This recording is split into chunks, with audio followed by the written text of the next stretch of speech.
Soviet Marxism and Natural Science. 1917 to 1932. By David Joravsky. 2. Doris. Part 1. The Pre-Revolutionary Heritage. Orthodox Marxism and Natural Science 3-2. Lenin and the Partiness of Philosophy 24. Part 2. The Soviet Setting, 1917-1929. 3. Intraparty Politics and Philosophy 47. 4. The Cultural Revolution and Bourgeois Scientists 62. 5. The Cultural Revolution and Marxist Philosophers 76. Part 3. The Anomalous Rejection of Positivism. 6. Mechanism as a Tendency 93. 7. The First Challenges to Mechanism, 1922 to 1924 10-7. 8. The Formation of Factions, 1924 to 1926 119. 9. The Mechanist Faction, Propagandists and Philosophers 132. 10. The Mechanist Faction, Natural Scientists 150. II. Deborin and his students 170 12. Deborinite Natural Scientists 182 13. Social Theorists 10. The Deborinite Faction 198 14. Closing the Controversy, 1926 to 1929 205 7. Contents. 15. Classical Authority and the Cultural Revolution page 215. Part 4 FHEGREATBREAK, I-929 I-932. 16. The Great Break for Natural Scientists 233. 17. The Great Break for Philosophers 250. Part 5. Physics on E, Biology in the First Phase 1917-193-18. The Crisis in Physics 275-19. The Crisis in Biology 29-6-20. Conclusion 311. Abbreviations 316. Notes 317. Bibliography 39-1. Index 423. This book did not grow out of an interest in the capability of Soviet technologists, which has had a tendency to dominate recent discussions of Soviet science. It grew out of an interest in the intellectual history of the Russian Revolution, out of a desire to understand the modern analogues to Marat and Lavoisier in an earlier revolution, or to Calvin and Servetus in another.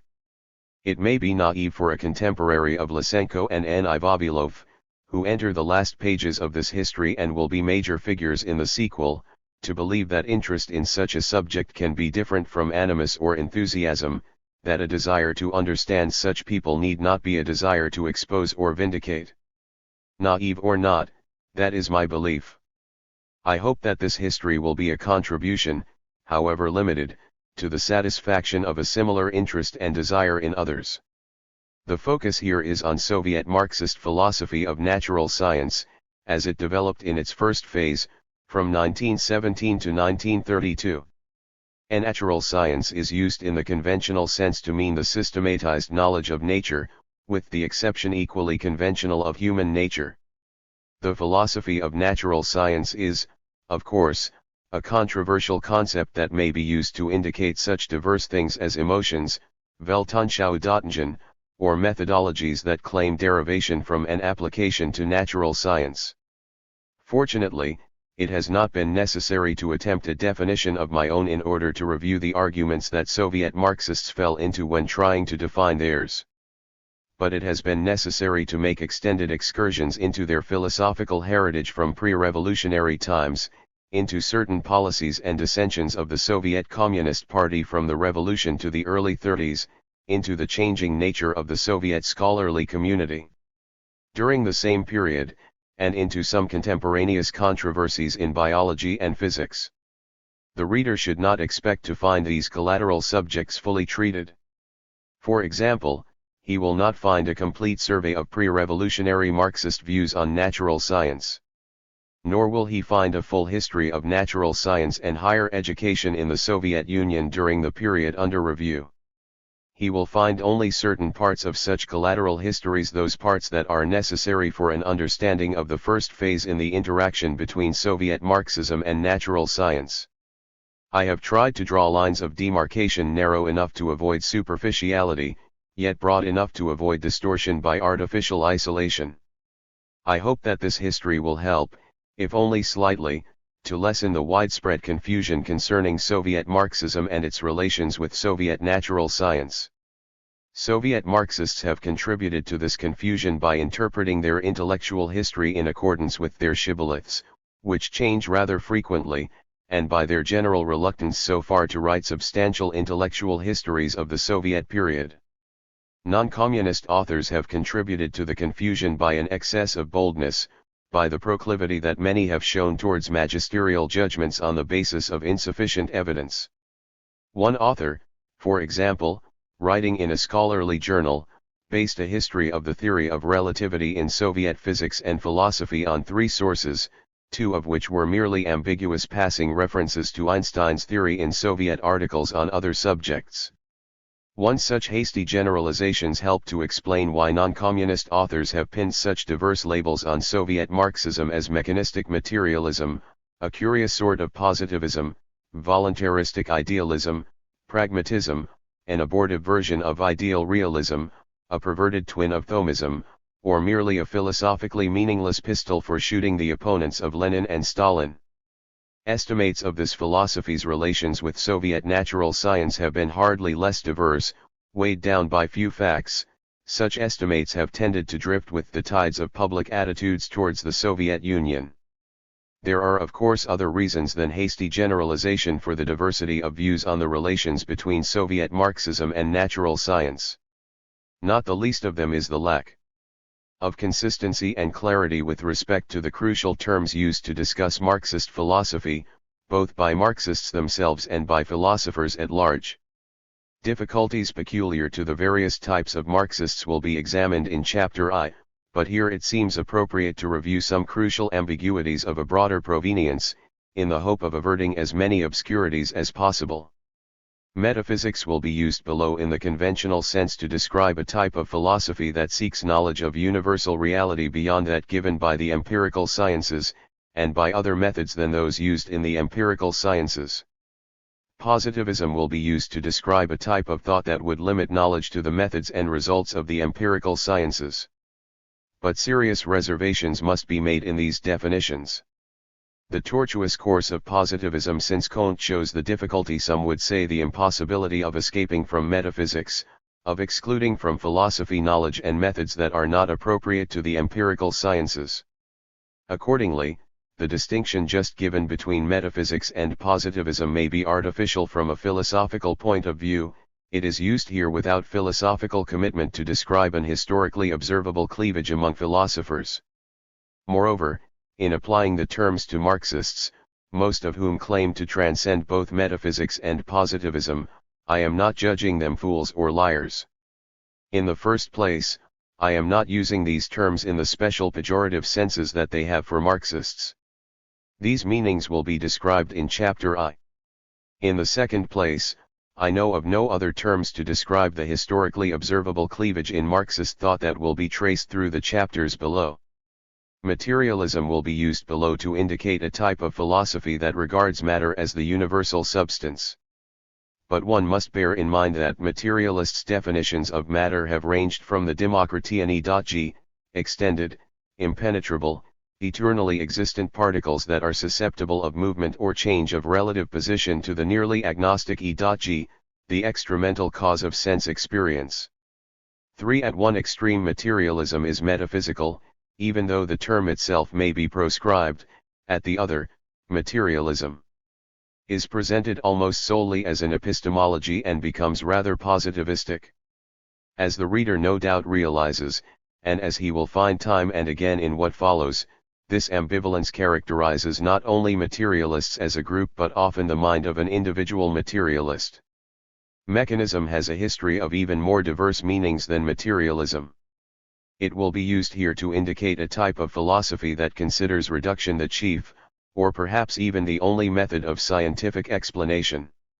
The meaning of mechanism therefore depends in each case on the meaning given to reduction, and on the boundaries, if any, that are set to its applicability. Reduction may be defined most comprehensively as the attempt to explain complicated phenomena as the result of combinations of simpler ones.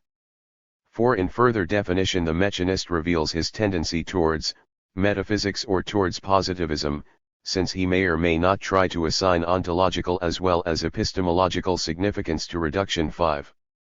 And whatever his views on the ontological significance of reduction may be, he may restrict the applicability of mechanism to one or another area of study. A vitalist, for example, may believe that the physical sciences will ultimately be reduced to the mechanics of elementary particles, but he remains a vitalist by denying that the same can happen to the biological or social sciences. A mechanist social theorist reduces human behavior to such determinants as geographical conditions, race, means of production, or ID and ego, but he may be indifferent or even hostile to mechanism in other fields. Dialectics is an ancient philosophical term richly overgrown with various species of meaning. The species of interest to the present study is a very comprehensive one, a type of philosophy that perceives a universal process of change or transformation to be the essence of reality, whether mental or external. Some will object that this definition is too comprehensive. Under it, what some Marxists have scorned as vulgar evolutionism would be dialectics. Under it, Critolus, who was so overwhelmed by the sense of endless change that he would not assume the stability of concepts long enough to sustain conversation, and Hegel, who was comparatively comforting with his vision of recurring triads, would both be dialectical philosophers. Similar objections could be made to the broad definitions of other philosophical terms given above. But the historical method that I have tried to follow prohibits judgments of what, once and for all, dialectics or materialism should mean. It allows only descriptions of what, in different contexts, such terms have meant. Virtually all of the authors whose views are analyzed below claim to be upholding dialectical materialism. I have tried to characterize their divergent views accurately, and to discover the circumstances that helped shape their divergencies. I leave it to the philosopher to decide which came closest to genuine dialectical materialism. Some of the confusion concerning Soviet Marxism is due to difficulties of translation. The translator must constantly be on guard both against the carelessness that smudges what is precise, and against the officiousness that tidies up obscurities. But even when he consciously aspires to this golden mean, he finds in Russian some elements both of clarity and of confusion that cannot be reproduced in English. The Russian ideanye, to take a simple example, would have an exact equivalent in the adjective ideal, if ideal were understood in the sense, pertaining to an idea or belief. But the adjective ideal is generally understood in its other senses, and one must translate ideanye either as ideological or as ideational, each of which carries implications lacking in ideanye. Similarly, the Russian Nauka, like the German Wissenschaft, acquires new connotations when it becomes science. A number of Russian philosophical terms, to take a case that is particularly troublesome, are loan translations of German words that have no felicitous equivalents in English, especially when the terms have Hegelian connotations. Predstavlenie, Vorstellung, Sniat, Aufheben, Akonomernyi, Gesetmäßig. These examples may suggest to the reader the translator's perplexities. If the reader will bear in mind also that grammatical differences can make exact translation impossible, English articles and verb tenses, for example, force unwanted niceties on Russian, which has no articles and fewer tenses than English, he will understand why the readability of some translations in the text below has been marred by the insertion of the Russian original, or even a German equivalent, in parentheses or brackets. I made such insertions whenever there seemed to be danger of significant misunderstanding. I want to thank Columbia University, the Social Science Research Council, the Research Program on the History of the CPSU, the American Academy of Arts and Sciences, and Brown University for fellowships and grants that enabled me to work up this book. I am also grateful to the following teachers and colleagues, who were kind enough to read various parts of the manuscript, and contributed their informed criticism: Robert S. Cohen, A. Ehrlich, Donald H. Fleming, Philip Frank, George L. Klein, Walter Landauer, Mary Mothersill, Herman J. Muller, Henry L. Roberts, Ernest J. Simmons. I am indebted most of all, for advice and criticism, to Professor G. T. Robinson. It hardly needs saying that he and the others are not responsible for the interpretations I have arrived at, or for the errors I may have committed. Many thanks to Jane Blanchett for doing the index. 2 chapters, 16 and 19, have appeared previously, the former in Daedalus, Summer, 1960, and the latter in Journal of the History of Ideas, January, 1959. Brown University. April, 1960. Partone. The Pre-Revolutionary Y. Heritage. Orthodox Marxism. And Natural Science. Recent intellectual hiatus is considerably simplified by writers who tick off the philosophy of Marx and Engels as a typical 19th-century materialism comparable, say, to Taine S.L., but history of this kind hardly enables one to understand the powerful yet diverse appeal of Marxism. Fortunately, such writers are becoming rare. It is getting to be a generally recognized fact that the philosophy of Marx and Engels contained contradictory elements. Many critics use this fact to dismiss Marxism as a philosophical farrago, to quote one of the most recent and well-informed of them, and logic may be on their side. It may, for example, be an appropriate and deadly stroke to comment, as Rudolf Stammeiler did in 1896, that astronomers do not form a political party to bring on a predicted eclipse. 3. But the historian must wrestle with phenomena that the logician may dismiss as absurd.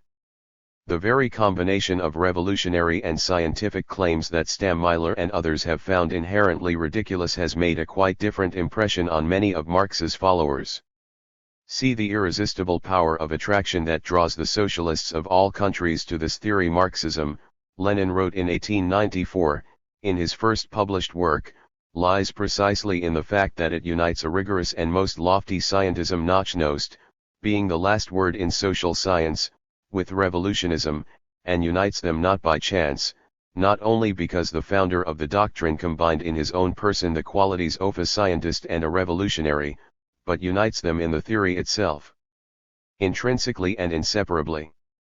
However harshly a philosopher may judge this characterization of Marx's theory, an historian can hardly fail to agree that Marx's claim to give scientific guidance to those who would transform society has been one of the chief reasons for his doctrine's enormous influence.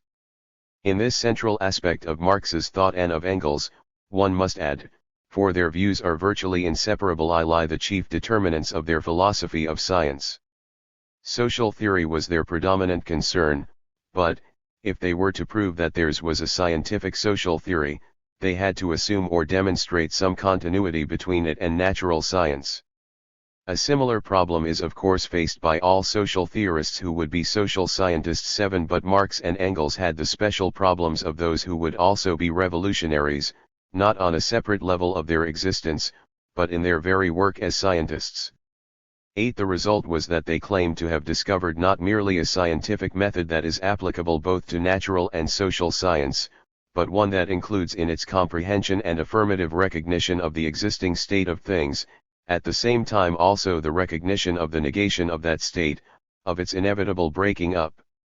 One that lets nothing impose on it, and is in its essence critical and revolutionary. To accomplish these divergent purposes, Marx and Engels placed great stress on contradiction, a term that has many meanings in their writings. Sometimes they used it in its everyday senses, and then, of course, they did not claim it as a virtue of their philosophy but charged it as a sin against their opponents. In their own system they claimed to have incorporated dialectical contradiction, something they found both in thought and in material processes. At times dialectical contradiction appears to mean the simultaneous truth of opposed statements, Marx and Engels not bothering to distinguish among the traditional types of logical opposition, sometimes the opposition of forces moving in different directions, sometimes the tensions or simply the differences among aspects or parts of a mental or material process, the tensions or differences being regarded as the cause of the process. And very likely other meanings of contradiction can be discovered in the writings of Marx and Engels, for they were intent on thinking in dialectically contradictory fashion. For the purposes of the present study, it is not necessary to review the major theses of Marx and Engels' contradictory or dialectical philosophy, which are already widely known in any case. For present purposes it is necessary to review only one, the contradiction in their philosophy of science between metaphysics and positivism, in the sense, one must stress, that was given these terms in the preface. For Marx scornfully rejected Kant's Positivismus. Positivist rot is the Baudelarized version in the standard English translation.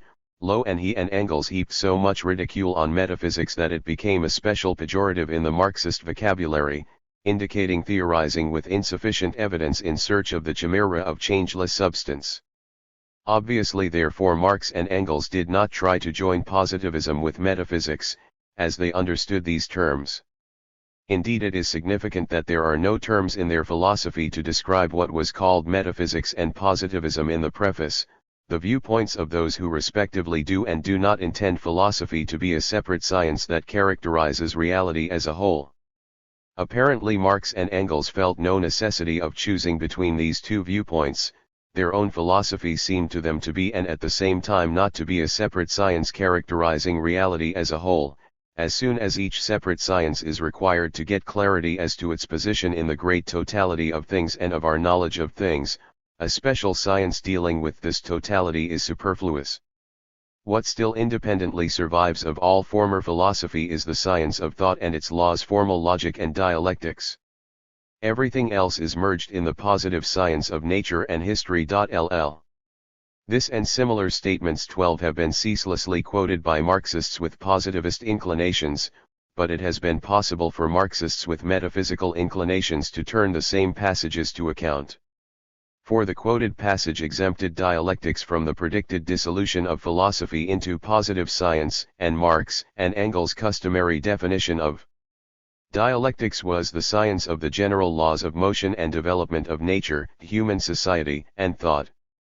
13. In effect, one can argue, this picture of dialectics as the queen science restores what Engels rejected, a special science dealing with the great totality of things and of our knowledge of things, provided the great totality be conceived as processes rather than fixed things.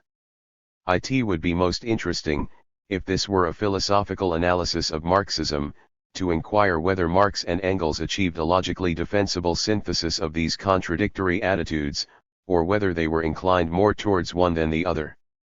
For the purposes of the present work it is sufficient to note that both attitudes may readily be found in their writings. The best place to observe this, with respect to the philosophy of natural science, is not in the works that Marx and Engels published during their lifetime. In 1885 Engels explained that a knowledge of mathematics and natural science is essential to a conception of nature which is dialectical and at the same time materialist. Marx was well versed in mathematics, but we could only partially, intermittently, and sporadically keep up with the natural sciences. 1.4. It is mainly in the voluminous correspondence and notebooks of the two men that the record of their intermittent and sporadic study is to be found. 15. The correspondence is especially interesting because it reveals the groundlessness of the notion that Marx did not share Engels' views on the philosophy of natural science, that Marx held to positivism, Engels to metaphysics. If Marx had generally less to say on the subject of natural science, the reason was his deference to Engels in this field. Once, for example, when he read several books on physiology because influenza had made him quite incapable of work, he wrote to Engels that a certain criticism of phrenology reminded him favorably of Hegel, but he added apologetically, "You know that everything I comes late with me, and 2. I always follow in your footsteps." 16. Actually Marx was exaggerating when he said always, for there was at least one occasion on which he disagreed with Engels on a question of natural science, and the incident is worth recounting, for it shows the contradictory nature of Marx. 6. And Engels' philosophy of natural science very clearly, with Engels in the role of positivist and Marx in that of metaphysician. Marx took a fancy to the theories of one Tremoz, who had ventured to explain evolution in terms of the properties of various soils, and, as usual in such matters, he turned to Engels for an opinion. 1. Engels dismissed Tremaz's theories as a ridiculous construct, guilty of terrible blunders in geology. By the way, he concluded, let no one tell me any more that the Germans alone know how to construct systems, the French sick beat them hollow at that. 18 Marx, somewhat piqued, reminded Engels of the argument between Cuvier and German Naturfantasen, a play on Naturphilosophien, philosophers of nature and Fantastan visionaries, who were quite able to express Darwin's fundamental idea, however little they were able to prove it.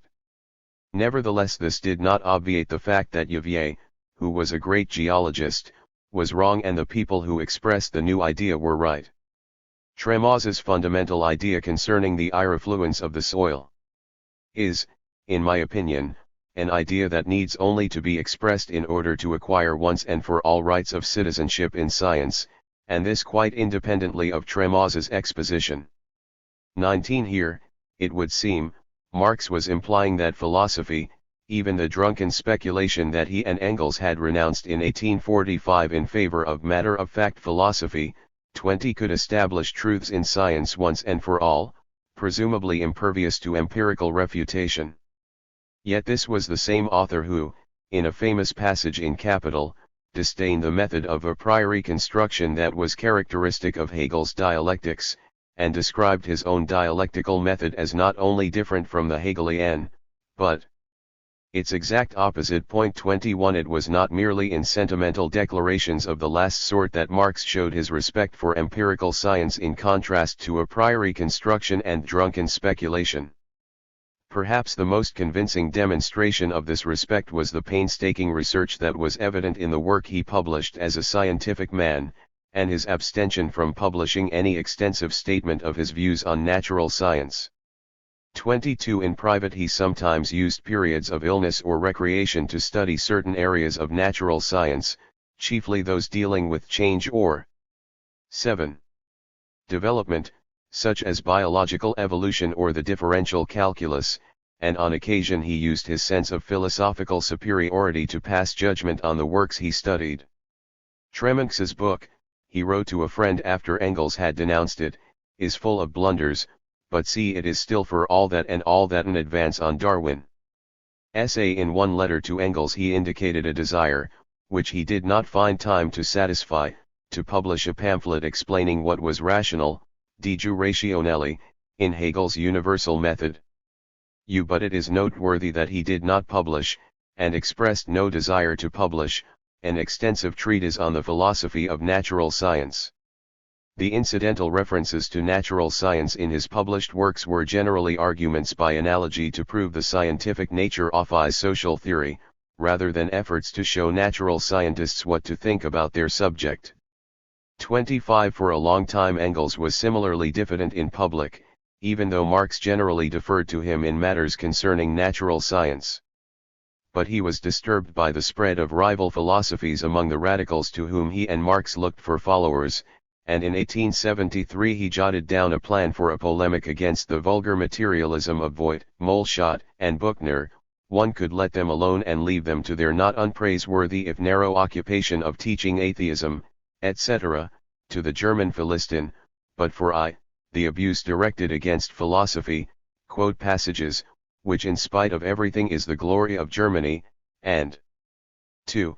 The pretension to apply the ulteriores of natural science to society, and to reform socialism. All this compels us to turn our attention to them.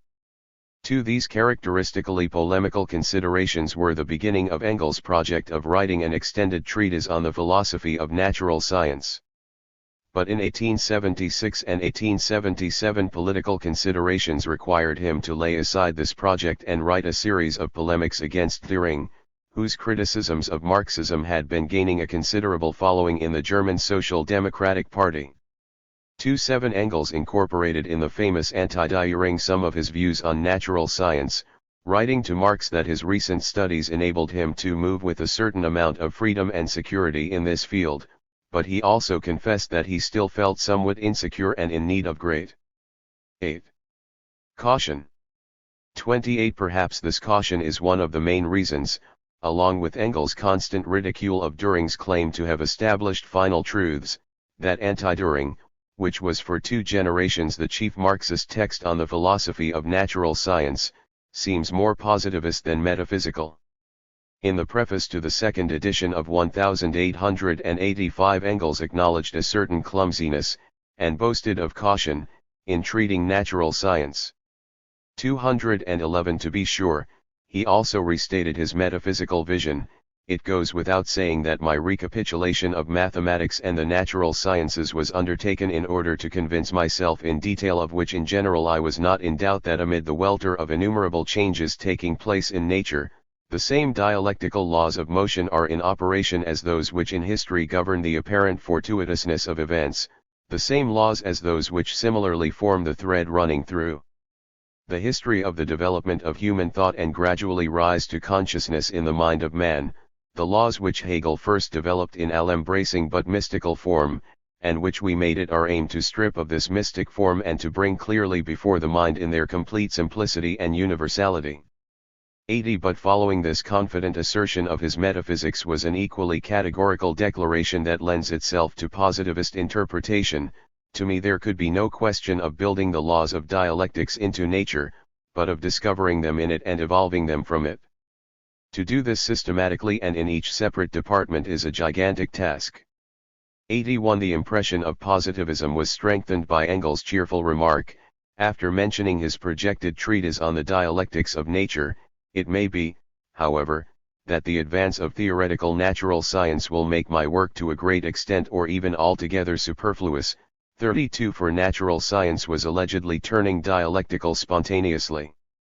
But then Engels cautioned that natural scientists work with concepts, and the art of working with concepts, he said, is not inborn but requires real thought. This real thought, philosophy in short, developing for 2,500 years, had allegedly culminated in dialectical materialism. If natural scientists would assimilate the results of this development, Engels concluded. 9. Natural science would rid itself both c of any isolated natural philosophy standing apart from it, outside it, and above it, and c of its own limited method of thought, which was its inheritance from English empiricism. 33 In Engels' view, dialectical materialism had c transcended, outgehoben, both, destroyed them and at the same time absorbed their best elements.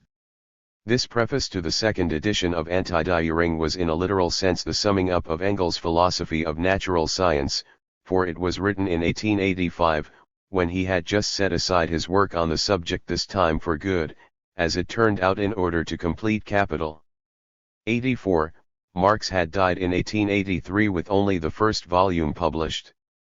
The mass of study notes, comments, and first drafts that Engels had accumulated in approximately 8 years of work on the philosophy of natural science, 1873 to 1876 and 1878 to 1883, posthumously published as Dialectics oj Nature, may therefore be expected to display a similar mixture of metaphysical and positivist elements.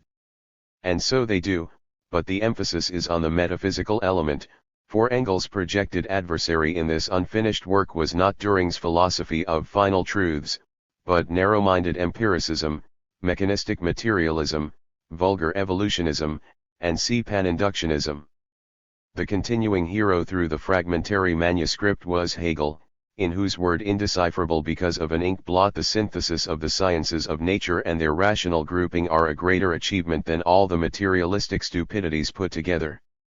81 I towards natural scientists who believe that they free themselves from philosophy by ignoring it or abusing it. 36 Engels was didactic: whatever pose natural scientists adopt, philosophy rules over them. The question is only whether they want to be ruled by some vile fashionable philosophy, or whether they want to be guided by a form of theoretical thought that is grounded on acquaintance with the history of thought and its achievements. 87 But the comment immediately following this admonition shows that the positivist element was present even in the dialectics of nature, physics. Beware of metaphysics. That's quite right, but in a different sense from the one usually intended. By contenting themselves with scraps of the old metaphysics. 10. Natural scientists still continue to leave philosophy some semblance of life. Only when natural and historical science have absorbed dialectics, only then will all the philosophical rubbish with the exception of the pure theory of thought become superfluous and disappear in positive science. 38. It is noteworthy that Engels showed a readiness not only to criticize natural scientists on philosophical issues. Newton, for example, is tagged an inductions as L, inductive S, 39, but also to overstep the hazy boundaries that separate philosophy from science and to speak with authority in the latter field. He was perhaps just on the boundary between philosophy and physics in rebutting Clausius' theory of the heat death of the universe 40, but he stepped fairly into physiology in charging the Faulhorn experiment of Fick and Wylicinus with ignoring important aspects of metabolism. 41. J.B.S. Haldane, Engels' English editor, argues that Engels has been vindicated in both cases by the development of natural science since his time. Whether or not Haldane is right is beside the present point, which is simply that Engels felt confident enough both of the power of dialectical materialism, and of his own grasp of natural science, to criticize not merely the philosophical attitudes but also the scientific theories of contemporary natural scientists. It is easy to take this as evidence of the metaphysical overweening that presumes to tell what is true about nature with little or no regard to facts and empirically established theories, the kind that Hegel made notorious. 43. But such an interpretation of Engels' attitude towards natural science ignores the fact that the dialectics of nature is a fragmentary, unfinished work. At the end of his criticism of the Faulhorn experiment, for example, Engels noted, "All this has to be greatly revised." What is more, such an interpretation overlooks Engels' repeated acknowledgement of an empirical criterion of truth. We are all agreed that in theoretical natural science one must not construct connections into the facts, one must disclose them in the latter and, upon disclosing, prove them, so far as possible, empirically. 45. Indeed, it is possible to argue that this empirical criterion of truth was more nearly characteristic of Marx and Engels' attitude towards the natural sciences than their occasional readiness to derive theories from philosophical principles and prescribe them to specific sciences. The chief evidence for this argument would be the absence of such prescriptions from the works they published in their lifetime, and the consequent fact that their followers have never been able to agree on what specific theories of natural science, if any, are incumbent on Marxists by virtue of their philosophy. To be sure, Lysenko and his supporters have been responsible for the widespread assumption that Marx and Engels did commit their followers to belief in the inheritance of acquired characters, but many other Marxists, as the reader will see below, have read the masters quite differently. Nor is this divergence hard to understand, if one reads Marx's and Engels' comments on biology with an open mind. As the case of Tremoz indicates, their interest in biology was focused on the theory of evolution. For one thing, they were amused by a parallel between Darwin's theory and political economy. It is noteworthy, Marx wrote to Engels, that among beasts and plants Darwin recognizes his English society with its division of labor, competition, opening of new markets, inventions, and the Malthusian struggle for existence. It is Hobbes' bellum omnium contra omnes, and it reminds one of Hegel, in the Phenomenology, where bourgeois society is represented as a spiritual animal kingdom geistiges Tierreich, while in Darwin the animal kingdom is represented as a bourgeois society. 46. More significantly, Marx and Engels were convinced that Darwin had delivered the mortal blow to teleology in natural science by providing a rational explanation of functional adaptation in living things and by proving his explanation empirically. 47. On the most general level, they welcomed Darwin's theory, and complementary theories of geological and cosmic evolution, as confirmation of their belief that throughout nature, the human variety included, present reality continually negates itself, continually gives rise to a different reality in accordance with natural laws that can be established scientifically. 48. These were presumably the reasons for their repeated statements to the effect that Darwin's work contains the basis in natural history for our view of human history. 49. Indeed, Marx wanted to dedicate parts of Capital to Darwin, but Darwin declined the honor because, he wrote Marx, he did not know the work, because he did not believe that direct. 12. Attacks on religion advanced the cause of free thought, and finally because he did not want to upset some members of my family. 60 In short, Marx and Engels, who were not directly involved either in biological research or in agriculture, had an ideological or philosophical interest in biology, rather than a biologist's interest qua biologist, or a farmer's qua farmer. Anti-Dühring, the chief source for Marxist philosophy of natural science in the half-century that separated its appearance from the publication of Dialectics of Nature, revealed Engels' intense interest in such issues as spontaneous generation or the struggle for existence, but showed little concern for the biologist's problems that did not point clearly towards Weltanschauung. He knew, for example, that the causes of continuity and change in the heredity of the individual organism were unknown to biologists, but he appears to have regarded this as a technical problem whose solution was of little moment to Marxism. 51 A few incidental remarks revealed his acceptance of the nearly universal belief in somatically induced alterations of heredity, but his followers hardly noticed these remarks in the period before the Bolshevik Revolution. 52 Those who would deny this view of Marx and Engels as empiricists in their attitude towards biology and the other natural sciences must place chief reliance on the posthumous correspondence and dialectics of nature. Analysis of these works could be used to argue that the philosophy of Marx and Engels was inherently metaphysical and dogmatic, but did not clearly reveal these traits in respect to natural science simply because the two authors were not directly involved in the natural sciences, whether as scientists or as technologists. For the purposes of the present work, it is not necessary to decide what Marx and Engels really meant. It is sufficient to note that their writings could easily inspire among their followers diverse attitudes towards natural science. As Marxism grew to be the main ideological force in the European socialist movement, 53 internal diversity grew with it, until Marx made his famous remark, concerning a group of Marxists in France, tout ce que je sais, c'est que je ne suis pas Marxiste, moi. 54, all that I know is that I am not a Marxist. When the deaths of Marx, 1883, and Engels, 1895, removed. 13. The possibility of appealing to the founders for the elucidation of disputed points, this diversity grew greater still, until it erupted at the end of the 19th century in the famous controversy between revisionism and orthodox Marxism. The issues tended to differ from one country to another, but the common central problem in theory was the attitude that socialists should take towards the heritage of Marx and Engels. The term revisionist was first applied to Edward Bernstein and his followers, who considered themselves Marxists, though they insisted on the necessity of altering or abandoning many of Marx's doctrines. 65 But it has come also to describe the wide variety of socialists who have not considered themselves Marxists but have felt free to adopt parts of Marxism and reject others. To describe orthodox Marxists as those who would not tolerate any alteration of Marx's doctrine is to shut one's eyes to the fact that they often have altered it, though, when they have done so consciously, they have represented themselves as changing the form rather than the essence of Marxism, or as developing Marxism further rather than revising it.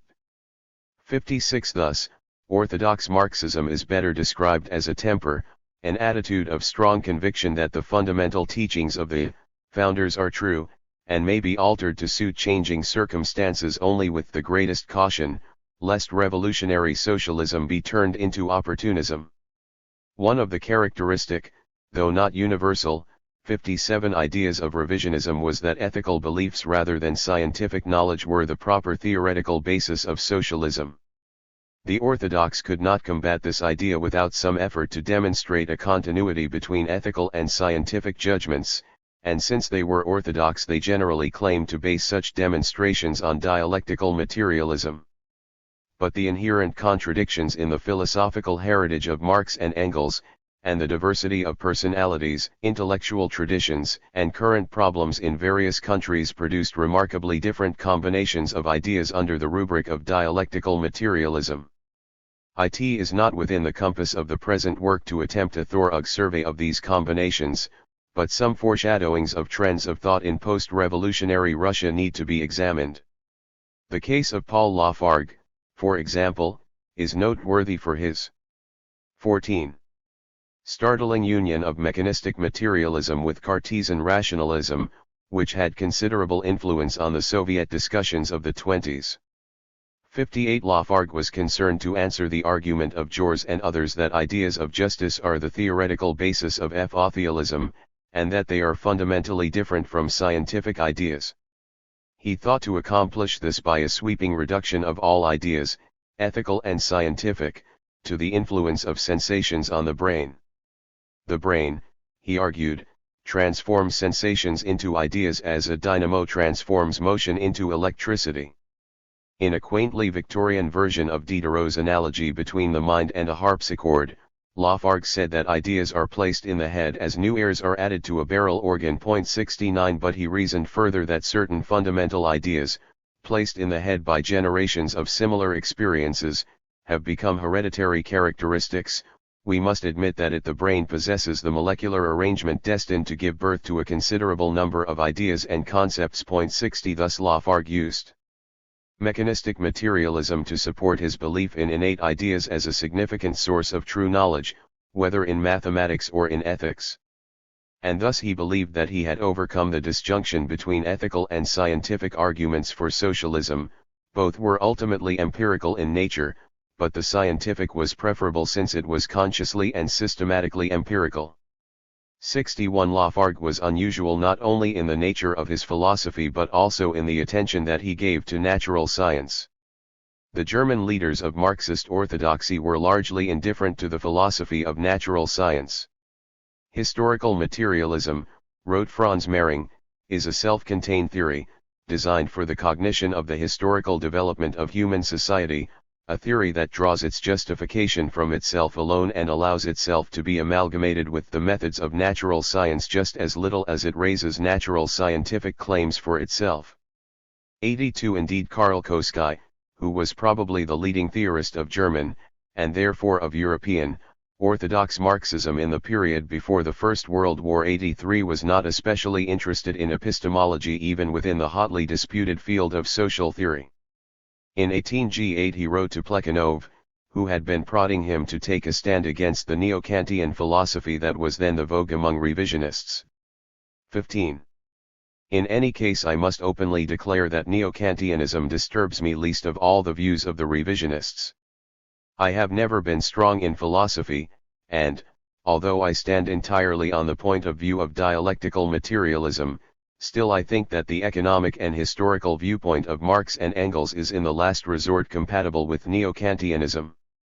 If Bernstein was Maltinge-Hotet only in this respect, it would not disturb me in the least. 8 And in 1909, when Koschei was asked for an opinion of the Russian Marxists' quarrel over Marxism, he wrote that he deplored it. He was himself a dialectical materialist, but Marxian social theory could be united with Machist philosophy too, for Marx proclaimed no philosophy, but the end of all philosophy. 66 The basic doctrine of Marxism was that social consciousness is determined by social being. Whether this conception is based on 18th-century materialism, or on Marxism, or on Diogenes' dialectical materialism, is not all the same for the clarity and unity of our thought, but it is a question that is entirely inconsequential for the clarity and the unity of our party. Individual comrades may study this as private people, as they may the question of electrons or Weimann's law of heredity. The party should be spared this. 88 Thus Koschei and Mehring were not far from the notion that Marxism is not a universal but only a social philosophy.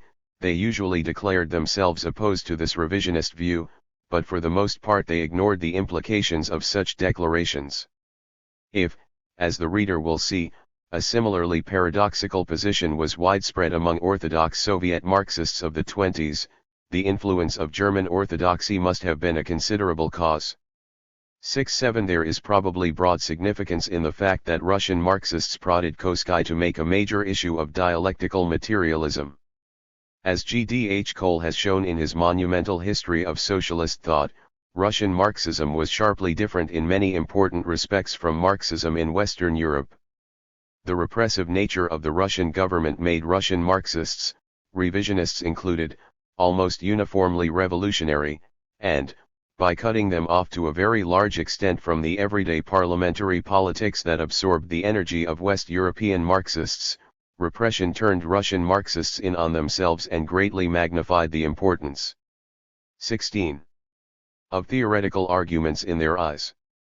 68. But whatever the causes may have been, the fact is clear that arguments over general philosophy, Weltanschauung, epistemology, the philosophy of science, were a prominent feature of Russian Marxism. For a time they were largely disputes between an ephemeral group of legal Marxists, who rejected dialectical materialism 89 and the bulk of Russian Marxists, who were generally agreed on orthodoxy in philosophy, though they were increasingly divided on political issues into the Menshevik and Bolshevik factions.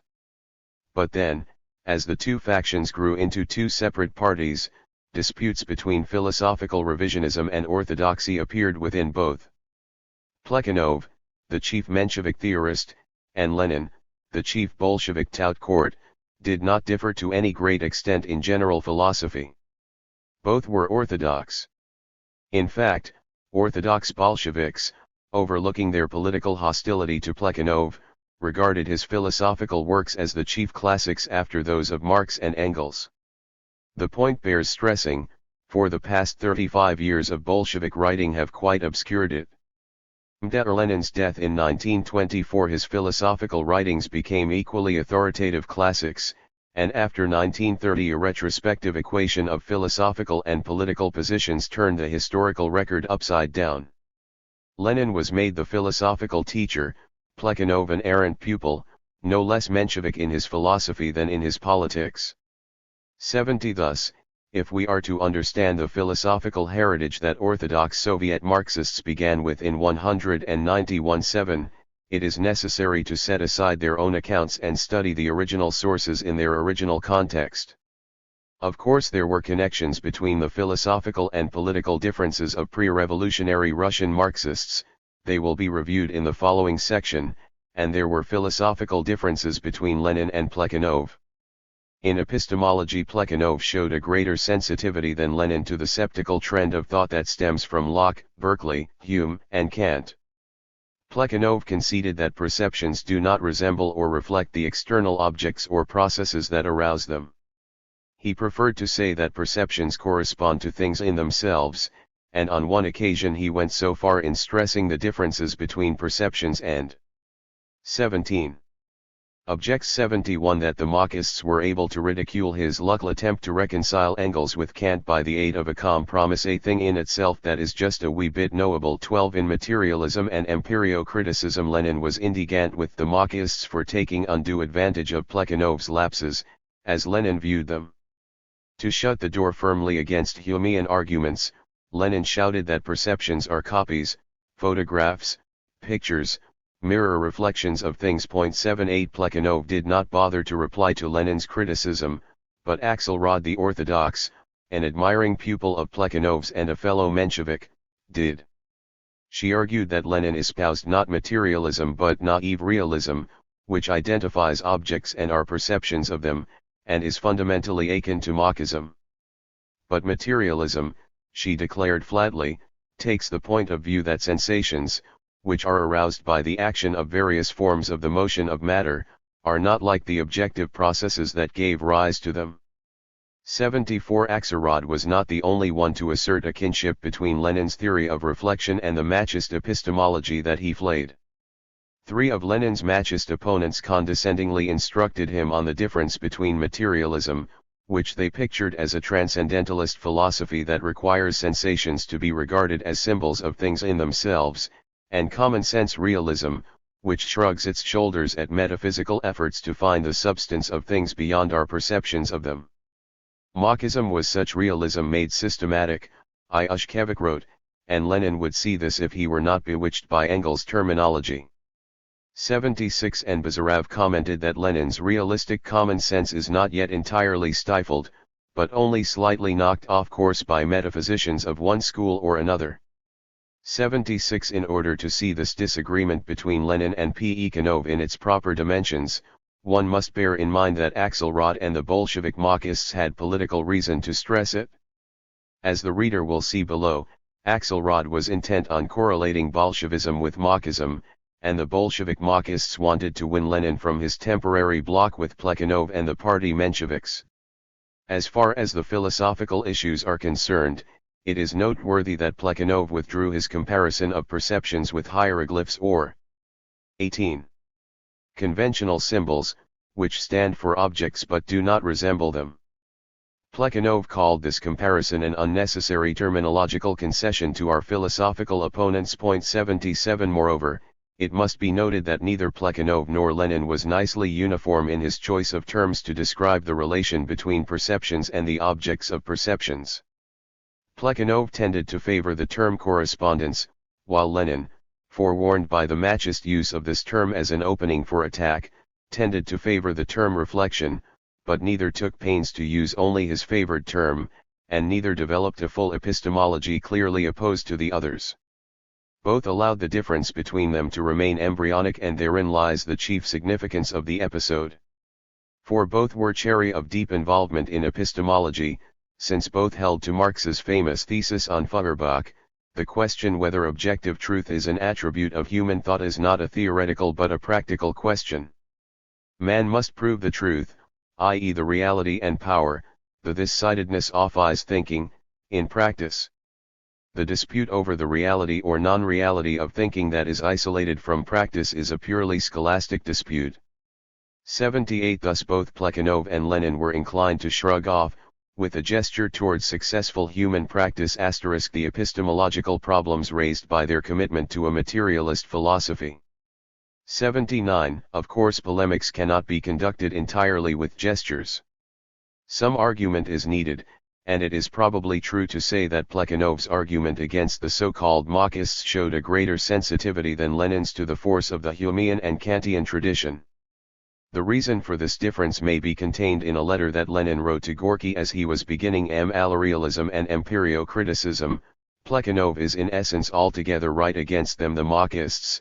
In Marxist philosophical writings the term practice has any or all of the following meanings: I.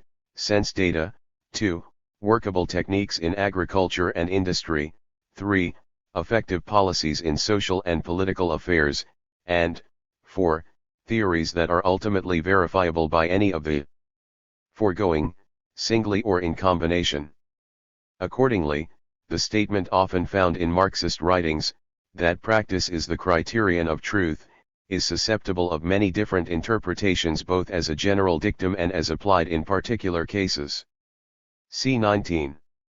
Only he is unable, or unwilling, or too lazy to say it concretely, circumstantially, simply, without superfluous intimidation of the public with philosophical niceties. And I at any price will say it my way. 80. But one must also note that both Plekhanov and Lenin had an interest in philosophy beyond the immediate needs of polemics. It is significant that Plekhanov's interest took him to the materialists of the 17th and 18th centuries, 81, while Lenin's studies concentrated in the end on Hegel. It is furthermore worth noting that, as Lenin studied Hegel, his epistemological disagreement with Plekhanov recurred to him, and the comments that he left in his notebooks are tantalizingly suggestive of a new turn in his thought, towards a greater emphasis on dialectics than one can find in materialism and empirio-criticism. 82. If Lenin had lived long enough or been less busy with politics, one wonders whether he would have persevered in his efforts to apply dialectics to the builder theory, the theory of reflection, to the process and development of knowledge. 83. It may be that his commitment to the priority of practice over theory, which is reaffirmed in these same notes 84, would have made him grow impatient with such an enterprise and drop it as scholasticism before he had made much more than the little progress one can find in his fragmentary philosophical notebooks. But this is idle speculation. For present purposes it is sufficient to note that there were embryonic epistemological differences between Plekhanov and Lenin, which played a subordinate role in the philosophical discussions of the 20s, when the works of Plekhanov and Lenin as well as those of Marx and Engels were considered the classics of orthodoxy. If Plekhanov was more sensitive than Lenin to the Humean tradition in epistemology, the situation was reversed in regard to anti-materialist arguments based upon new developments in physics. The only really harsh words that materialism and empirio-criticism had for Plekhanov as a philosopher concerned his neglect of the connection between the new physics and Marxism. To analyze Marxism and at the same time to ignore this connection as Plekhanov does is to scoff at the spirit of dialectical materialism, i.e., to sacrifice the method of Engels to the letter of Engels. Engels says explicitly that with each epoch-making discovery even in the sphere of natural science, not to speak of the history of mankind. 20. Materialism inevitably must change its form. Hence, a revision of his propositions in natural philosophy is not only not revisionism in the accepted meaning of the term, but, on the contrary, is necessarily demanded by Marxism. 86. Following these brave words, Lenin undertook not an explicit revision of Engels but an extended rebuttal of a number of authors who had been arguing that recent discoveries such as the atom's divisibility, the decay of radioactive matter, or the variability of mass in elementary particles made materialism untenable, since they destroyed the conceptions that lay at the basis of materialism. 86. The essence of Lenin's counterarguments was that the sole property of matter with whose recognition philosophical materialism is bound up is the property of being an objective reality, of existing outside our mind. 87. All other characteristics of matter, Lenin said, were for the specific sciences to describe in their endless approach to the asymptote of absolute truth. This argument was not so much a revision of the form of Engels' materialism as it was a special emphasis on the positivist element in Engels, the distaste for an ontological philosophy. Yet even in this discussion, Chapter V, one can find some evidence of Lenin's belief in the ontological significance of his philosophy. Stressing the temporary, relative, approximate character of such physical concepts as the atom or electron, picturing them as landmarks of the cognition of nature by man's progressing science. 88. Lenin concluded that the electron would prove no less inexhaustible than the atom. This has been interpreted by some Soviet Marxists as a brilliant forecast of the discovery of other subatomic particles than the electron. 89. It may indeed be that, though one must note that other parts of the same chapter were used to a contrary purpose by many Marxists during the 20s, who argued that in the electron modern science had found the ultimate building block of the universe. 90. It is not germane to the present point to ask which of these views on physical particles was closer to Lenin's actual meaning. The point here is simply that Lenin's famous book could be and was not only an inspiration to those Marxists who regarded the philosophy of science as pure epistemology, but also a supporting text for those who wanted a philosophy that would assert ontological truths. 21. Another example of this paradox is Lenin's denunciation of energeticism. Arguing, after Boltzmann, that motion cannot exist without matter, he rejected as idealist Ostwald's theory that energy rather than matter is the universal substance. 91. To be sure, this may be regarded as a philosophical argument, but it can have an influence on the acceptance of physical theories. Lenin's authority would be used by some participants in the Soviet discussions of physics to discredit the relativistic denial of a fluid like ether acting as a medium for physical interaction. But their opponents would be able to match quotation against quotation. A field of force in empty space may be regarded as a material substance, if Lenin was right in defining materialism as recognition of nature's objective regularities economernost, Gesetzmäßigkeit, and of the approximately true reflection of this regularity in man's head. 02. Moreover, Plekhanov, raising his head from the history of philosophy to make one of his rare comments on the new physics, said that energeticism was a form of materialism, as Joseph Priestley's acceptance of Boscovich's atoms proved. 93. On the whole, one must stress, there was very little in Lenin's materialism and empirio-criticism that would commit a dialectical materialist to one physical theory rather than another, for it was clearly Lenin's desire to avoid the examination of physical theories as such. It is far from our intention, he wrote at the outset, to deal with special physical theories. What interests us exclusively is the epistemological conclusions that follow from certain definite propositions and widely known discoveries. 94. Though Lenin did not comment on new propositions and discoveries in biology, other orthodox Marxists showed a readiness to take them for granted too, hastening only to put a dialectical materialist gloss on them. The connection between Darwinism and Marxism was one of their favorite topics, but it was seen as a problem of justifying socialism against the attacks of rugged individualists, of proving that the law of tooth and nail in the animal kingdom at large must by a natural evolution give way to a collectivist ethics within the human enclave. They were also concerned to refute the argument that Darwinism proved gradual evolution to be the natural pattern of change rather than sudden revolution. Thus, when de Vries put forward his theory of mutation as the basis of evolution. 22. Both Koski and Plekhanov seized upon it as proof that natural development proceeds in accordance with the laws of materialist dialectics, by leaps as well as gradually. 96 And, as far as the present writer has been able to find out, none of their orthodox comrades, Lenin included, condemned this argument as tainted in any way with revisionism. It may be argued that the orthodox Marxists did, nevertheless, regard dialectical materialism as an ontology no less than an epistemology. Lenin's comments on the inexhaustibility of the electron and on the impossibility of energy without matter show, one may argue, what metaphysical arrogance he might have assumed towards physical and biological theories if he had been more concerned with them. But this argument assumes that a purely epistemological assessment of natural science is possible. Some would protest that Lenin could not have avoided ontological commitments, even if he had been an out-and-out positivist. Indeed, an analogous argument was repeatedly used by Lenin against a variety of positivists. They pretend to avoid ontology, Lenin said, but in fact they cannot escape the choice between materialism and idealism. Plekhanov had been making the same point against avowed positivists, and the result was that orthodox Marxists came to use the term positivism as a pejorative, indicating a renunciation of metaphysics that is unsuccessful, or even disingenuous, and generally results in idealism. Without attempting to decide the philosophical question whether the goal of positivism, the avoidance of metaphysics, is attainable, one may note without possibility of doubt that many thinkers have felt drawn to that goal. And the paradoxical fact is that Lenin himself exhibited fairly strong tendencies in that direction.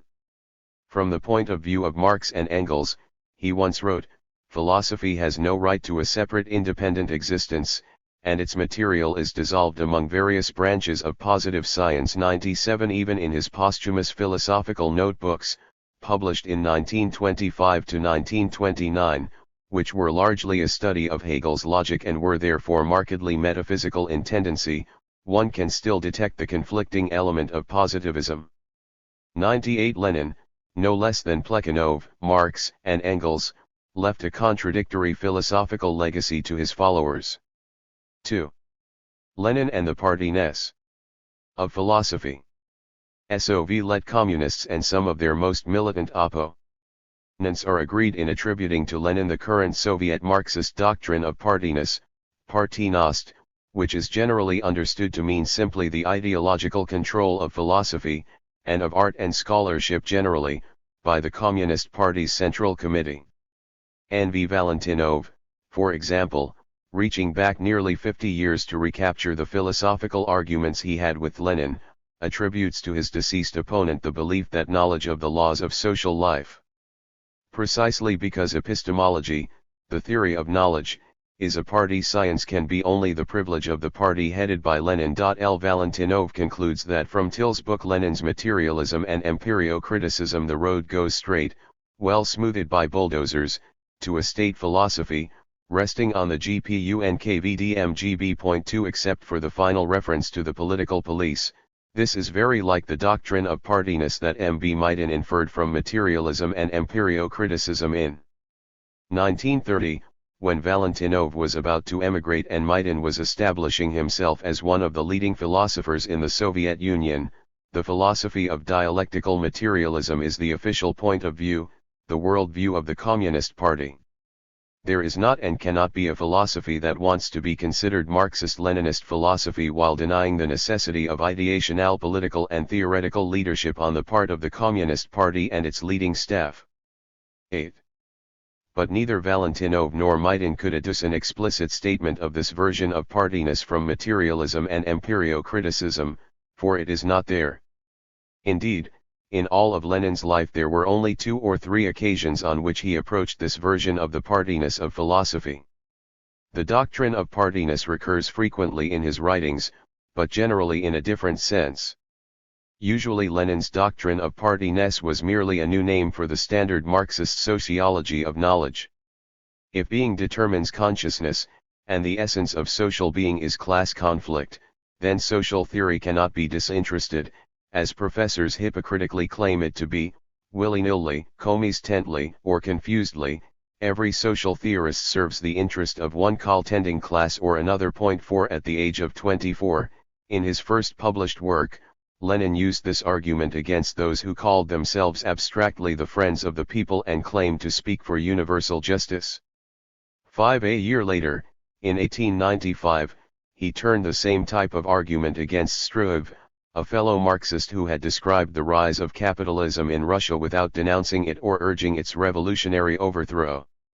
Lenin rejected such dispassionate objectivity in favor of the more consistent, more profound, fuller, objectivity of the materialist, and coined the term partinnost or partiness to describe it. Materialism includes, so to speak, partiness, enjoining one in any judgment of an event to take directly and openly the standpoint of a definite social group. 6 Thus, the Marxist sociology of knowledge, which Lenin chose to call partiness, was a prescription as well as an analysis, a program of action for the proletarian theorist as well as a sociological dissection of all theorists. And it is clear that in both respects partiness was a figure of speech. Social theories were correlated with the interests of various classes, and the Marxist was exhorted to take the side of the working class. In 1895 Lenin could hardly have correlated social theories with genuine political parties or demanded that the Marxists subordinate his theory to the control of the one true party of the proletariat, for in 1895 there were no genuine political parties in Russia, but only trends of thought, local circles, and study groups.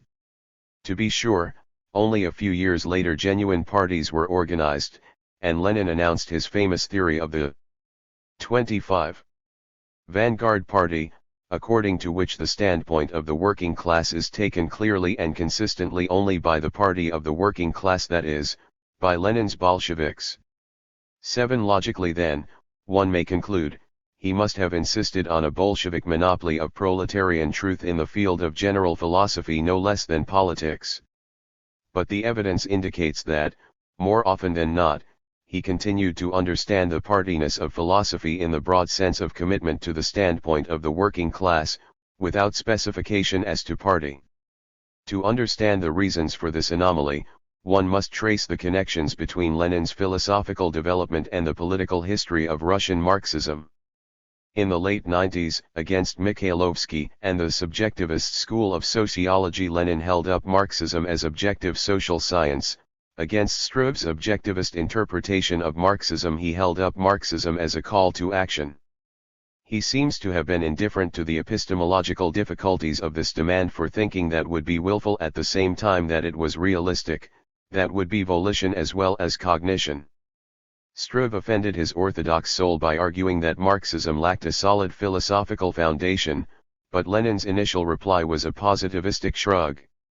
From the point of view of Marx and Engels, he declared, philosophy has no right to a separate independent existence, and its material is dissolved among the various branches of positive science. 8 When Struve and the legal Marxists began to argue that the philosophical foundation for Marxist social theory was to be supplied by Kantianism, Lenin protested indignantly that Engels had rejected Kantianism and that Plekhanov had proved dialectical materialism to be the legitimate and inevitable product of the whole development of modern philosophy. He wanted to go beyond such argument from authority to the analysis of issues, but he was stayed by diffidence.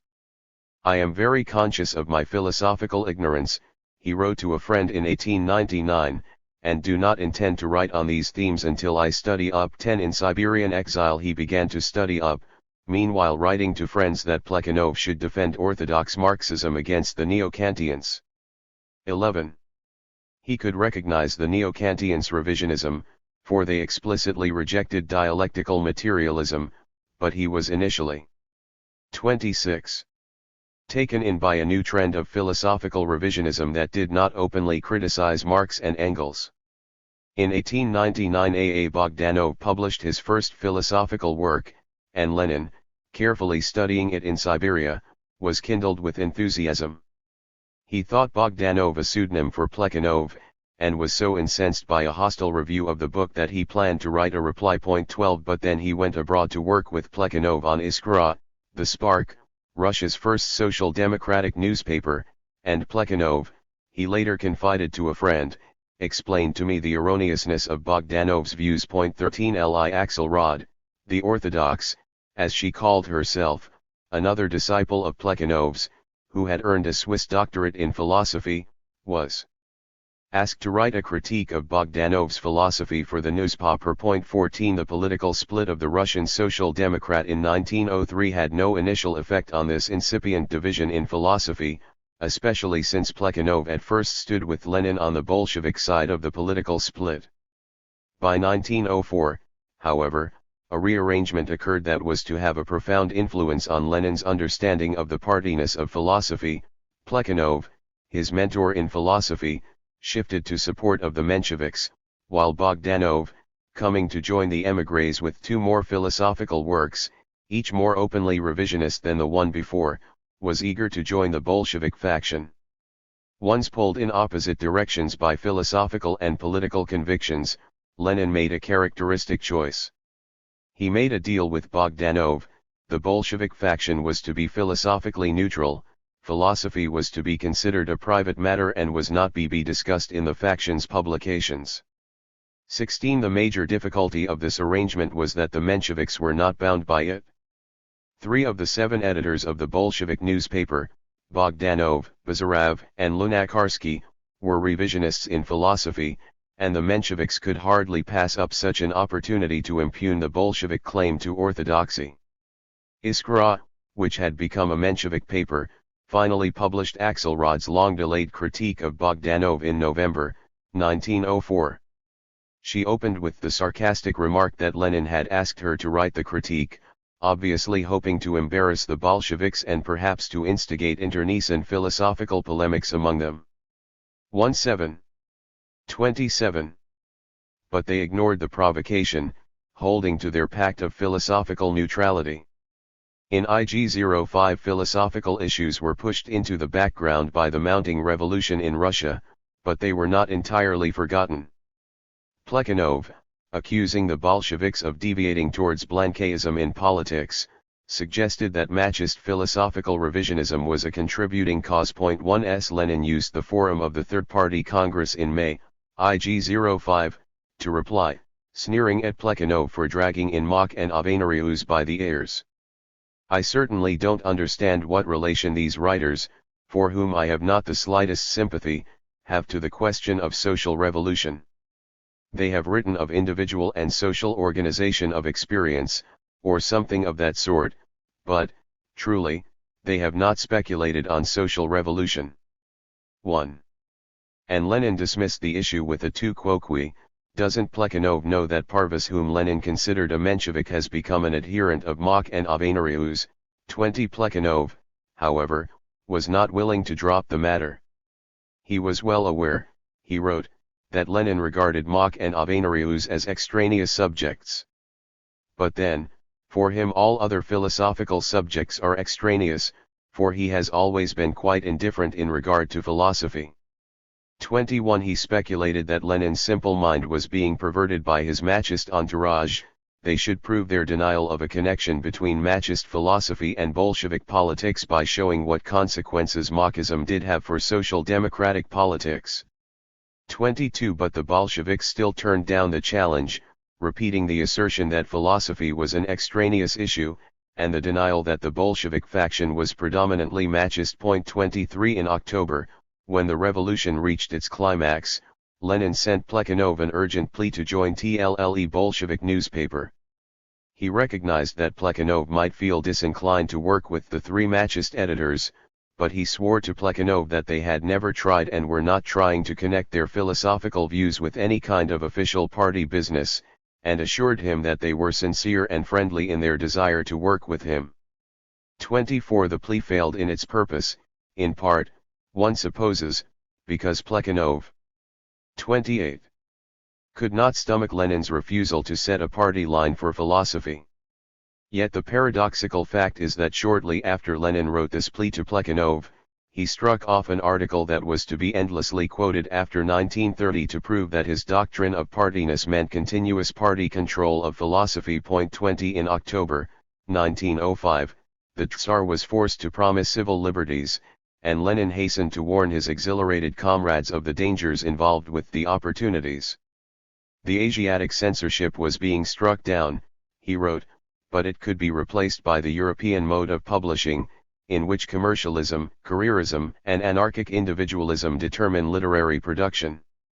To avoid this calamity, newspapers, publishing houses, bookstores should become party enterprises, and, whatever the other parties might do or fail to do, the Social Democratic Party must discipline its authors. Many inconsistent intellectuals would try to use the party's publishing facilities now that it was safe to do so. They must be taught that literary activity is a will and screw of the great social democratic mechanism. With malicious delight Lenin pictured the outcries of consternation at such a suggestion. What? You desire the subjection to collectivism of such a delicate, individual business as literary creation. You want workmen to decide questions of science, philosophy, aesthetics by a majority of votes. You deny the absolute freedom of absolutely individual creation of ideas. 28. Lenin had a double reply. He was not denying the writer's freedom, for anyone who feared social democratic discipline could stay out of the party and enjoy the hypocritical freedom of bourgeois publishing, which was actually a masked enslavement to capitalism. For intellectuals who were bold enough to seek their real freedom in service to the proletariat, Lenin had a few words of reassurance. It is self-evident that literary work is least of all submissive to mechanical uniformity, to leveling, to the rule of the majority over the minority. It is self-evident that, in this work it is absolutely necessary to guarantee great scope to individual initiative, to individual propensities, scope for thought and fantasy, form and content. All this is indisputable, but all this proves merely that the literary 29. part of the proletariat's party work cannot be mechanically identified with other parts of the proletariat's party work. 27. And Lenin returned to the main theme of his article, the need for discipline of the writer and for party control of publishing. It is fairly clear that bourgeois freedom for the writer was linked in Lenin's mind with the apparent birth of bourgeois democracy, and there was nothing in this essay that suggested the slightest qualms at the prospect of victorious social democracy eliminating the writer's bourgeois freedom along with the bourgeois publisher.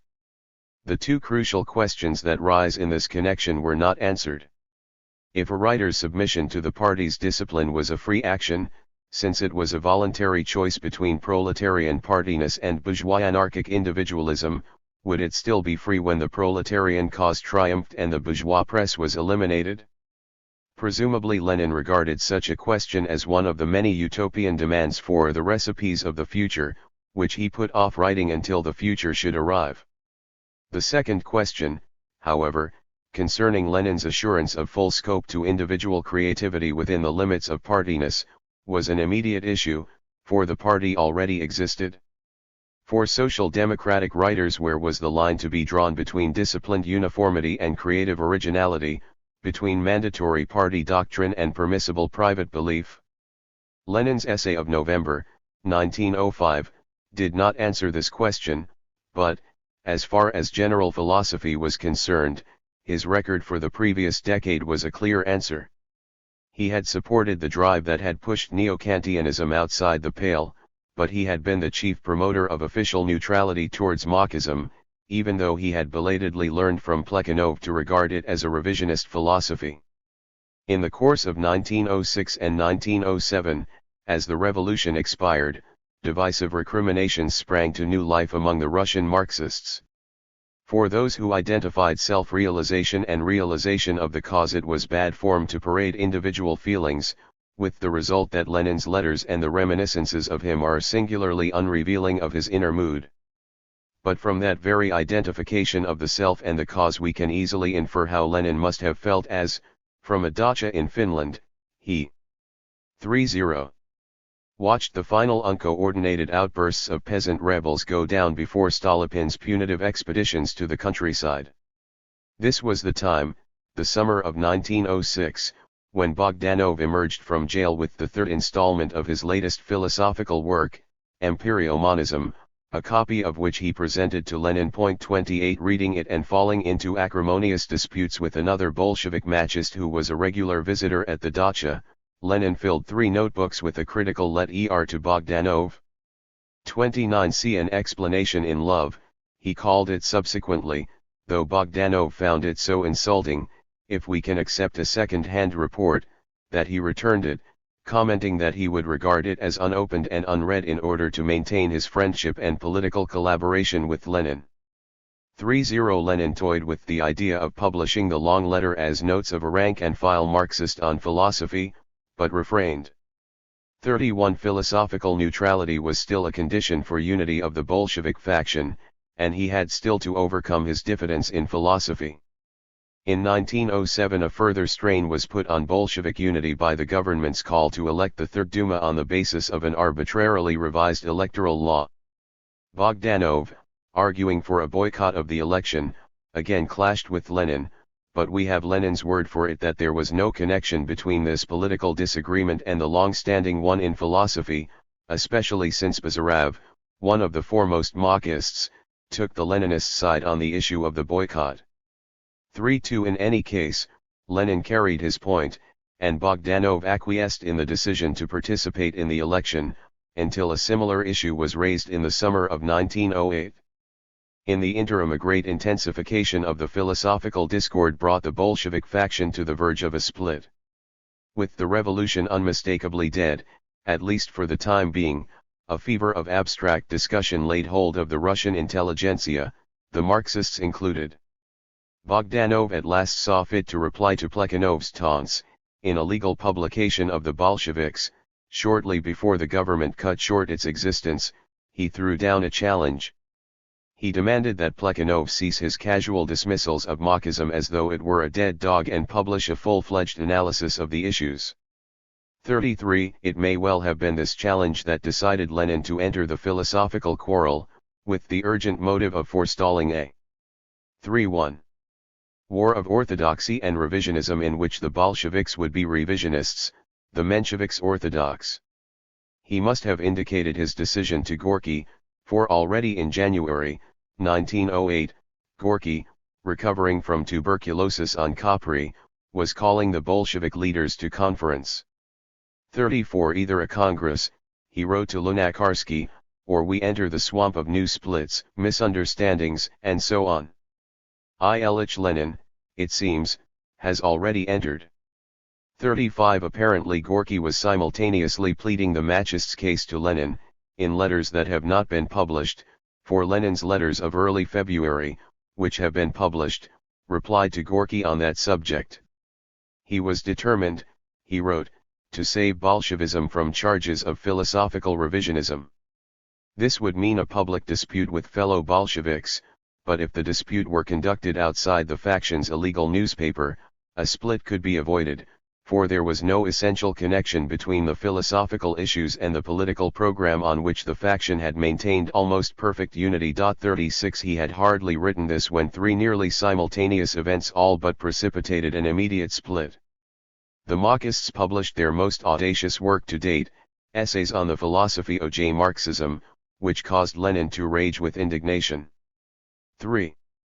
To assure the reader that faith in the reality of the external world is mysticism, Bazarov, to confound materialism and Kantianism in the most hideous fashion, Bazarov and Bogdanov, to teach the workers religious atheism and the deification of the higher human powers, Lunacharsky.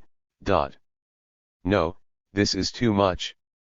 I would sooner be quartered than agree to participate in an organ or a group preaching such things. 38.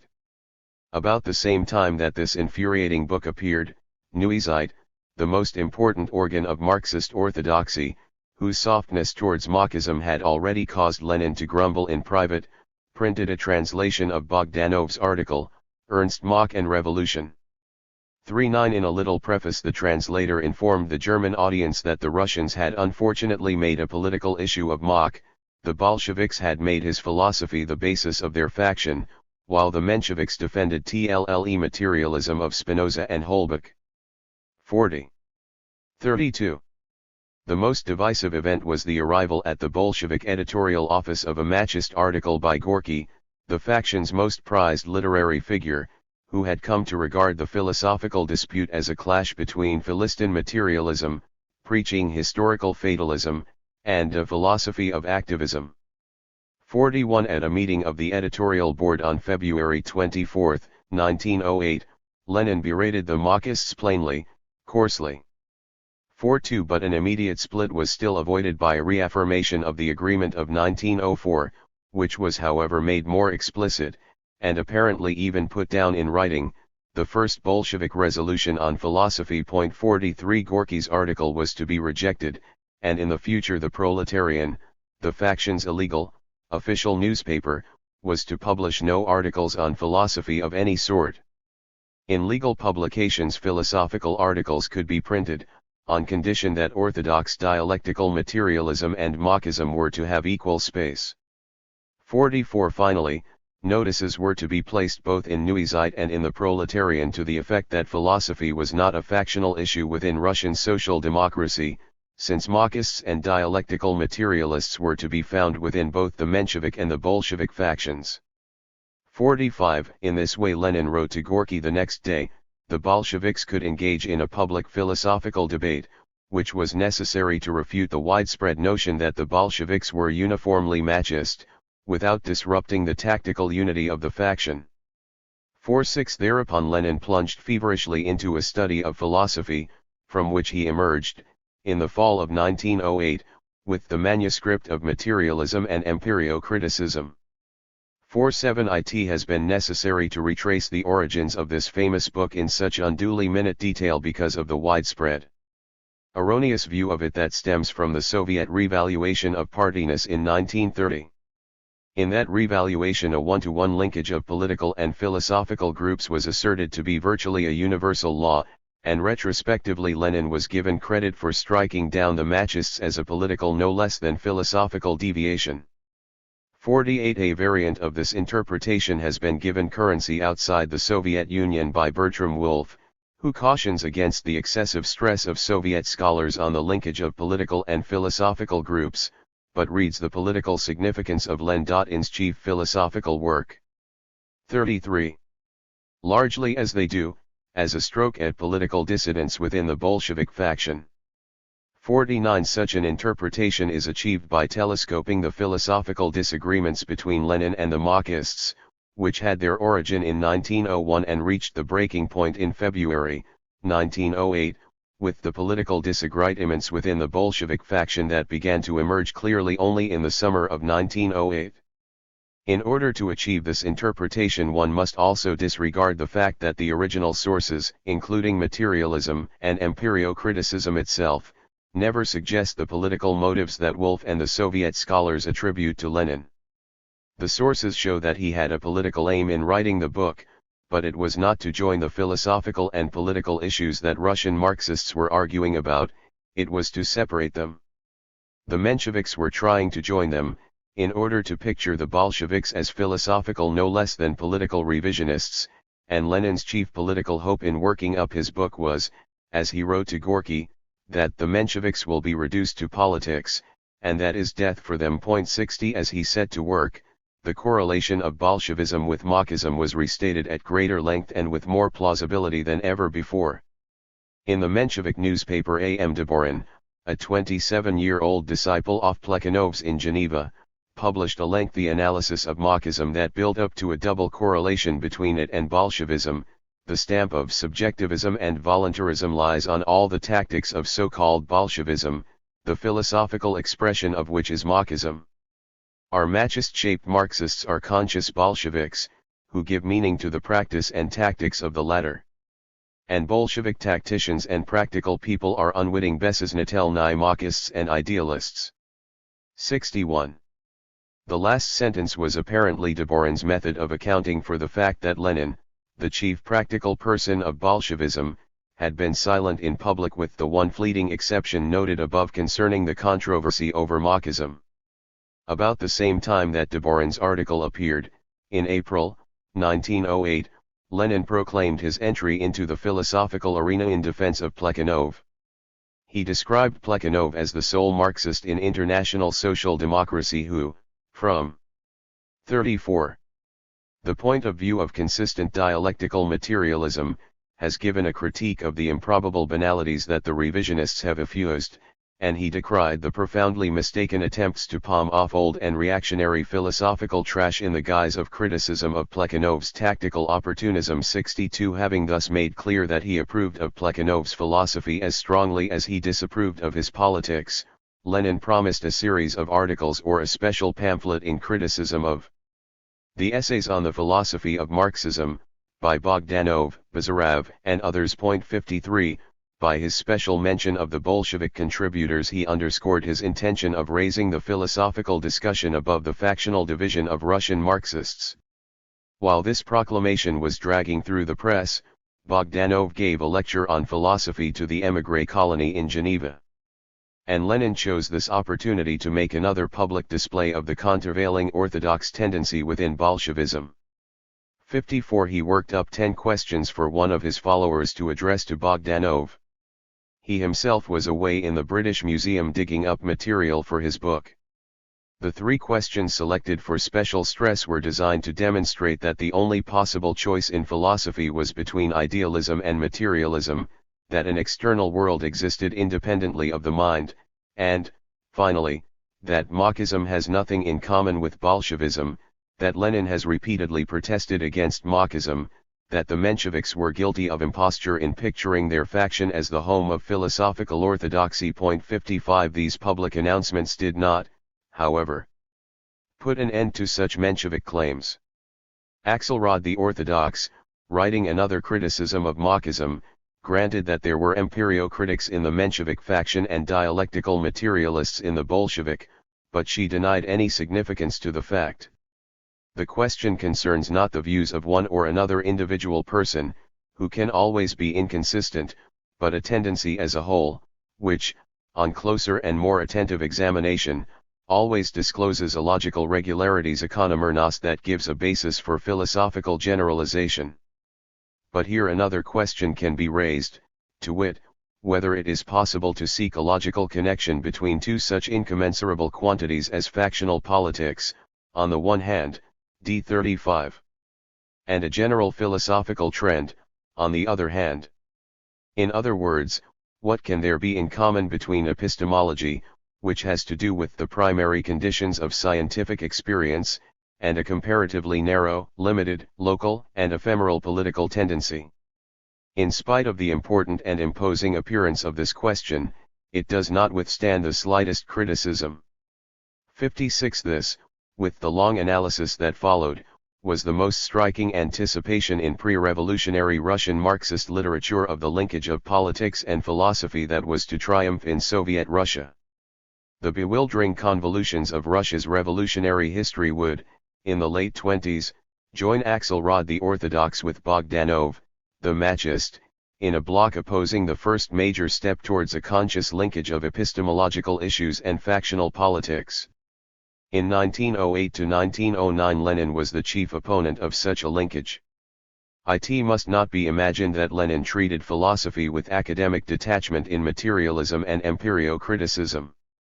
On the contrary, still a bit diffident in philosophical matters, yet passionately certain that he was defending elementary truths against opponents who were not honestly disputing but slyly undermining them, Lenin fluctuated between dreary stretches of inordinate quotation and violent explosions of invective.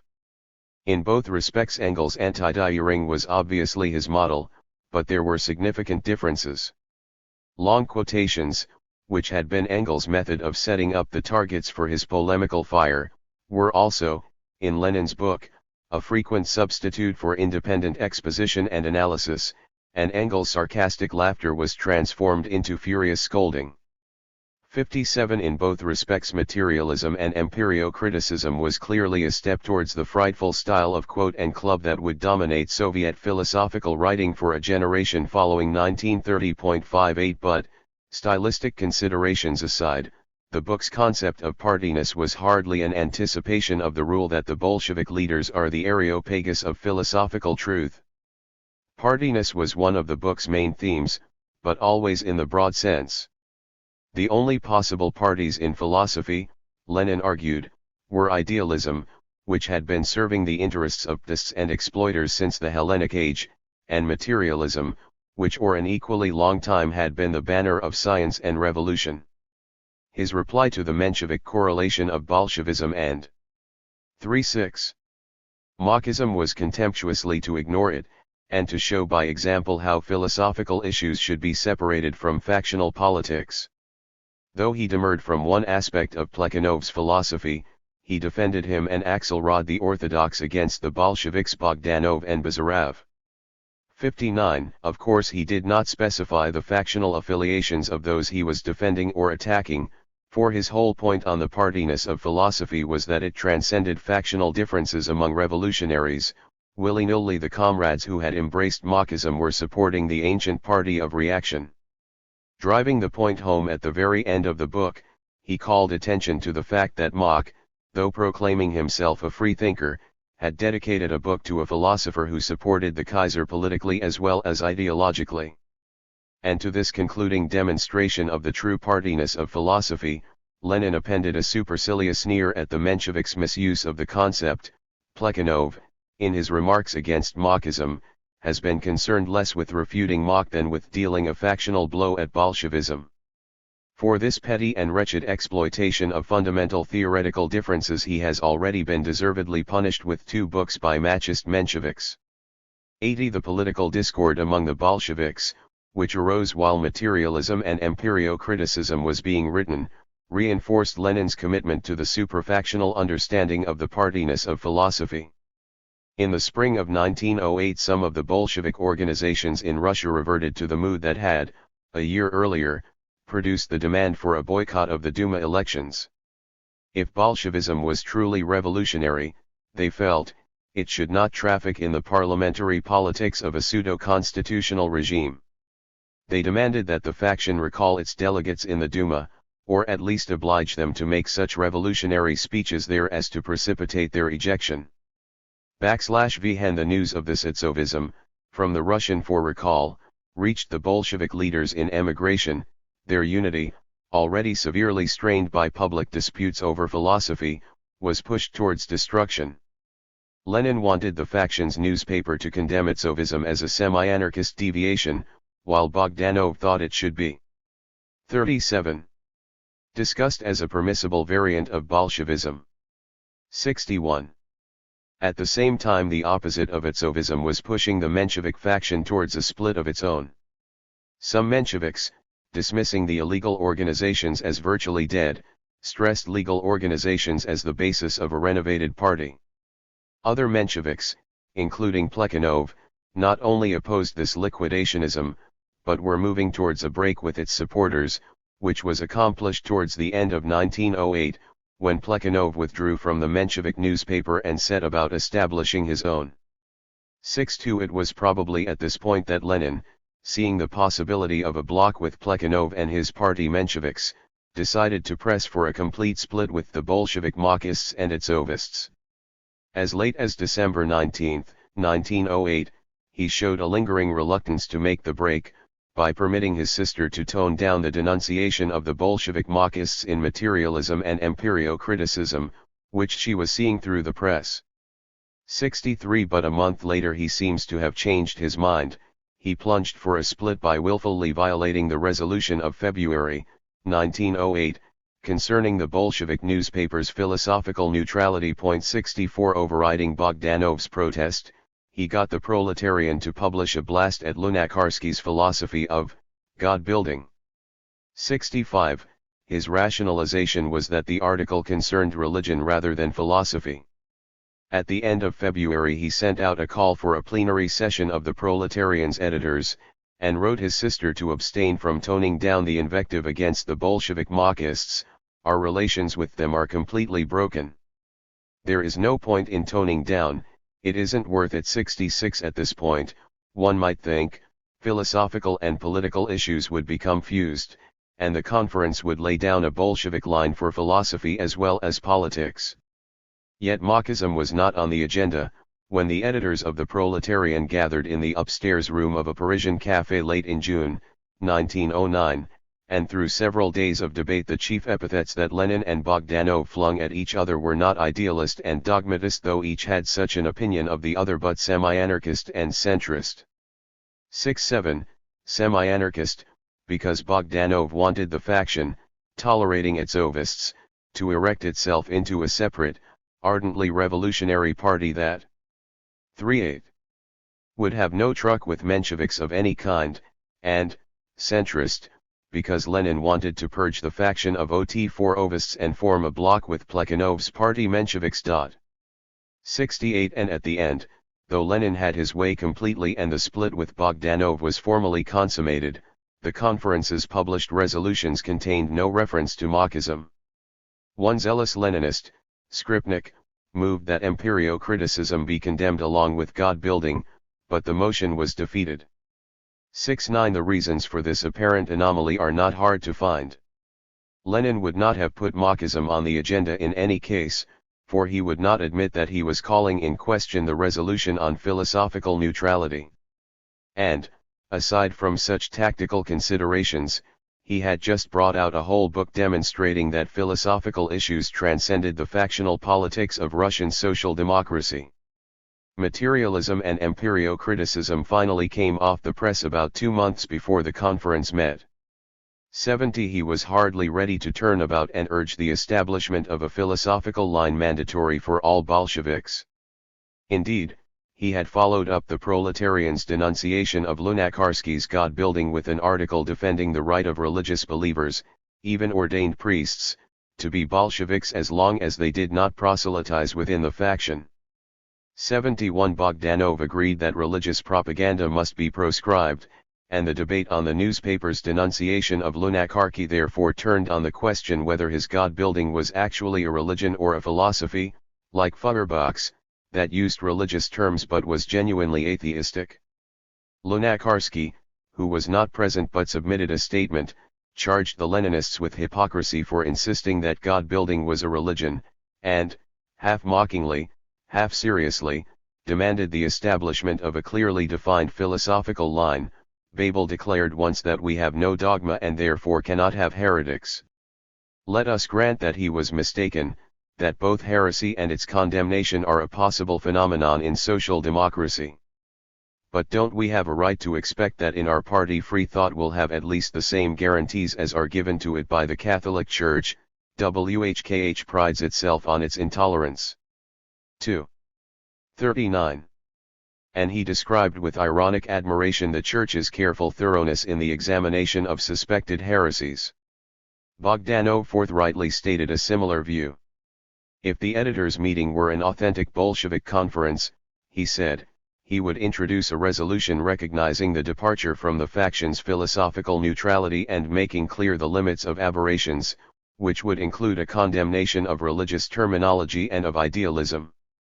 73 Voicing this demand for a philosophical line without Lunacharsky's irony, he was more obviously inconsistent when he added that he was against restricting the great proletarian movement within authoritarian limits. 74 These efforts to provoke a clear definition of the Bolshevik line in philosophy were in vain. The Leninists condemned God-building but held to their position that the resolution on the faction's philo and ethical neutrality had not been upset. But then Bogdanov walked out of the conference, and the Leninists were released from the necessity of diplomacy. Zinoviev, presumably speaking for Lenin, introduced a resolution on philosophy, but 3 substitute motions were immediately offered. Tomsky condemned philosophical discussion altogether, as a flight from the painful tasks of revolutionary agitation, and proposed that all philosophical articles be banned in the Bolshevik press. Rykov wanted a simple repeal of the resolution on philo-ethical neutrality, arguing that any effort to define the Bolshevik position in philosophy was fruitless, since no two Bolshevik philosophers could agree with each other. The last remark provoked Lenin to cry slander. Kamina at, sharing Rykhov's liberalism but somewhat more hopeful of finding a common philosophical denominator, proposed that the Bolshevik newspaper be allowed to carry philosophical articles written from the point of view that the core of West European revolutionary social democracy holds to. 75, to which Lenin remarked, somewhat cryptically, that it was impossible to determine beforehand what course the philosophical discussions would take. Thereupon Zinoviev's resolution was adopted by a vote of 6-1, with 2 abstentions. It amended the old resolution of February, 1908, by striking the requirement that the faction's legal publications must give equal space to various philosophical tendencies, and I'm for 0. Implicitly left in force the ban on all philosophical articles in the illegal newspaper. But this ban was not to be interpreted as a sign of the editor's neutrality. If philosophical questions should come up in the party's central organ, the representatives of the proletarians' extended editorial board in the central organ should take the definite au prix de l'ennui position of Marx-Engels dialectical materialism. 7-6. Thus the editors were formally committed to philosophical orthodoxy, however laconically defined. Lenin had made sure that the Mensheviks could not link philosophical revisionism with his faction.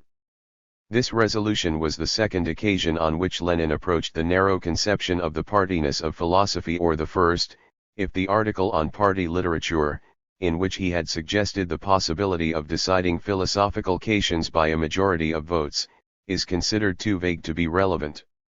It would be a mistake to emphasize the nearness of the approach. For one thing, the resolution was not made public. It was first published in the 30s, and thus could not become a part of the faction's platform, binding on all who joined. Vhen Bogdanov and Lunacharsky, in the manifesto announcing their new faction, the Viparetists, followed the advice they had given Lenin and stated their philosophical position. Lenin exclaimed with amazement that they were the first of all the groups and factions of our party to make philosophy part of their platform. 77. Very likely the amazement was genuine, for in 1912 Lenin readmitted the Viparetists. Even though they continued to publish Marxist works, he required only that they abstain from publishing their philosophical views in the Bolshevik press.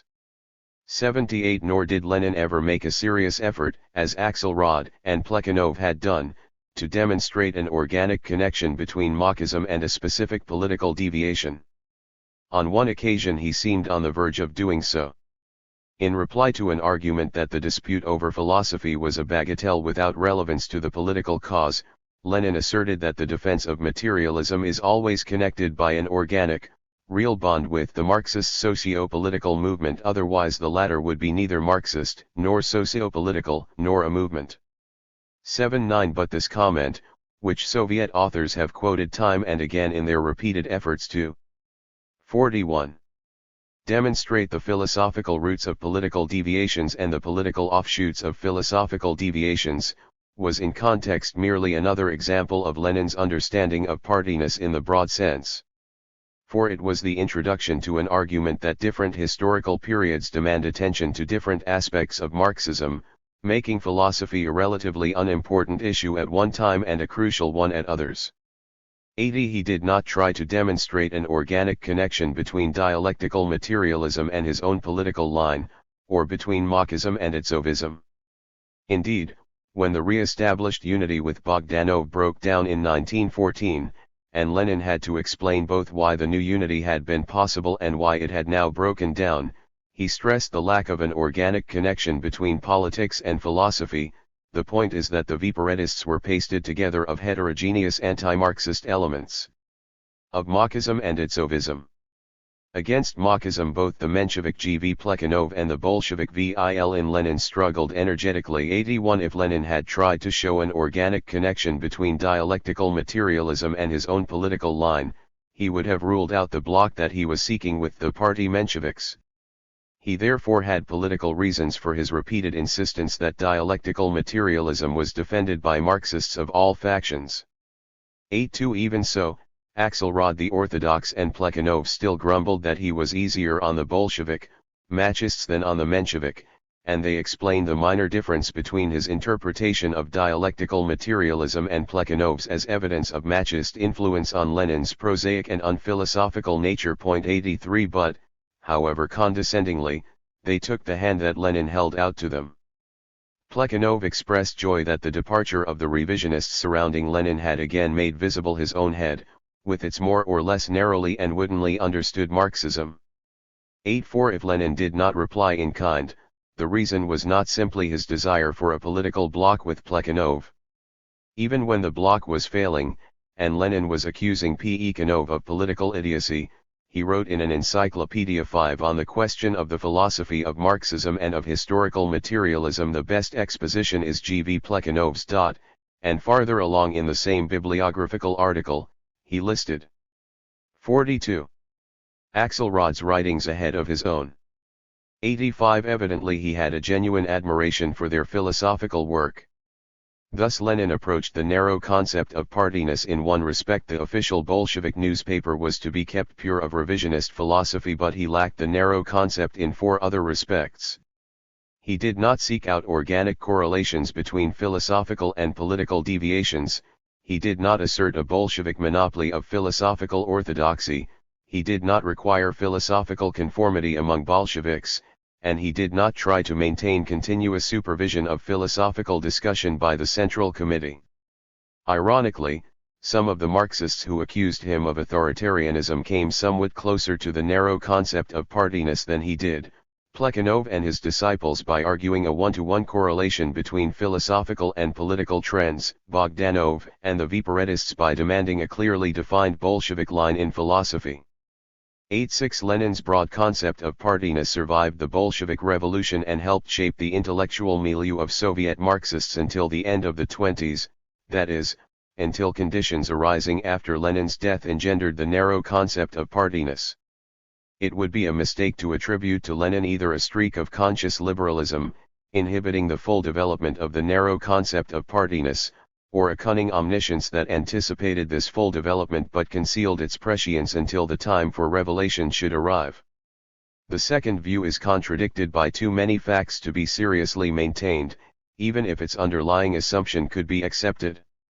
The first view overlooks the fact that Lenin could be liberal only by accident, for he was a liberal on principle. Liberalism, the willingness on principle to give free play even to ideas one loathes, is founded on doubt that any one idea is absolutely true, and Lenin hated such doubt as one of the chief hindrances to revolutionary action. Absolutely sure that he and his party knew the way through the capitalist present of blind necessity to the socialist future of conscious freedom, he believed that his party enhanced freedom by extending its control wherever refractory forces blocked that way. If he did not draw the inference that his party had to establish its undisputed, rigid control all over, the reason was that obstacles did not 43 rise up all over, and that other people than Bolsheviks supported one or another of his chief ideas, philosophical orthodoxy included. Audaciously and willfully as he steered his revolutionary course, still he ran before a mighty wind of popular, spontaneous revolution. /V fatal obstacles would loom on every side, and contrary winds and intractable calms would beset his party at every turn. In the time of Stalin's revolution from above, his illiberal legacy would be developed to the ultimate degree. 44. Part 2. The Soviet setting. 1917 to 1929. 3. Intraparty politics and philosophy. Quite abruptly at the end of 1929, Soviet Marxists discovered that their philosophical discussions of the preceding 12 years had been determined by the clash of political factions within the party. By 1931 they worked out the formula that is still standard in the Soviet Union. The party had been fighting a war on two fronts in philosophy as in politics. There had been a group of mechanistic authors who had provided the philosophical justification of the right deviation. There had been a group of Dvorinite or Menshevizing idealist authors who had done the same service for the left, always in quotes, deviation, and there had been the party, never in quotes, now triumphant over all deviants. Fortunately, no one recalls TLIAT1. B. Maiden, the chief author of this standard formula, as late as April 1929, reviewed the controversy over mechanistic materialism without a word about the right deviation, and in June attacked the right deviation without a word about mechanism. Certainly he did not connect the de Brunits with the left deviation, for he was then a de Brunite himself. Two outside observers of Soviet Marxism have reacted to this formula in different ways. When it was first announced, émigré Russians who had followed the philosophical discussions laughed sarcastically, supposing that nothing more was involved than an abrupt decision of Stalin and his place-hunting young men to control philosophical discussion.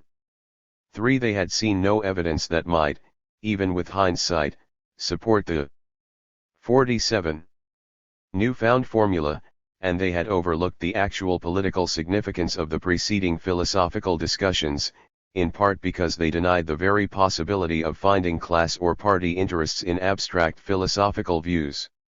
A similar interpretation echoes in recent Thomist accounts of Soviet philosophy, which, in their historical sections, rely heavily on the writings of the Russian émigrés.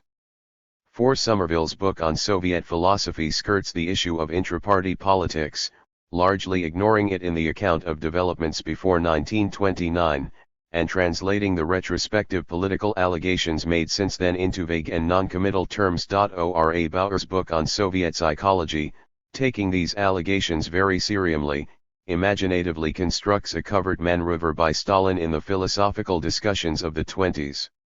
6. A good deal of the confusion on this question could be avoided by introducing a few elementary distinctions. Soviet Marxist discussions of the philosophy of science during the 20s may have had connections with politics, understood as factional dissension and maneuvering within the Bolshevik Party, or with politics, understood as state policy. And in either case, one can seek either consciously formed connections, which may be presumed to have left some clear evidence of themselves, or an unintended cross-fertilization of ideas, which is difficult to prove conclusively.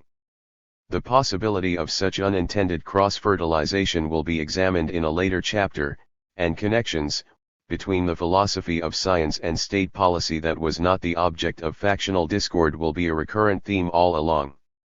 But first one must set aside the legend that already in the 20s there were consciously formed connections between the factional struggle within the party and the discussions of the philosophy of science. There is no direct evidence of overt connections between the two fields, but the legend thrives nevertheless, on the assertion of indirect evidence of covert connections.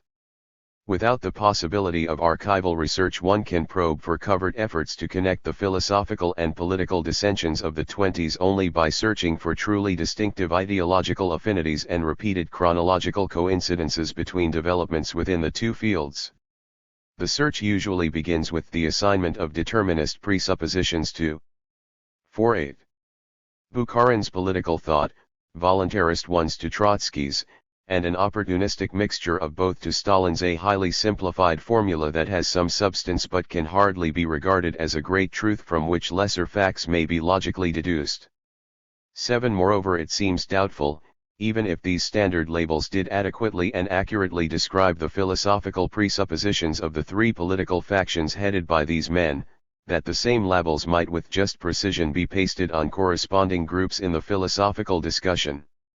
Intellectual history would indeed be easy to write and hardly worth writing if there were an unexceptionable logic by which the political and philosophical views of men and their parties could be inferred from each other.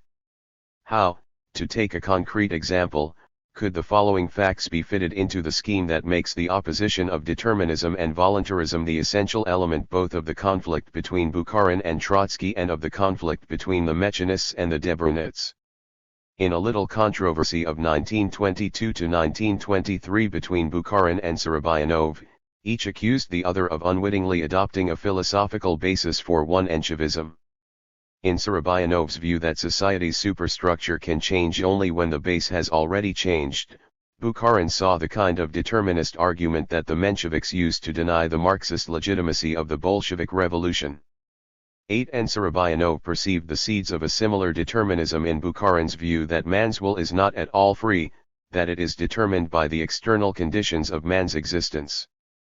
Against this Sorobayanov cried out spiritedly, "No, Comrade Bukharin, Not at all. The limits of the human will are determined not on, why by the external conditions of man's existence but also by man himself and his own will. 9 After 1923 Bukharin and Sorobayanov ignored each other, and Sorobayanov, who became a leader of the Mechanist faction, defended his voluntaristic philosophy against the attacks of the Dvoraniels.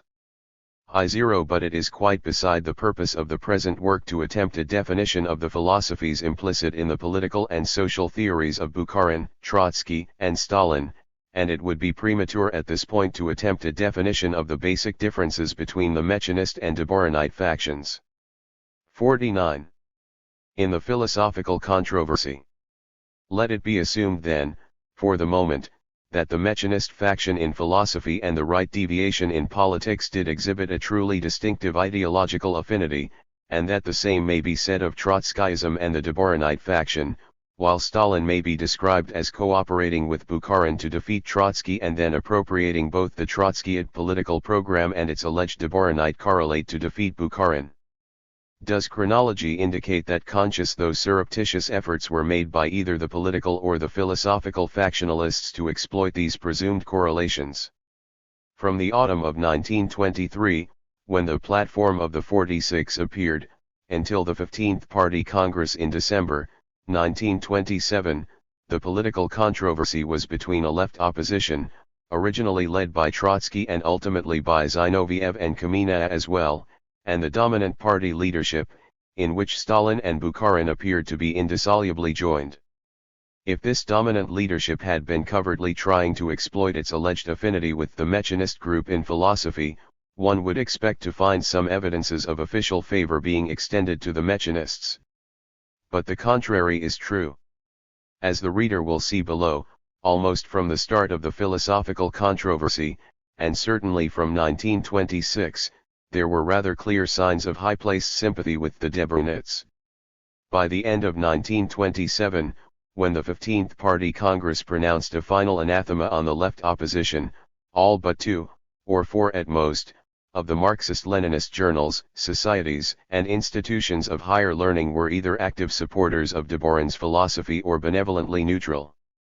If the dominant party leadership had been conscious of a distinctive affinity between the Dvoranites and the Trotskyites, it is difficult to understand how the former could have moved from triumph to triumph as the latter were being pushed towards destruction.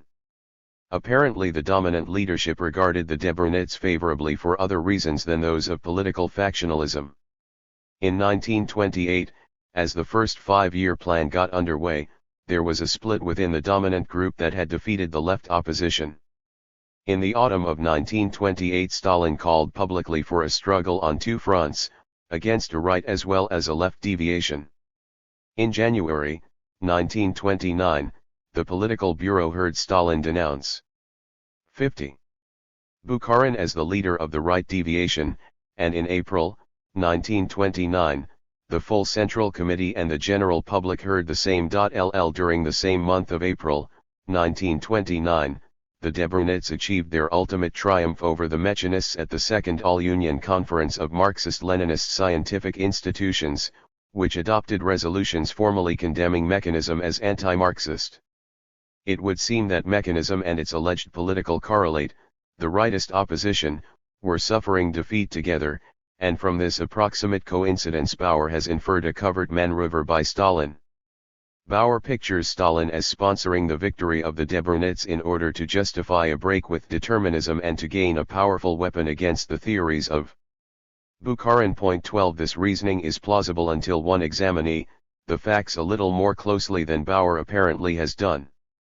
In the first place, the victory of the Dvoranites had already been assured before the split occurred between Stalin and the right deviation. In the second place, if one is to imagine Stalin deciding in 192.8 or early in 1929 to make the Dvoranite ascendancy official and complete in order to gain a powerful weapon in the gathering conflict with the right deviation, one would think that he would have got the Dvoraniks to give a political, anti-rightist emphasis to the propaganda against the Mechanists.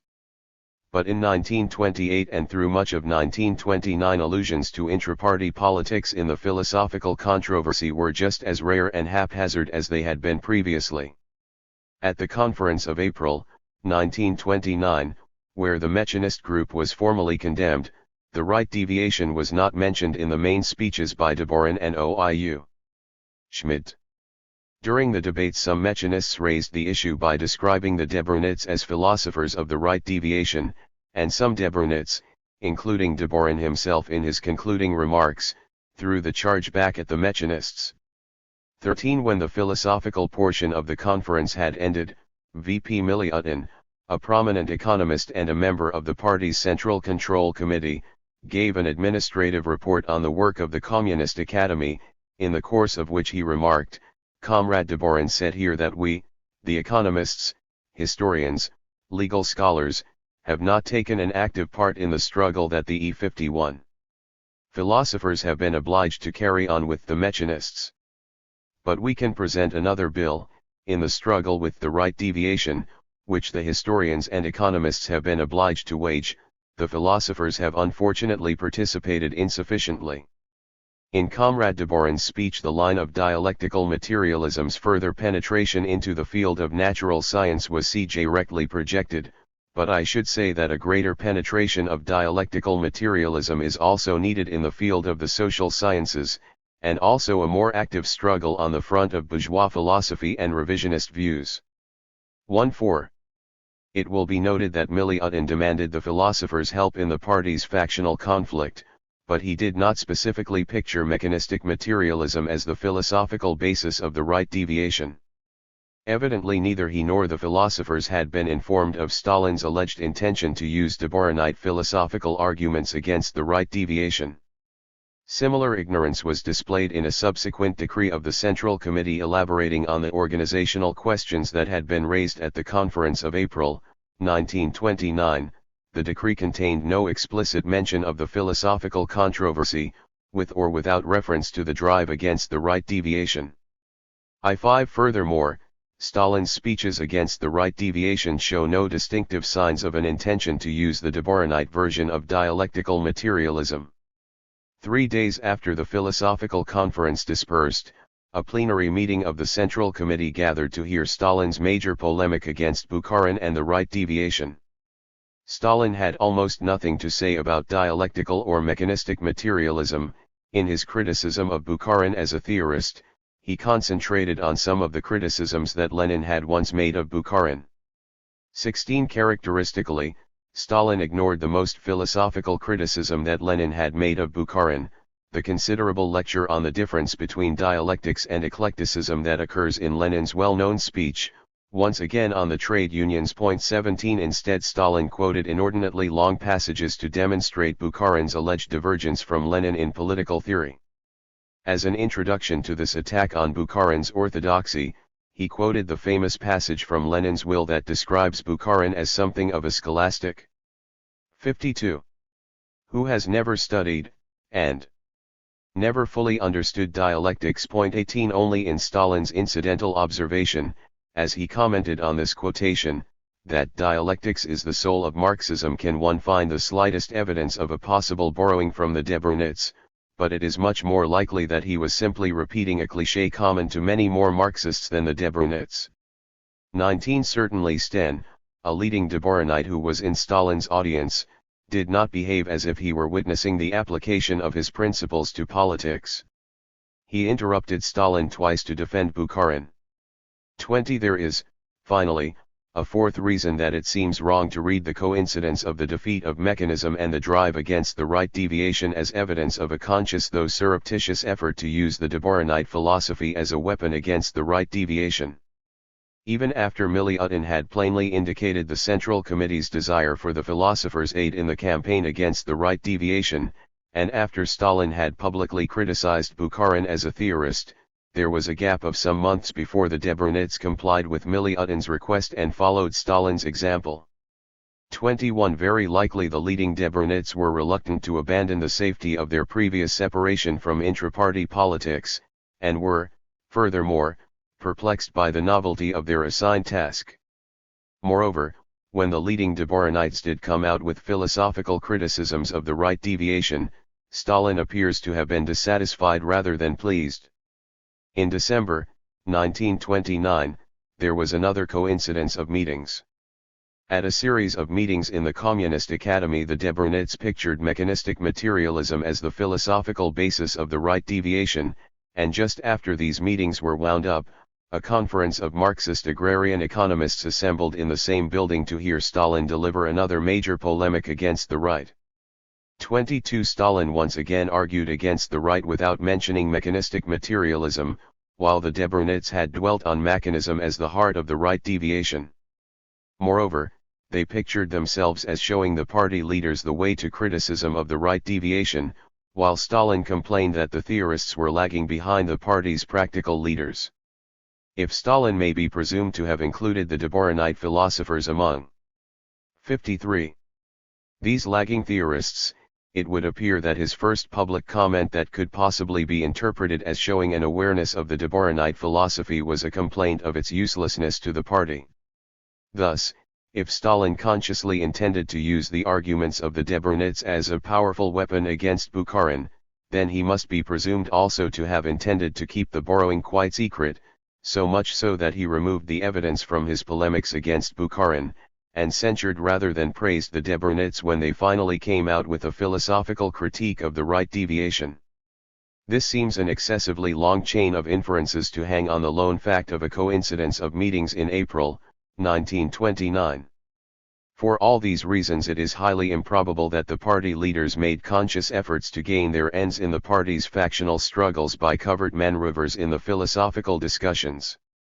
Indeed, the direct evidence, the actual record of the philosophical discussions, suggests something quite different, a widespread, conscious effort to keep the philosophical discussions separate from the party's factional quarrels. Consider the case of I. Stpanov, or Skvortsov Stpanov, who was a leading mechanist in the philosophical discussions and a leading opponent of Trotskyism. When one recalls that the first attack on Stpanov's philosophy came from a Dvorinite philosopher who belonged to the left deviation, as did one other prominent Dvorinite, Sten and Karev, 23, it seems strange that Stpanov did not allege a connection between his philosophical and political opponents. Yet the fact is that he did not. He was not above the injection of ad hominem arguments in his philosophical polemics. He once described the Dvorinite Greedskal a mature, honored cadet, i.e., constitutional Democrat in the past, a solid professor, an irreproachable idealist in the past and the present. If in pre-revolutionary times Dvorin, half Zionist and half Menshevik of the extreme right wing, exhorted us to vote for the cadet, why should he not form a bloc with Professor Greedskal now against the materialist danger? 24. The Debrunets countered this sort of attack with arguments that mechanist philosophy was logically a justification of Menshevism or social democracy, but they did not mention factional deviations within the Bolshevik Party. 25. 54. There were only 4 exceptions to this mutual abstention from allusions to the party's internal conflict. In 1927, the Dvorinite A. Maximov submitted an article to Under the Banner of Marxism, in which he accused Stpanov of supporting a philosophy that justified Trotskyism. News of the accusation reached Bukharin, who wrote the editors that it would be ridiculous, and politically, how shall I put it, not mighty clever to link Stpanov with Trotskyism. The philosophical discussion can and should go on, but not with such methods as in essence hardly correspond to reality and JN politics are plainly harmful. This is my personal opinion. 26. Dvorin, the chief editor, wrote back that he shared the opinion, and had killed the offensive passage a month before Bukharin's letter arrived. 27. But Dvorin did allow Maximov and 2 other authors to drop fleeting assertions, without reference to Stpanov, that mechanism in philosophy and Trotskyism in politics were natural correlates.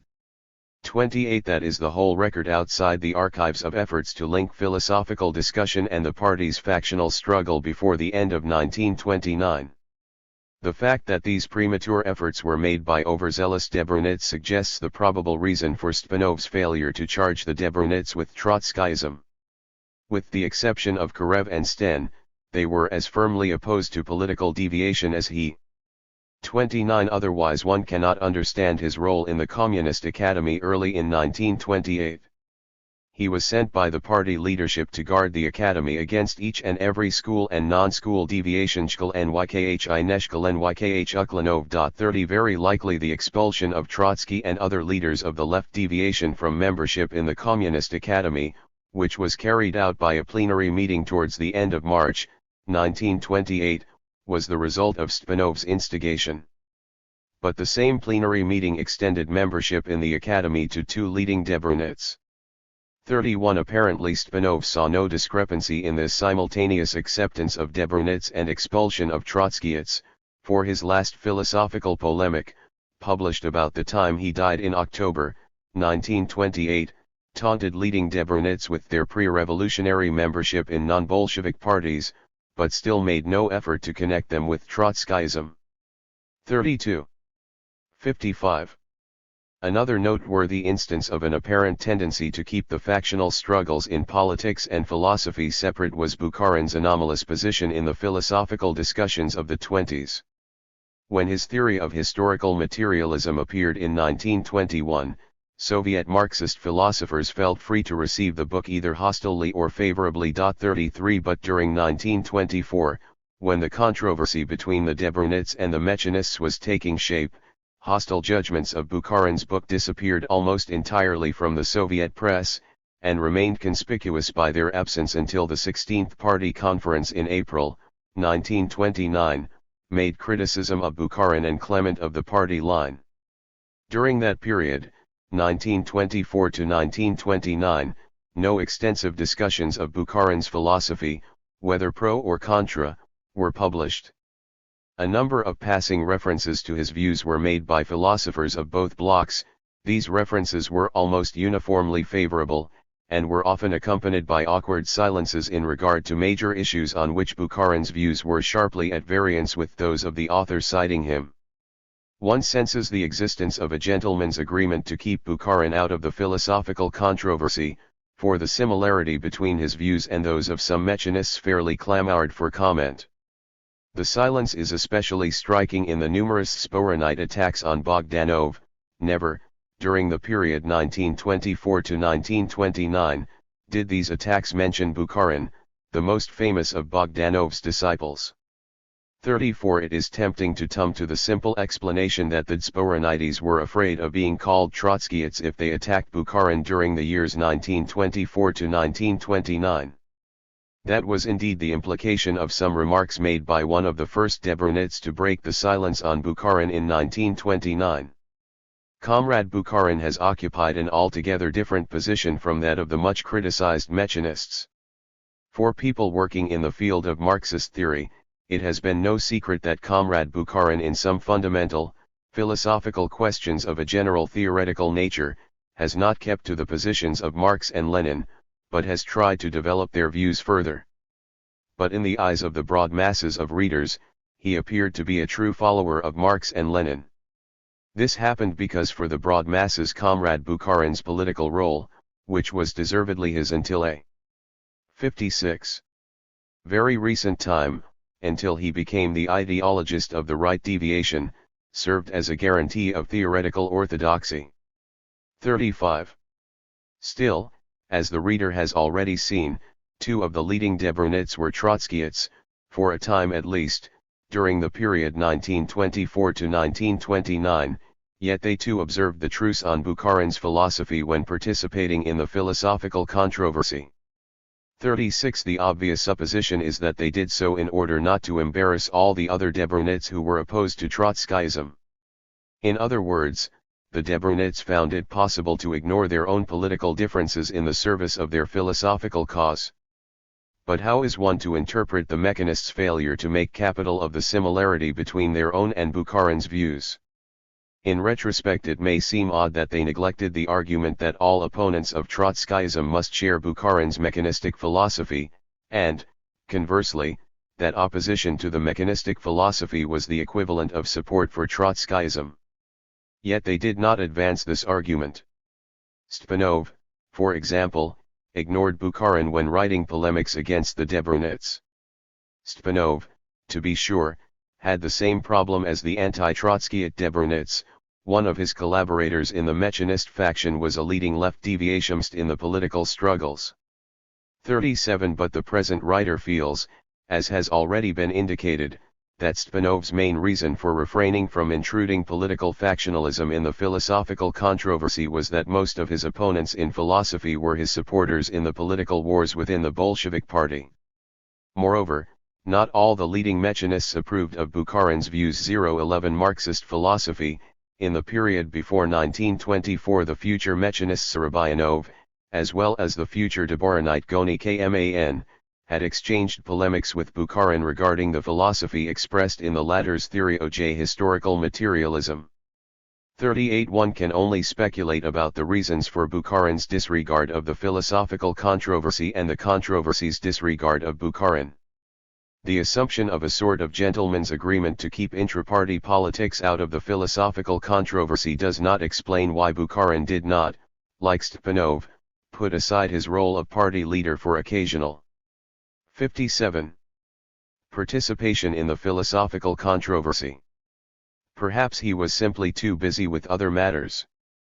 Perhaps he was sulking. In 1923 he publicly expressed his anger at the editors of Under the Banner of Marxism for sheltering an alleged enemy of the party, who had criticized Bukharin's philosophy. Bukharin announced his intention of having nothing more to do with Under the Banner of Marxism, which was the chief journal of Soviet Marxist philosophy. 39 Or perhaps the philosophers considered Bukharin a popularizer of historical materialism rather than a significant figure in the elaboration of dialectical materialism. 40 Whatever the causes may have been, the fact of mutual avoidance between 1924 and 1929, with occasional nods of polite respect towards Bukharin from philosophers of both blocs, is undeniable. Other major figures in the party's political factions also remained aloof from the clash of Mechanists and Debrunets. Zinoviev, for example, in 1925 celebrated the publication of some of Lenin's philosophical notes by a leading article in Bolshevik that was silent concerning the philosophical controversy, in spite of the fact that Lenin's notes were an object of special contention in it. 41 Nor did Trotsky, the chief leader of the left deviation, take a position in the philosophical controversy. In 1925, while exhorting a meeting of chemists to support the Soviet regime, he expressed views on the philosophy of natural science that were strikingly similar to those of the Mechanists, but without openly commenting on the philosophical controversy. 42 The speech was probably the basis for the abortive Dvorinite effort in 1927 to connect the Mechanist philosophers with Trotskyism. It was unfortunate for the Debrunets that they did not persist or were forbidden to persist in this effort, for they were subsequently charged with surreptitious Trotskyism because of their failure to make an extended critique of Trotsky as a philosopher. It is a fact that the Debrunets were largely silent concerning Trotsky's philosophy, but, viewed in conjunction with their similar failure to criticize Bukharin, with the avoidance of such subjects by the Mechanists no less than the Debrunets, and with the abstention of Bukharin, Trotsky, and Zinoviev from participation in the philosophical controversy, the fact of Dvorinite silence is evidence, not of surreptitious Trotskyism among the 58 Debrunets, but rather of a common inclination to keep the discussions concerning the philosophy of science separate from the factional quarrels of the Bolshevik Party. Indeed, as shown by the case of the three Debrunets who charged mechanism with being a correlate of Trotskyism, the Debrunets tended to be somewhat closer than the Mechanists or the party chieftains to the mixture of party politics and the philosophy of science that would be characteristic of the 30s. Another indication of the tendency during NEP to keep the philosophy of science separate from party politics was Stalin's position in the philosophical controversy. For his part, Stalin avoided the controversy no less than Bukharin, Zinoviev, and Trotsky. Stalin's obituary of Stepanov, for example, praised him unreservedly as a party leader, but said nothing of his controversial philosophical views beyond the vague remark, "Many thousands of comrades know him as one of the oldest and most popular writers on Marxism." 43 For their part, the philosophical disputants tended to ignore Stalin completely, which was not difficult, since Stalin had even less to say about the philosophy of science than his fellow party leaders. There was one notable exception to this rule. In the spring of 1924, Stalin attempted to define the foundations of Leninism in a series of lectures at Sverdlov Communist University. His introductory delimitation of the subject set aside worldview Mirovozhrenie, Weltanschauung as an area in which Lenin contributed nothing new and distinctive to the general treasure house of Marxism, and the exposition of Leninism that followed was accordingly concerned only with social and political theory. 44 At one point, however, while stressing the importance that Lenin assigned to theory, Stalin reached to the philosophy of science for an illustrative example, and attributed to Lenin and no one else the accomplishment of the very serious task of generalizing, in accordance with materialist philosophy, the most important of that which was given by science during the period from Engels to Lenin. 45 The awkwardness of the Russian, which the present writer has attempted to preserve in translation, as well as the apparent inconsistency with the original limitation of Lenin's creativeness to social theory, and certain other lapses and deviousness, were criticized by G. K. Bammel, a prominent Dvorinite. 59.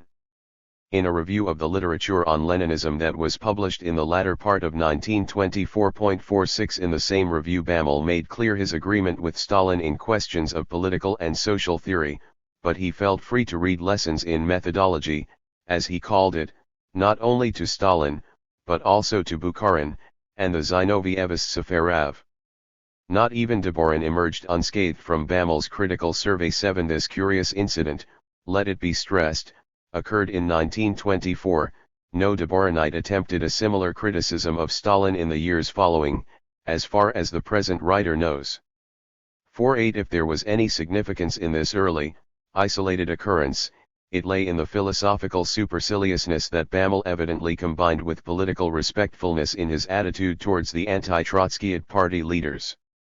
Subtler evidences of this Dvorinite superciliousness towards politicians and others immersed in less exalted occupations than the study of dialectics will be examined below, but the fact of its existence should be noted here, for it was another manifestation of the widespread tendency during NEP to regard Marxist philosophers of science as somewhat autonomous specialists. As far as the public record reveals, Bammel was not rebuked for presumptuousness. 49 It was not until December 1929, that he and the other philosophers of science heard from Stalin. They heard, or rather, some of them heard, for many refused to believe that Stalin was addressing them, a complaint of the lag of theory behind practice, a complaint of the separation between theoretical work and the party's practical political tasks. 50 That complaint helped inaugurate Stalin's great break on the philosophical front, a time when the Bolshevization of philosophy became the order of the day, and the Dvorinite leadership defended the autonomy of philosophers until the Central Committee issued a decree against them. But Stalin's complaint also shed considerable light on the period that it brought to an end. It was a final piece of evidence that until 1929 neither the philosophers of science nor the party leaders had made significant efforts to connect the discussions of Marxist philosophy of science with the struggle against political deviations within the Bolshevik Party.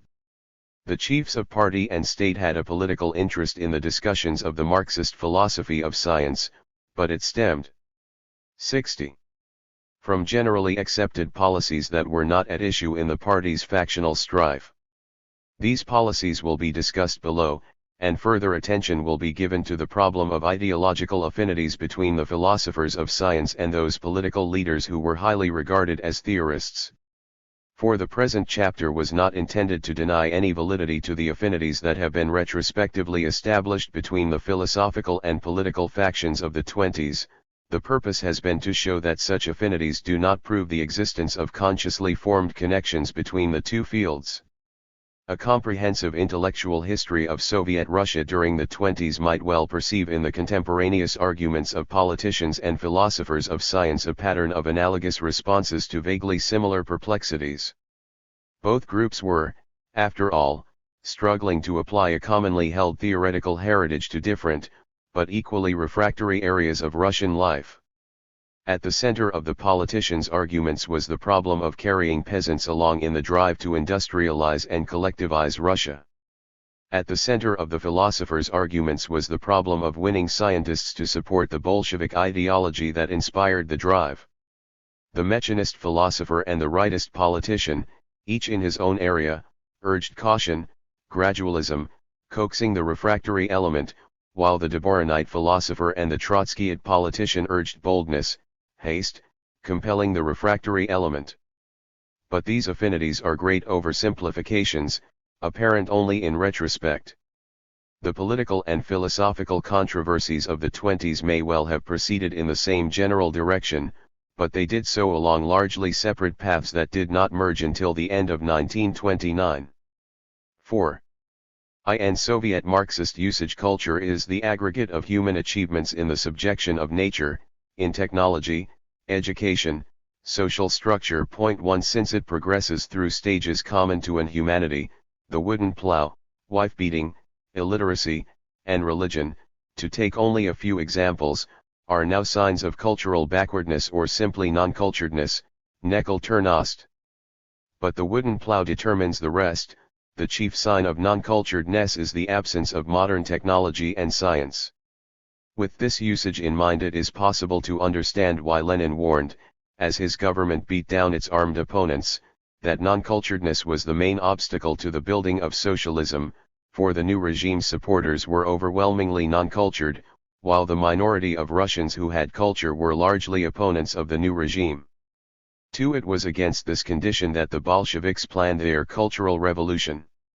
To make cultured people out of revolutionary workmen and peasants, to create a new and numerous generation of professional people and white-collar workers, the Russian word intelligentsia now includes both types, who would be Bolshevik in outlook.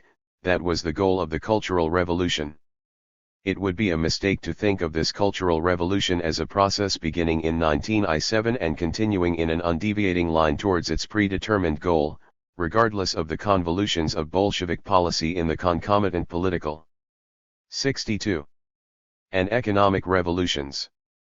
The Soviet authorities adjusted their cultural policies not only to changing realities within the field of culture, but also to the changing requirements of economics and politics. While a full examination of these relationships is beyond the limits of the present work, some peculiarities of the Cultural Revolution must be considered, for they had a profound influence on the contemporaneous discussions of the philosophy of natural science. Perhaps the most important peculiarity of the Cultural Revolution from 1917 to 1929 was a fundamental ambivalence in it. Concessions to the bourgeois specialist accompanied a determined drive against him. The reasons for this ambivalence are not hard to find.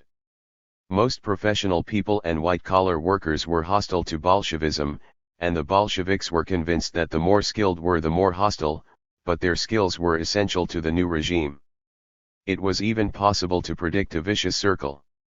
How was a new generation of red specialists to be trained by teachers longing, as Lenin put it, for an orderly bourgeois republic? 3. Or, assuming that proletarians and peasants were the most likely raw material out of which red specialists could be fashioned, how were they to be given higher learning when most were not properly equipped to enter even secondary schools? Pavlov, who was neither a Bolshevik nor a Marxist, was free to consider the Cultural Revolution an ineluctable contradiction.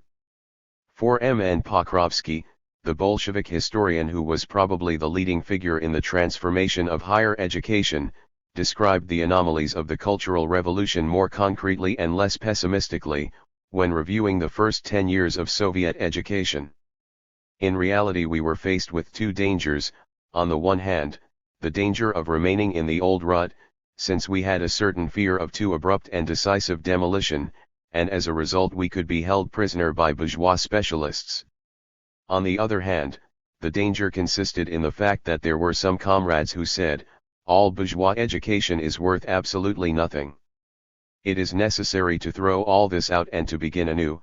Pokrovsky believed that a middle course was possible and desirable, and was in the main being followed. 63. Whether it should be called a middle course or an ambivalent one, it was clearly in evidence from the founding of the Soviet state until 1929, in spite of occasional shifts that portended the end of all concessions to the bourgeois specialist. For example, in 1918 the Council of People's Commissars decreed that all citizens, 16 years and over, had the right to a higher education without regard to sex, nationality, or social origin. No special favors were given to workmen and peasants, other than the order that universities should establish workmen's faculties, JORAVSKY in the Soviet abbreviation, to give workmen and peasants the necessary academic preparation for higher education. 6. But by 192 when the Civil War was ending, the JORAVSKY were supplying only a small fraction of the students in higher education, and within the JORAVSKY themselves nearly a fourth of the students were of non-proletarian, non-peasant origin. The government thereupon introduced a system of class preference in admissions to institutions of higher education, and purged the JORAVSKY, expelling students who were neither peasant nor proletarian in origin until they declined to 15% of all the students in the JORAVSKY. 7. But drastic measures were exceptional before 1929. In admissions to higher educational institutions, class preference was applied, as the law required, but not so vigorously as to effect a rapid transformation. By the academic year 1928 to 1929, students of proletarian and peasant origin, taken together, were just under 50% of the total student body in non-communist institutions of higher education. Among graduate students they were still a small minority, on faculties and research staff a tiny one. 8. Bolshevik efforts to win control of the faculties in higher educational institutions followed an analogous pattern. In 1918, conferences of faculty members refused to adopt Bolshevik proposals that would have given the government effective control of them. 9. In 1921, with the Civil War ended in its favor, the government decreed what it could not accomplish by persuasion. Even the right to select graduate assistants was subjected to control by party and state. The immediate result was actual strikes by the faculties of some leading universities early in 1922.10. Though the government won its point in principle, the strikes were ended without the statute concerning higher schools being revoked or re-64. Viced, some provisions were not enforced until 1929. In the interim, the degree of enforcement, as the extent of Bolshevization in general, varied from one type of institution to another, from the non-communist to the communist, with a mixed type in between.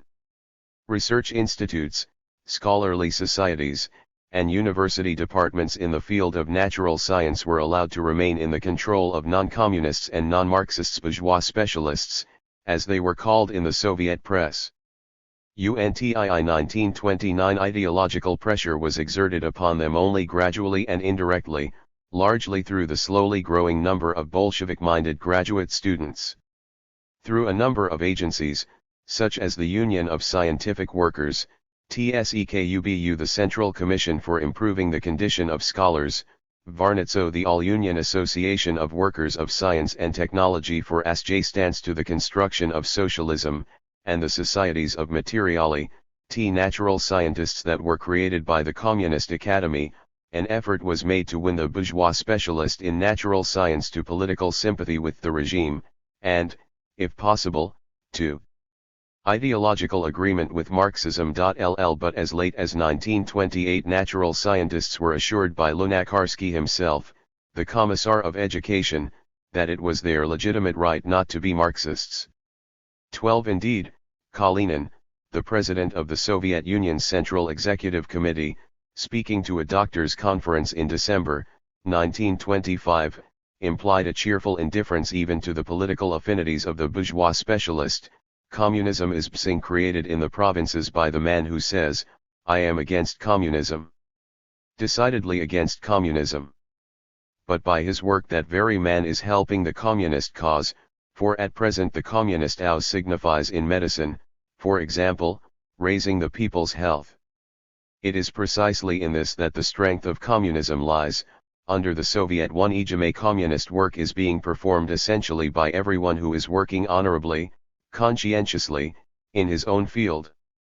13. Lunacharsky, to be sure, followed his reassurance to natural scientists with the assertion that the victory of the proletariat in this matter, the conversion of scientists to Marxism, is inevitable, for dialectical materialism flows.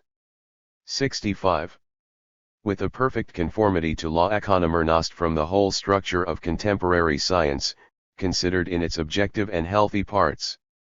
Lt and Kalinen's assurance that honorable and conscientious work in one's particular field allowed the natural scientist to have what thoughts he chose, could not have been entirely comforting, in view of such a clear announcement as was made by the 12th Party Conference of August, 1922, the use of repressions cannot be renounced, not only in relation to SRS and Mensheviks, but also in relation to the intriguing upper strata of the pseudo-non-party, bourgeois democratic intelligentsia who, for their counter-revolutionary purposes, abuse the fundamental interests of entire bodies literally, corporations, and for whom the true interests of science, technology, pedagogy, cooperation, etc., are only a hollow phrase, a political screen.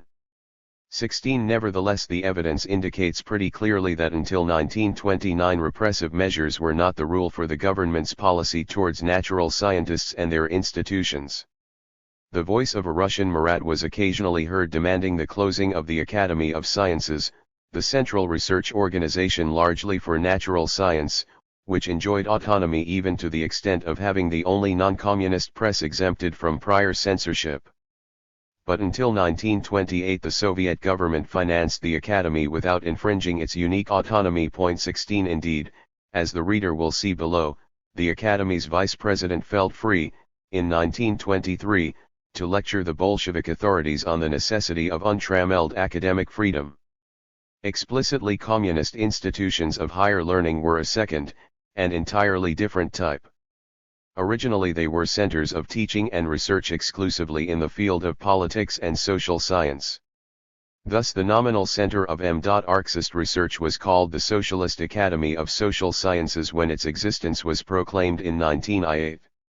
1.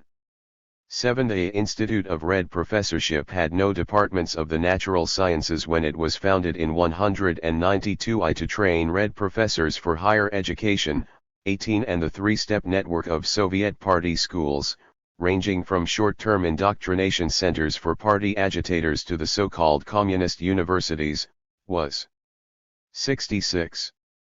And bourgeois scientists, charged with the training of party workers for leading positions at all levels within the government, trade unions, cooperatives, and, of course, the party itself. 19 From 192 however, as the communist universities began to establish a 3-year program of genuine higher education, courses in mathematics and natural science came to be offered. And some Marxist educators got ideas of training natural scientists and engineers in the communist universities as well as social and political workers. Déatel's law, a standard Soviet phrase for public functionaries. 20 In 1923, moreover, the socialist, soon to be communist, Academy was directed to go beyond the limits of the social sciences in its research and propaganda, and shortly thereafter the Institute of Red Professorship began courses in the history and philosophy of natural science. 21 But teaching and research in the natural sciences remained a distinctly subordinate function of these communist institutions. In 1924, a resolution of the 13th Party Congress reminded the communist universities that the tasks of specialization, i.e., the training of specialists in technology and natural science, were to be fulfilled by the non-communist institutions of higher learning. 22 And throughout the 20s the Communist Academy had little more than a single laboratory, a place of Pavlovian research, derided by the head of the Marx-Engels Institute, D.B. Ryazanov, with a punning epithet, Sobakiy Institute, that can be translated only approximately, Bitchy Institute perhaps, for it refers both to the dogs used in the research and to the poor state of the research. 2-3 A fuller examination of the controversial position of natural science in the communist institutions of higher learning will come later.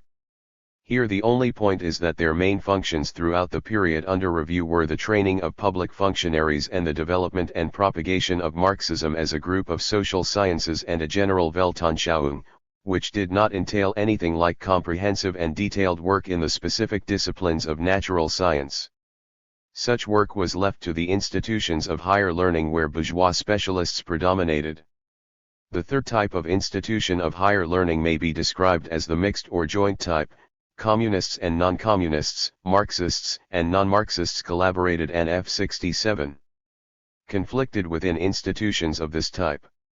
In a sense, all the non-communist universities qualified for this description, if one considers the departments of the humanities and the social sciences, for a commission for the radical reform of the teaching of social sciences in the higher school began in 1921, a ripping and patching operation that extended throughout the period under review. Courses in philosophy, for example, appear to have been abolished and later reintroduced in altered form, with both communist and non-communist teachers, including even a few survivors from the pre-revolutionary era. 21. As late as 1929 there was a report from Bielorussia of cases that give rise to the necessity of the liquidation of university courses that are anti-Marxist, hostile to Marxism. We still have departments where Marxism is applied by automatic Marxists in very moderate doses, as an unavoidable evil, where it is resorted to as a phraseology that commits one to nothing. For present purposes the most important instance of the mixed institution was the Russian Association of Scientific Research Institutes of the Social Sciences. Within RANIAN, as it was called for short, were about 15 institutes doing research and training graduate specialists in such fields as history, economics, experimental psychology, and the philosophy of science. 27. The degree of communist or even Marxist influence varied, as V. M. Fritsch, the famous communist art critic who was in charge of RANIAN, reported to a conference in March, 1928, in proportion with the growth of the cadre of graduate students, and here we have about 40% communists, grow the pressure and thrust from below of the Marxist graduate students on the non-party, research part of the staff, hence there is conflict and difficulty in the work. When we have insufficient Marxist leadership in an institute, the graduate students lay it on us, the press lays it on, and so on, but when we put pressure on the non-Marxists, then in the foreign press appears an appropriate article, to the effect that we are strangling science. And thus an extraordinarily difficult situation is obtained.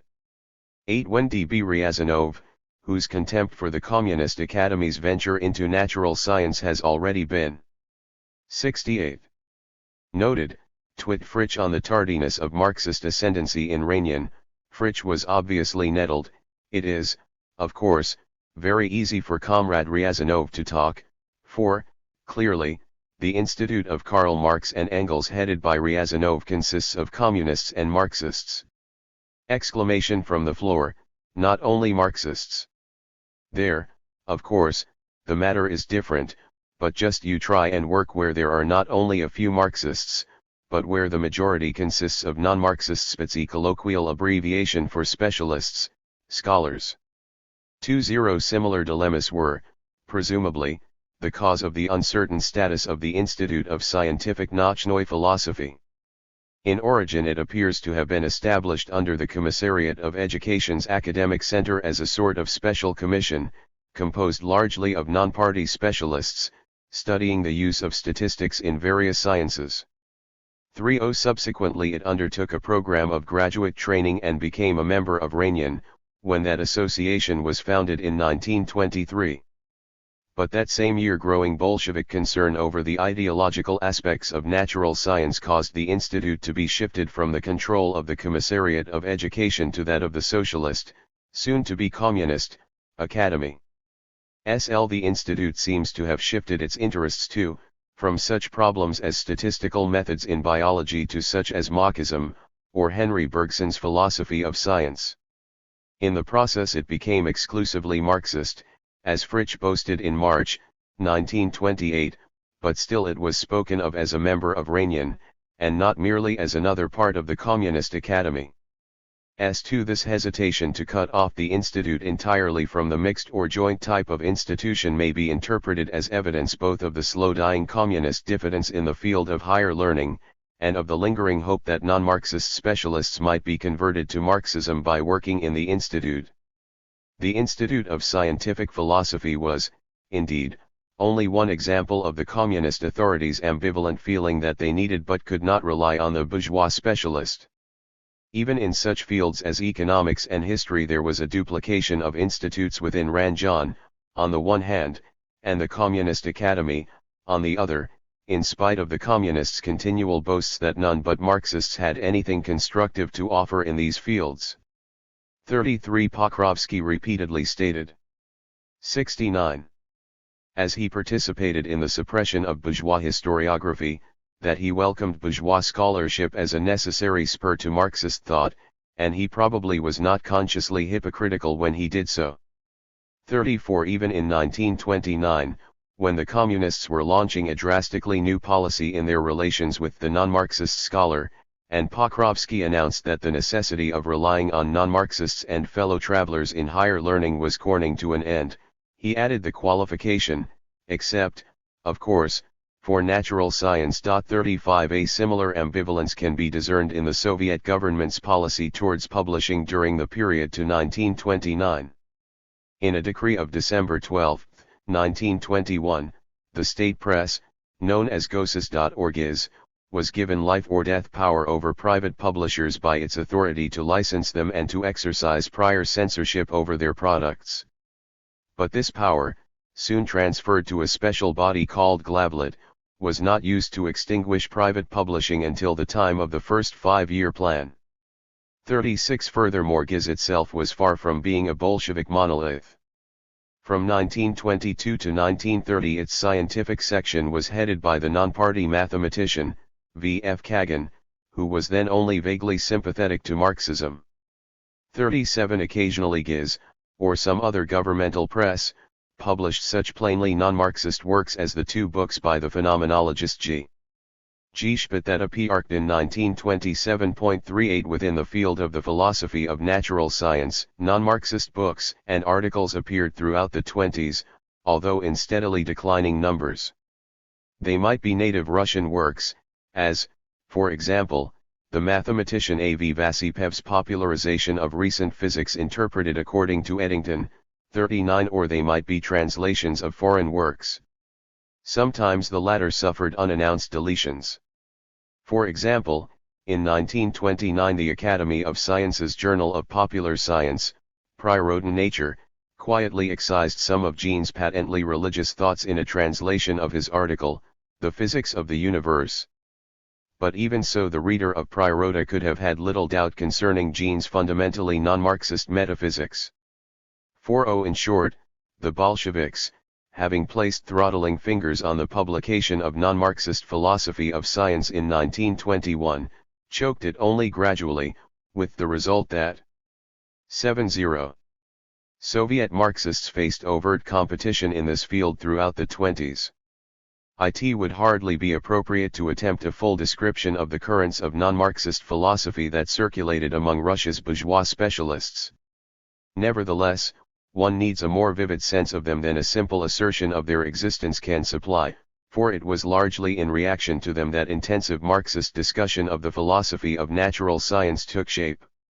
For present purposes, non-Marxist currents of thought may be grouped in 2 categories, those that struck Soviet Marxists as basically antithetical to their own philosophy, and those that appealed to them as support for their own philosophy.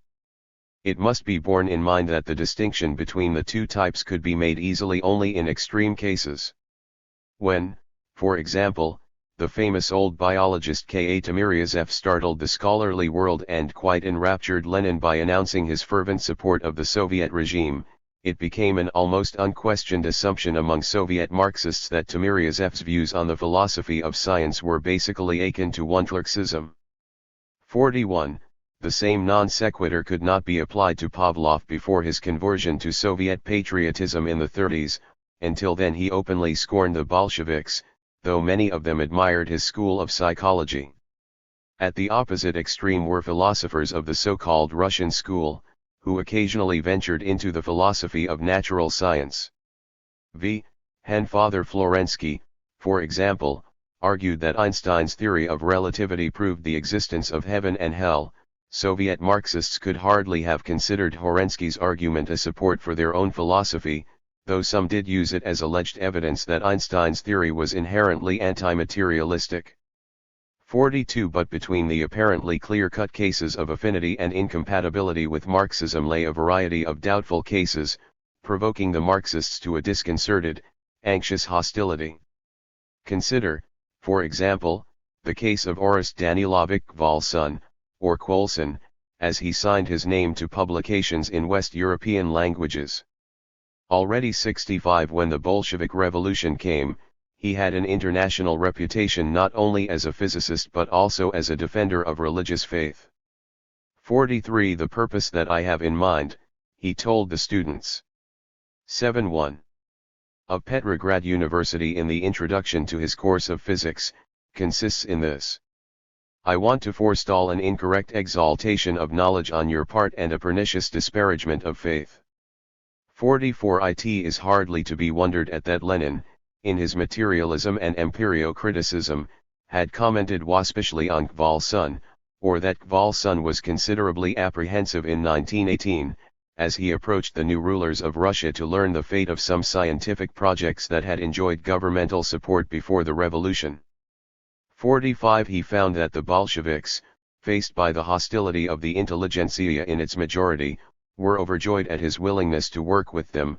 In 1926 they gave him the title of Hero of Labor and decorated him with the laborer's red banner. What may well have touched Gvalson more deeply was the new government's willingness to spend considerably more on physics, both in research and education, than its predecessors had. But what were Soviet Marxist philosophers to make of Gvalson, who had a special genius for popularizations and textbooks? In a popularization of the theory of relativity that he published in 922, he showed clearly his continuing fideism. What right do we have to suppose that everything that exists or takes place in the universe must unfailingly be accessible to our clear perception, must be situated within the horizon of our understanding and comprehension? And is not such a proposition a dangerous relic, an unwitting echo of that arrogance, that mania of greatness that grew out of the idea that man is the center of the universe, the Tsar of nature, to whose all-encompassing reason everything that exists and takes place must be accessible? Is it not more seemly for us to take a more modest position? See, there are more things, Horatio, granting the possibility that there are limits to our reason, our perceptions, and even our fantasy, which it is not given to us to transgress. When Soviet Marxists objected to this explicit rejection of their Promethean notion of science, Gvalson removed the passage from a later edition of his book, and ceased his overt campaign on behalf of fideism. 7 But he did not espouse materialism, and Marxist philosophers continued to find idealist errors in his publications. Nevertheless, one critic conceded in 1927. 72. Until the materialists produce significant scientific forces, it will be necessary to make peace with such a course of physics as Professor Gvalson's, and, while giving credit to all that is scientifically worthy in it, unceasingly to underline and expose what is scientifically harmful. 48 The only trouble was that Soviet Marxists could not agree on what was worthy and what harmful in the chastened Gvalson. For example, the critic just cited, Z.H. Seatlin, thought that Gvalson's denial of universal ether was a rejection of materialism, but another Soviet Marxist, S.I.U. Semkovsky, who had scoffed at the concept of ether in his own book on the theory of relativity, proudly cited Gvalson's praise as proof of the book's merit. 49 Philosophical interpretations of the theory of relativity were by no means the only reason for the mixed awe and anxiety that Soviet Marxists felt towards natural science and its adepts who had a philosophical bent. V. I. Vemadsky, an outstanding geochemist with interests in a wide range of subjects including the history and philosophy of natural science, produced a similar effect among the Marxists. His essay, on the scientific Weltanschauung, had won him Lenin's praise in materialism and empirio-criticism, which caused some Marxists to consider him an unwitting dialectical materialist. 50 others were disturbed by his respect for religion and idealist philosophy, his allegedly vitalist views on the origin of life, and his steadfast unwillingness even to consider Marxism as a philosophy of science. 51 On the political side he had been a Mstvo liberal, and had joined the mass resignation from Moscow University in 191 as a protest against governmental abridgment of the university's autonomy. He spent the Civil War with other anti-Bolshevik scientists in the Crimea, but he did not go into emigration when that last stronghold of the Whites fell. He returned to the Academy of Sciences in Petrograd and resumed his leading role in work of capital importance to the Soviet regime, such as the inventory of the country's natural resources, and the founding of new scientific institutes. 52. He shared the Bolsheviks' desire for a great flowering of science and technology under the sponsorship of the state, which must give funds, call to life scientific organizations, set tasks for us. But, he added. 73. We must always remember and know that its intervention in creative scientific work cannot go further than this. Science, like religion, philosophy, or art, is a spiritual field of human creativity, fundamentally more powerful and more profound, more eternal than all the social forms of human life. It suffices unto itself. It is free and does not tolerate any limitations, and Vernadsky was not the only eminent scientist to set such terms on his cooperation with the Soviet regime's promotion of science.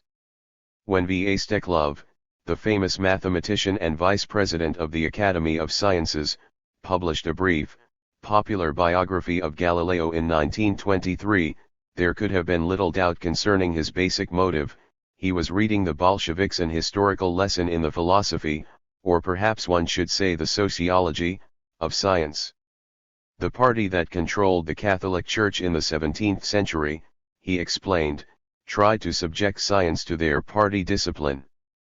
In social affairs, in politics, Steklov conceded, this party discipline is unavoidable for the achievement of specific action at a given, specific moment, but to science and to scientists it is inapplicable. 54. Indeed, he hammered the last point with considerable force, which is unfortunately weakened in translation by our rejection of the double negative. The free mind of the exact researcher and thinker can never be subordinated to any previously defined and forever immobile slogans of any party. There has not been, is not, and will not be such a force as would oblige that mind to subordinate itself to this requirement. Demonic science, a reference to a monk's description of mathematics as a satanic science, must not be trifled with in any respect. It and its servants should be allowed full freedom in all respects, and the whole world should pay close attention to its discoveries of genius, which fly out over the world from century to century, above all the conditions of the given historical moment. 56. One Soviet Marxist disagreed sharply with this conception of the relationship between science and society, and sneered at Steklov's homily for politicians. 66. Other Soviet Marxists occasionally spoke of the dictatorship of Marxism as already existing in the 20s, with the apparent implication that only transient exigencies of the Cultural Revolution explain the freedom of scientists to express non-Marxist views. 57. But 74. Still other Marxists showed signs of fearing that Steklov's view might be, to some extent at least, justified. Fritzsche's sensitivity to complaints that the Bolsheviks were strangling science has already been cited, as has Pokrovsky's view that Marxist scholarship needed the competition of non-Marxist scholarship. In a later chapter, Trotsky will be found to have expressed a view similar to Steklov's, and further on the reader will find evidence of continued division among Soviet Marxists even in the time of the first five-year plan, as the dictatorship of Marxism emerged more and more clearly from the vanishing ambiguities of the 20s. If extensive arguments concerning the position of non-L/Marxist philosophies of science in Soviet Russia are not to be found, and they are not, the reasons are complex, and consideration of them may be postponed. But it should already be clear that even on this critical question of the relationship BCTWEC science and society, between scientists and politicians, the reaction of Soviet Marxists to the non-Marxist views that were current during NEP was not simple hostility, but complex anxiety. 75. Soviet Marxists responded to the challenge of non-Marxist interpretations of science not only on a level that may properly be called philosophical discussion, but also on the level of mass propaganda, as part of the drive against religion. Even though the very word, philosophy, was generally shunned on this level, the anti-religious campaign exerted a considerable influence on Soviet Marxist philosophy of natural science, and a brief excursion into the history of Soviet atheism is accordingly unavoidable. People who were not only atheist in thought but joined atheist organizations and participated actively in the struggle against religion were known in Soviet Russia of the 20s as anti-religioniki, which had best be translated literally as anti-religionists, so that the cumbersome neologism may suggest in English as in Russian zealous participation in a new cult. There were astute intellectuals in the movement, but they appear to have been a distinct minority. Complaints of the low intellectual level of the average anti-religionist and his propaganda were constant in the anti-religious press throughout the 20s. One gets the impression, moreover, that intellectual crudity was often joined with a streak of wildness, an obstreperous eagerness to play the gadfly on religious Philistines, Meshchain, Obivatelli. Consider, for example, the anti-religionists' use of the defiantly ambiguous term bizbo, hnik rather than the precise and relatively decorous atheist. B, bo, hnik may be rendered literally as godless, but this translation does not convey the pejorative sense of the Russian word, which Lenin himself used as invective, indicating shameless unscrupulousness. 2. By calling themselves bizbosniki, the anti-religionists were gratuitously giving a fig, or thumbing their noses as we should say, to their religious countrymen. One is accordingly not surprised to find the Anti-Religionist, the theoretical journal of the League of Bizbosniki, warning anti-religious speakers that they did the cause harm by railing at their audiences when questions and comments indicated resistance to the atheist creed.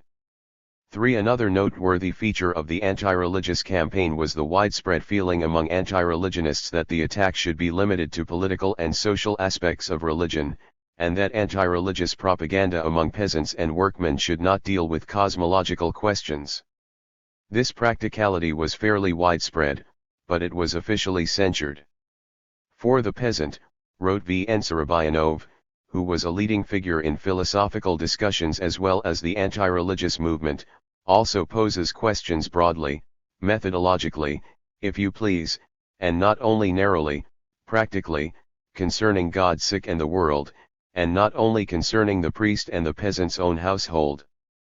If one succeeds in demonstrating to the peasant the law of the conservation of matter and what follows from this law, in the long run he, even on his own, will see the connection with the question of the world's creation and its end. In short, propaganda of the rationalist as well as the anti-clerical elements in atheism seemed desirable in spite of widespread intellectual poverty and emotional wildness among the anti-religionists. It was this ambitious program that the Central Committee of the Communist Party sanctioned. Directives of September, 1921, called for propaganda that would set a foundation of natural science under an historical explanation of the question of religion. 6. A similar decision was embodied in a resolution adopted by the 12th Party Congress in April, 1923. Most of the literature published thus far cannot satisfy the mass reader. Pamphlets and leaflets must be published that are accessible. 77. To the average worker or peasant, that will, in a form he can understand, give answers to questions concerning the origin of the world and life and the essence of human relationships, that will expose the counter-revolutionary role of religion and the Church, especially the Russian Church. It is necessary to give special attention to the attraction of specialists, natural scientists, materialists to the reading of popular lectures. All our anti-religious agitation and propaganda cannot really penetrate the people until we actually set in motion work on the formal education of the laboring masses of town and country in the spirit of scholarly, materialist natural science. In effect, the party was calling on the anti-religionists to propagate a substitute for religion, a comprehensive vision of the universe and man's place in it that would replace the worship of supernatural beings under the guidance of priests by faith in progress towards an earthly paradise under the direction of communists. 8. In this atheist Weltanschauung natural science was called on to play a leading role. In practice, scholarly, materialist natural science was shaped to suit the peculiarities of the anti-religious movement. The crudity and obstreperousness that were widespread in the movement, and the lingering doubts among anti-religionists concerning the efficacy of cosmological propaganda in any form, were probably the main reasons that the atheist 11 Weltanschauung of the 20s tended to be a low grade of positivism. 9. For the most part philosophy was not even discussed but simply ignored or summarily dismissed, as an attempt to light up the darkness with the stars people see when they run their heads against a stone wall. 10. Nevertheless, some anti-religionists, ac. the reader will see below, did get involved in explicit discussions of the philosophy of science, bringing their positivist bias with them. On the level of philosophy, properly speaking, Soviet Marxists were rather slow in taking up the challenge of non-Marxist interpretations of natural science. When under the banner of Marxism, the chief philosophical journal of Soviet Marxism, first appeared in 1922, its concentration was almost entirely on social and political theory. The editorial manifesto and a salutatory letter from Trotsky said nothing about the philosophy of natural science. One only among the book reviews was their portent, A.K. Timiryazev, a Bolshevik physicist. 7-8. Who had already begun his campaign against the theory of relativity in another journal, commented hostilely on a Russian translation of Einstein. 12. Otherwise, from the flaming editorial at the front, we are not trying to be researchers, we are fighters. To the woodcut of rebellious proletarians on the back cover, the stress was on Marxist materialism as a militant political and social philosophy. Rather circumspectly, in a communication that was published in the second issue of the journal, Lenin advised the editors that without attention to the dialectics of natural science, materialism cannot be militant materialism. It will be not so much the smiter as the smitten, to use an expression of Shchedrin's. 13. This communication of Lenin's, on the significance of militant materialism, proved to be of critical importance, not simply because it impelled Soviet Marxists towards work in the philosophy of natural science, but also because it impelled them towards two different and ultimately conflicting tendencies. Or perhaps it would be more accurate to say that Lenin's authoritative words hastened the emergence of tendencies that were already germinating among Soviet Marxists. In either case, the article merits close scrutiny. To begin with, Lenin commended the editor's declared intention of engaging not only communists but materialists at large to write for under the banner Marxism. He also applauded the editor's proclamation of war on religion, and gave them strategic advice.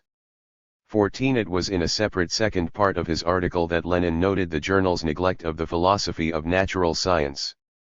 He suggested that perhaps even more important than an alliance with non-communist materialist philosophers was an alliance with those representatives of modern natural science who incline towards materialism and are not afraid to defend and preach it against the modish philosophical wobbling towards idealism and skepticism that is prevalent in so-called educated society.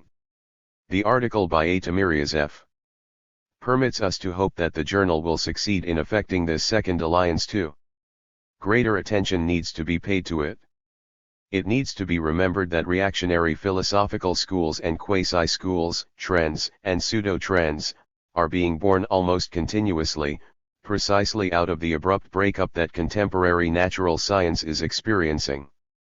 79. For this reason, following the problems that are raised by the recent revolution in the field of natural science, and drawing natural scientists to this work in the philosophical journal, are a task without the performance of which militant materialism cannot possibly be either militant or materialism. 6. Returning to Timiryazev's article as a model, Lenin gave the misleading impression that Timiryazev had expressed hostility not to Einstein's physics but only to the philosophical interpretations that the bourgeois intelligentsia put upon the theory of relativity as upon most of the great innovations in recent natural science. 16. Thus, Lenin's demand for an alliance with natural scientists who incline towards materialism could have been interpreted as having little or no substantive bearing on natural science itself, and requiring little or no specifically dialectical materialism. But Lenin went on to argue the necessity of a solid philosophical ground both for the natural sciences and for materialism if they were to endure the struggle against the onslaught of bourgeois ideas, against the re-establishment of the bourgeois world outlook. And the solid philosophical ground, Lenin specified, must be Hegelian dialectics materialistically reinterpreted. The group of editors and contributors of the magazine under the banner of Marxism should, in my opinion, be a kind of society of materialist friends of Hegelian dialectics. Modern natural scientists will find, if they know how to seek, and if we learn to help them, in the Hegelian dialectics materialistically interpreted a series of answers to the philosophical problems that are being raised by the revolution in natural science, making the intelligentsia who admire bourgeois fashion stumble into reaction. 7. Lenin probably thought of this program as complementing the one he outlined first. Natural scientists with materialistic inclinations were not only to be enlisted in the struggle against reactionary philosophical interpretations of scientific theories, but they were also to be taught how to be specifically dialectical materialists. In practice, as the reader will see, the two programs diverged. Promoters of the anti-bourgeois, materialist alliance with natural scientists tended to become positivist in their worldview and reductionist in their methodology. 80. While the friends of Hegelian dialectics and such a society was actually formed as tended towards a metaphysical philosophy that insisted on irreducible qualities or levels of integration. And both groups could claim to be following Lenin's directives. It seems strange, in view of Lenin's ambitious program for Soviet Marxist philosophy of natural science, that the party's formal directives on the subject were so scanty as to be almost unnoticeable. The party press, to be sure, carried constant articles warning of the anti-materialist indoctrination that the red specialists of the future were receiving from the bourgeois professors of natural science. 20. But when the 12th Party Conference in August, 1922, adopted a long resolution on measures to combat bourgeois ideology, the philosophy of natural science was not explicitly mentioned. Only a faint echo of Lenin's article could be found in one paragraph. 21. The 12th Party Congress, which met in April, 1923, was a little less vague in a similar resolution concerning the struggle with bourgeois ideology, in closest connection with the necessity of organized counteraction to the influence that bourgeois and revisionist-minded professors have above all on the student youth. The task of enlivening the work of scholarly communist thought must be advanced to a greater degree than at present, by making the Socialist Academy the center of this work, and by extending the range of the Academy's activity beyond the boundaries of social science. 2. This brief, vague statement of the party's requirements in the philosophy of natural science, and a similarly brief but slightly more explicit statement in the Socialist, or Communist, Academy's Statute 23 were the only formal, public directives that communist philosophers of science received throughout the 20s. This seems strange, until one recalls the communists' poverty of men and expert knowledge in the field of natural science and its philosophy. Lenin could project the triumph of his philosophy of natural science as readily as he sketched plans for massive electrification or for a government so simplified and democratic that cooks would be able to manage it, but actual directives for immediate action had to be considerably more modest. 81. This explanation of the difference between Lenin's plan and the party's directives is borne out by the evidence of delay in extending the range of the Communist Academy's activity beyond the boundaries of social science, and by the meagerness of the result when the extension did occur. A plenary meeting of the Academy's members, and a conference between the Academy and the Agitation and Propaganda Department of the Communist Party's Central Committee, decided in 1923 to transfer the Institute of Scientific Not Philosophy to the control of the Communist Academy, but, as the reader will recall, considerable irresolution was displayed in carrying out the transfer. 24. Moreover, it was not until 1925 that steps were taken to establish within the Academy a section devoted specifically to natural sciences, Estestuo, Nani, and Otto I. Ulrich Schmidt, the Bolshevik mathematician and explorer who fathered the new section, had his eye much more on the political ideology of natural scientists than on their science or its philosophy. At the time that I came to this work, he recalled in 1930, the situation with respect to Marxist cadres of natural scientists was, of course, many times worse than now, although now too there are dreadfully few. I drew some communists into the section, but at the same time I considered it possible at that stage to draw in what appeared to be the left front or non-party people, to try and organize them, and thereby to intensify the division among natural scientists, and to increase the guiding role of the Communist Academy in this essentially political work. 28. The division among natural scientists that Schmidt tried to intensify was a division between well and ill-wishers of the Soviet regime. Merely to get a reputable scientist to work within the Communist Academy's section of the natural and exact sciences was considered a gain almost regardless of what he did there. The result was at least one scandal. Professor Kosti Sin, who was put in charge of the seminar on the structure of matter, emigrated, some hard feeling on the part of communist graduate students because the eminent specialists tended to ignore party affiliation in appointing assistants and filling seminars, and in general the anomalous presence in a communist academy of perfectly decorous scientific stab 82. Lischmans, as Schmidt remarked in 1930, when he helped launch a drive to Bolshevize the proliferations of the original section. 27. To be sure, one can perceive a change creeping over the section already in 1927. An influx of young scientists focused the discussions more and more on problems of the Marxist philosophy of natural science, and Director Schmidt finally became involved in the controversy between the Debrunists and the Mechanists. But even to the end of the controversy, most of the papers read at meetings sponsored by the section, or institute, as it came to be called, of natural science dealt with technical subjects that had little bearing on the philosophical controversy, and indeed displayed little that was explicitly Marxist.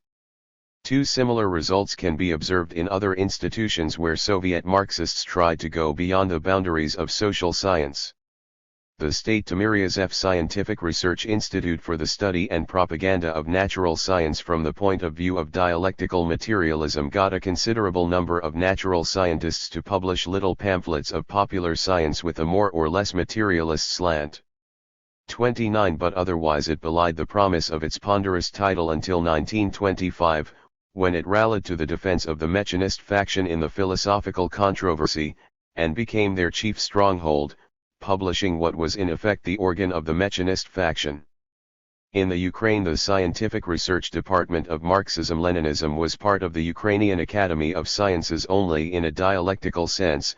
A Marxist once reported to a conference, for the Ukrainian Academy was actually dominated by bourgeois natural scientists. 30. In 1928, when this report was made, the Department of Marxism-Leninism had begun to harangue, or perhaps one should say hector the rest of the Academy with dialectics. 31. But in 1924, as the reader will see below, the Ukraine's chief Marxist philosopher, Siu Semkovsky, approached bourgeois scientists with the argument that they already were Marxists without realizing it.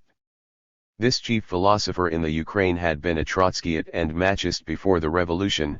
In 1913 Lenin had denounced him as a liquidator of Marx's philosophical materialism.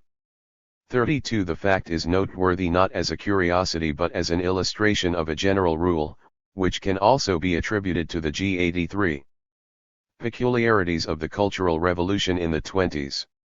The chief philosophers in Moscow were A. M. Deborin and Lyubov Axelrod the Orthodox, both resembling Semkovsky in their history of pre-revolutionary conflict with the Bolsheviks in philosophy and in politics. 33. Only in 1924 did the Bolsheviks feel strong enough to drop the broad appeal implicit in the description of their highest institution of learning as the Socialist Academy. They began to call it specifically the Communist Academy. 34. But this restriction, like the contemporaneous decision to assume responsibility for natural science, was considerably more difficult to accomplish than to announce. As late as 1928, 26 of the Academy's 59 senior scholarly colleagues Starshi Noshn, Iso Trudniks I were not party members, and a good many of the remaining 33 were very likely former Mensheviks only recently accepted into the Bolshevik Party. 35. In 1924, when Pokrovsky proposed the substitution of communist for socialist in the name of the Academy, he explained, "Our diapason has been somewhat constricted." 36. But it was not so constricted that any public notice was taken of Ryazanov's characteristically non-Leninist comment in agreeing to the change, "I am not a Bolshevik, I am not a Menshevik, and not a Leninist. I am only a Marxist, and as a Marxist I am a communist. 37. Not until 1931 was Ryazanov publicly censured for the views that prompted such a remark. In part, this toleration of heterodoxy was a product of the destruction of the rival revolutionary parties during the Civil War. Many former Mensheviks and social revolutionaries recognized the October Revolution, as the current phrase ran, and offered their services to the Bolshevik regime. At first the Bolsheviks welcomed them, but in 1921, with victory assured, a campaign was launched to put communists on guard against Mensheviks, in Lenin's description, who have repainted their fade but have remained Mensheviks at heart. 38. The Central Committee, in a less truculent mood, warned that Menshevism is a contagious disease. It is not easy for one to be cured of it, even one who sincerely strives for a cure. 39. This campaign brought a major purge in the party, but it had relatively little outward effect on the rapidly growing network of communist institutions of higher learning, where 84. Even a former cadet, constitutional Democrat, became a leading philosopher. 40. Some communist officials had misgivings, but the extreme shortage of undeviating Leninists who were qualified for advanced research and teaching shoved such misgivings into the background. In 1920 or 1921, Sverdlov Communist University asked the party's organizational bureau whether Deborin and Axelrod the Orthodox might be allowed to give courses in philosophy. The Org Bureau replied that Deborin might, but not Axelrod, presumably because she had been a defensist during the Vorldvar, while Deborin had been an internationalist Menshevik. The defensists had supported Russia's war effort, while the internationalists had urged an immediate peace, but had not agreed with Lenin's program of turning the imperialist war into a civil war. But Sverdlov University, pressed for teachers, would not let the matter drop, and the Org Bureau passed the problem on to Lenin, who replied, in NRY opinion, both, unquestionable, why? They are useful, for they will defend Marxism. If they begin to agitate for Menshevism, we shall catch them, they need to be supervised. 41. Such philosophers were accordingly in a position strangely similar to that of the bourgeois specialists. In the eyes of some Bolshevik officials they were a possibly dangerous makeshift to get the Cultural Revolution underway. It would be wrong to exaggerate this distrustful attitude towards heterodox Marxists, as many have done, reading into the history of the 20s the tone of Soviet intellectual life since 1930. Aside from the shortage of qualified personnel, there was another reason for the toleration of heterodoxy in the 20s, the carryover from pre-revolutionary times of Lenin's broad understanding of the partyness of philosophy. The very note that told the Organization Bureau to keep an eye on Deborin and Axelrod, lest they revive their Menshevik politics, took it for granted that they would defend Marxist philosophy. Apparently Lenin still did not think that the Bolsheviks had a monopoly of orthodox philosophy. Plekhanov died in 1918, an unregenerate Menshevik and opponent of the Soviet regime, but Lenin, while criticizing the Bolshevik Bukharin's understanding of dialectics, advised young communists to study everything Plekhanov wrote on philosophy, for it is the best. 85. In all the international literature of Marxism. Moreover, Lenin's toleration of philosophical heterodoxy within the Bolshevik party survived the revolution. Such former Viparetists as Lunacharsky, Pokrovsky, Bazarov, and Lyudov were given high posts in ideologically sensitive fields without disclaimers of Marxism being required. Indeed, Lunacharsky, the Commissar of Education, gave printed evidence of his continuing heterodoxy. 43. And when, in 1918, Bogdanov organized the first All-Russian Congress of Proletarian Culture, Lenin did not repeat his pre-revolutionary denunciations of the concept and the organization as a screen for Marxism, but politely returned the best wishes that the Congress sent to him. 44. Yet the paradoxical fact is that in 1920, when Prolet Cult, as Bogdanov's organization was called for short, gathered for its second Congress, Lenin invoked the authority of the party's Central Committee to destroy the organization. Very likely the success of Prolet Cult was its undoing. It had become a mass movement, claiming to have 80,000 at work in its studios of proletarian art, and disseminating Bogdanov's organizational science, as he called the latest phase of his philosophy, to more than 500,000 workmen outside the studios. 4s Lenin declared merciless hostility to prolet cult in May 1919, when he discovered its great influence at a conference of Soviet educators. 46 In effect, the pre-revolutionary conflict over Bogdanov's school on Capri was now repeated on a much grander scale. At stake was the right to teach proletarian philosophy not to a handful of negres but to a mass audience in Russia. A month before the Second Congress of Prolet Cult, Lenin brought out a second edition of Materialism and Empirio-Criticism, explaining in a new preface that he did not have time to bring it up to date, but that an appendix by V.I. Nevsky did the job for him. Nevsky's essay, Dialectical Materialism and the Philosophy of Dead Reaction, was a reply to Bogdanov's Philosophy of Living Experience, which had just appeared in a second edition. 47 Not content with pitting book against book, Lenin detailed Lunacharsky to tell the Congress of Prolet Cult that the organization must become a part of the Commissariat of Education. Lunacharsky, who sympathized with Bogdanov's philosophy, turned this into a request for cooperation between the two 86 bodies, whereupon Lenin took the matter to the party's Central Committee. 48 Pokrovsky, another former collaborator of Bogdanov's, and Bukharin, a young admirer of Bogdanov's philosophy, were sent to tell the Congress that it must adopt a resolution expressing its desire to become a part of the Commissariat of Education.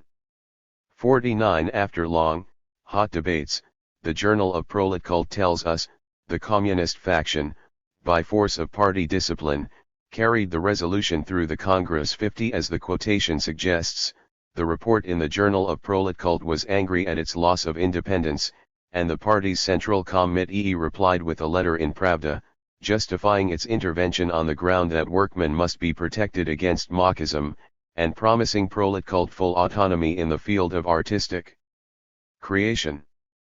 51 In fact, the organization withered away within the next few years. Thus a precedent was set for the Central Committee's intervention in philosophical discussion, but it is significant that the precedent was not invoked as such until 1930. In the meantime, Bogdanov continued to publish his Marxist views in books and in the Journal of the Communist Academy, where he was a full member until his death in 1928. He had been kicked upstairs. He could speak to the intellectuals and participate in the controversy over the philosophy of science, as the reader will see below, but he had been denied a mass audience organized independently of the Communist Party. In general, the highest party organs kept a fairly light rein during the 20s on the institutions where Marxist philosophers worked.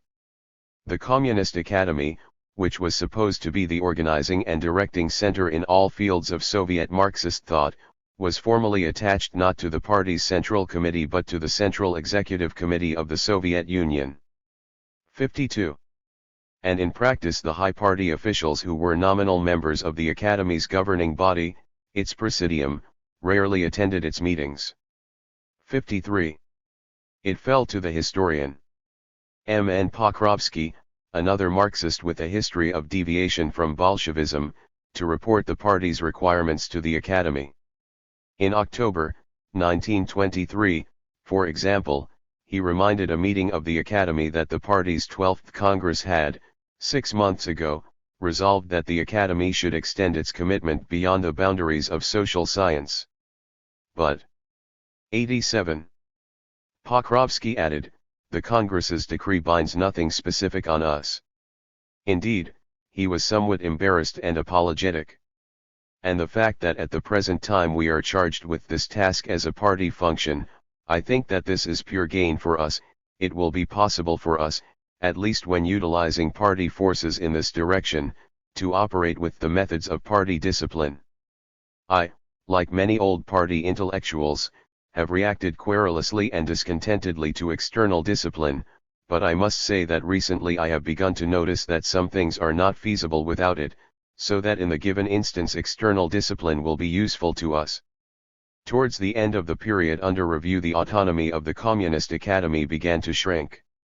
In January 1927, Stalin, Molotov and Rykov were elected to membership, apparently as a gesture of the Academy's political orthodoxy. 55 And in the summer of 1927 the work of the Academy was subjected to a formal review by the party's Central Committee. Pokrovsky's attitude, when he reported the results of this review to a meeting of the Academy, was significantly different from his attitude in 1923. He hammered the point that the Academy could not be a parliament of opinions, that it must adhere to a single line, and even though it was obvious that he had the party's factional quarrels uppermost in mind, his view of other matters was affected by the new spirit. The same resolution of the 12th Party Congress that he had described in 1923 as binding nothing on us, he now characterized as stating for the first time absolutely officially that Marxist thought cannot be confined to the social sciences. 56 Nevertheless, as the reader has already seen, it was not until March, 1928, after Stpanov had resumed active membership, that the Communist Academy expelled Trotsky and other prominent deviationists, in accordance with considerations of an ideological character. 57 And, as far as the philosophy of natural science was concerned, to the end of 1929 some philosophers in the Academy could persuade themselves that they were leading rather than following the party's Central Committee. 58 It will be necessary in a later chapter to consider at greater length the related problems of the limited autonomy and of the diversity of opinion among Soviet Marxist philosophers of science, for they were problems. Even though the philosophers 88 tended to slur them no less than the analogous problem of the limits of toleration for non-Marxist philosophies. The point here is that the necessities of the Cultural Revolution obliged the Central Committee to entrust the development of a Marxist philosophy of natural science to old intellectuals who, as Pokrovsky indicated, would have reacted querulously to externally imposed discipline. Moreover, as the reader will find some of these philosophers experienced an internal conflict between their desire to be orthodox and their irrepressible conviction that objectively existing truth is found by individual minds and is no respecter of orthodoxies. The same thinker who ridiculed his critics as zealots of the ancient piety, earned from them the epithet Talmudist because of the endless quotations that he culled from Marx and the other founders or classics to prove his points. 69 In the absence of a clearly defined program and a firm guiding hand and the party's high command provided, neither controversy could hardly have been avoided. 89. Part 3. The anomalous rejection of positivism. 6. Mechanism as a tendency. Mechanistic materialism in various forms was probably the dominant philosophy among Soviet Marxists until the Debrunists challenged it in the mid-20s. In part this was a prodigiously anti-philosophical mechanism, an inflamed reaction to the Civil War and the desperate position the Bolsheviks were in even when the war was won. Staggering from one crisis to another, many Bolsheviks developed an impatience with abstract theory, if not an outright contempt for it, a revolutionary pragmatism or Soviet Americanism, as it was sometimes called. The obverse was a hunger for panaceas, a search for simple, all-embracing formulas that would on application quickly dissolve complex difficulties and realize the communist paradise. Exhibiting both sides, Enchmenism and Meninism are the prime specimens of this anti-philosophical, simplistic mechanism. Immanuel Enchman, a former social revolutionary, announced his evolutionary theory of historical physiology during the Civil War itself, by the publication in 1920 of 18 theses concerning the theory of the new biology. 2 The theory was a travesty of the neurophysiological school of psychology. 3 What Pavlov, the cautious scientist, only hinted at occasionally, Enchman proclaimed as a firmly established, indeed a final truth, our understanding of the process of cognition does not in the least coincide with the meaning that has been given and is given to these 93 words in all doctrines except the theory of the new biology. For us the words knowledge and cognition signify only physiological reactions without any participation of a psyche, i.e., without any participation of non-spatial phenomena. 5 Mind, spirit, psyche, all such concepts had been invented by the exploiters to befuddle the exploited. The end of these concepts, indeed, the end of concepts in general, was now imminent. Worldview is an invention of exploiters. With the arrival of the epoch of the proletarian dictatorship, we are against any worldview.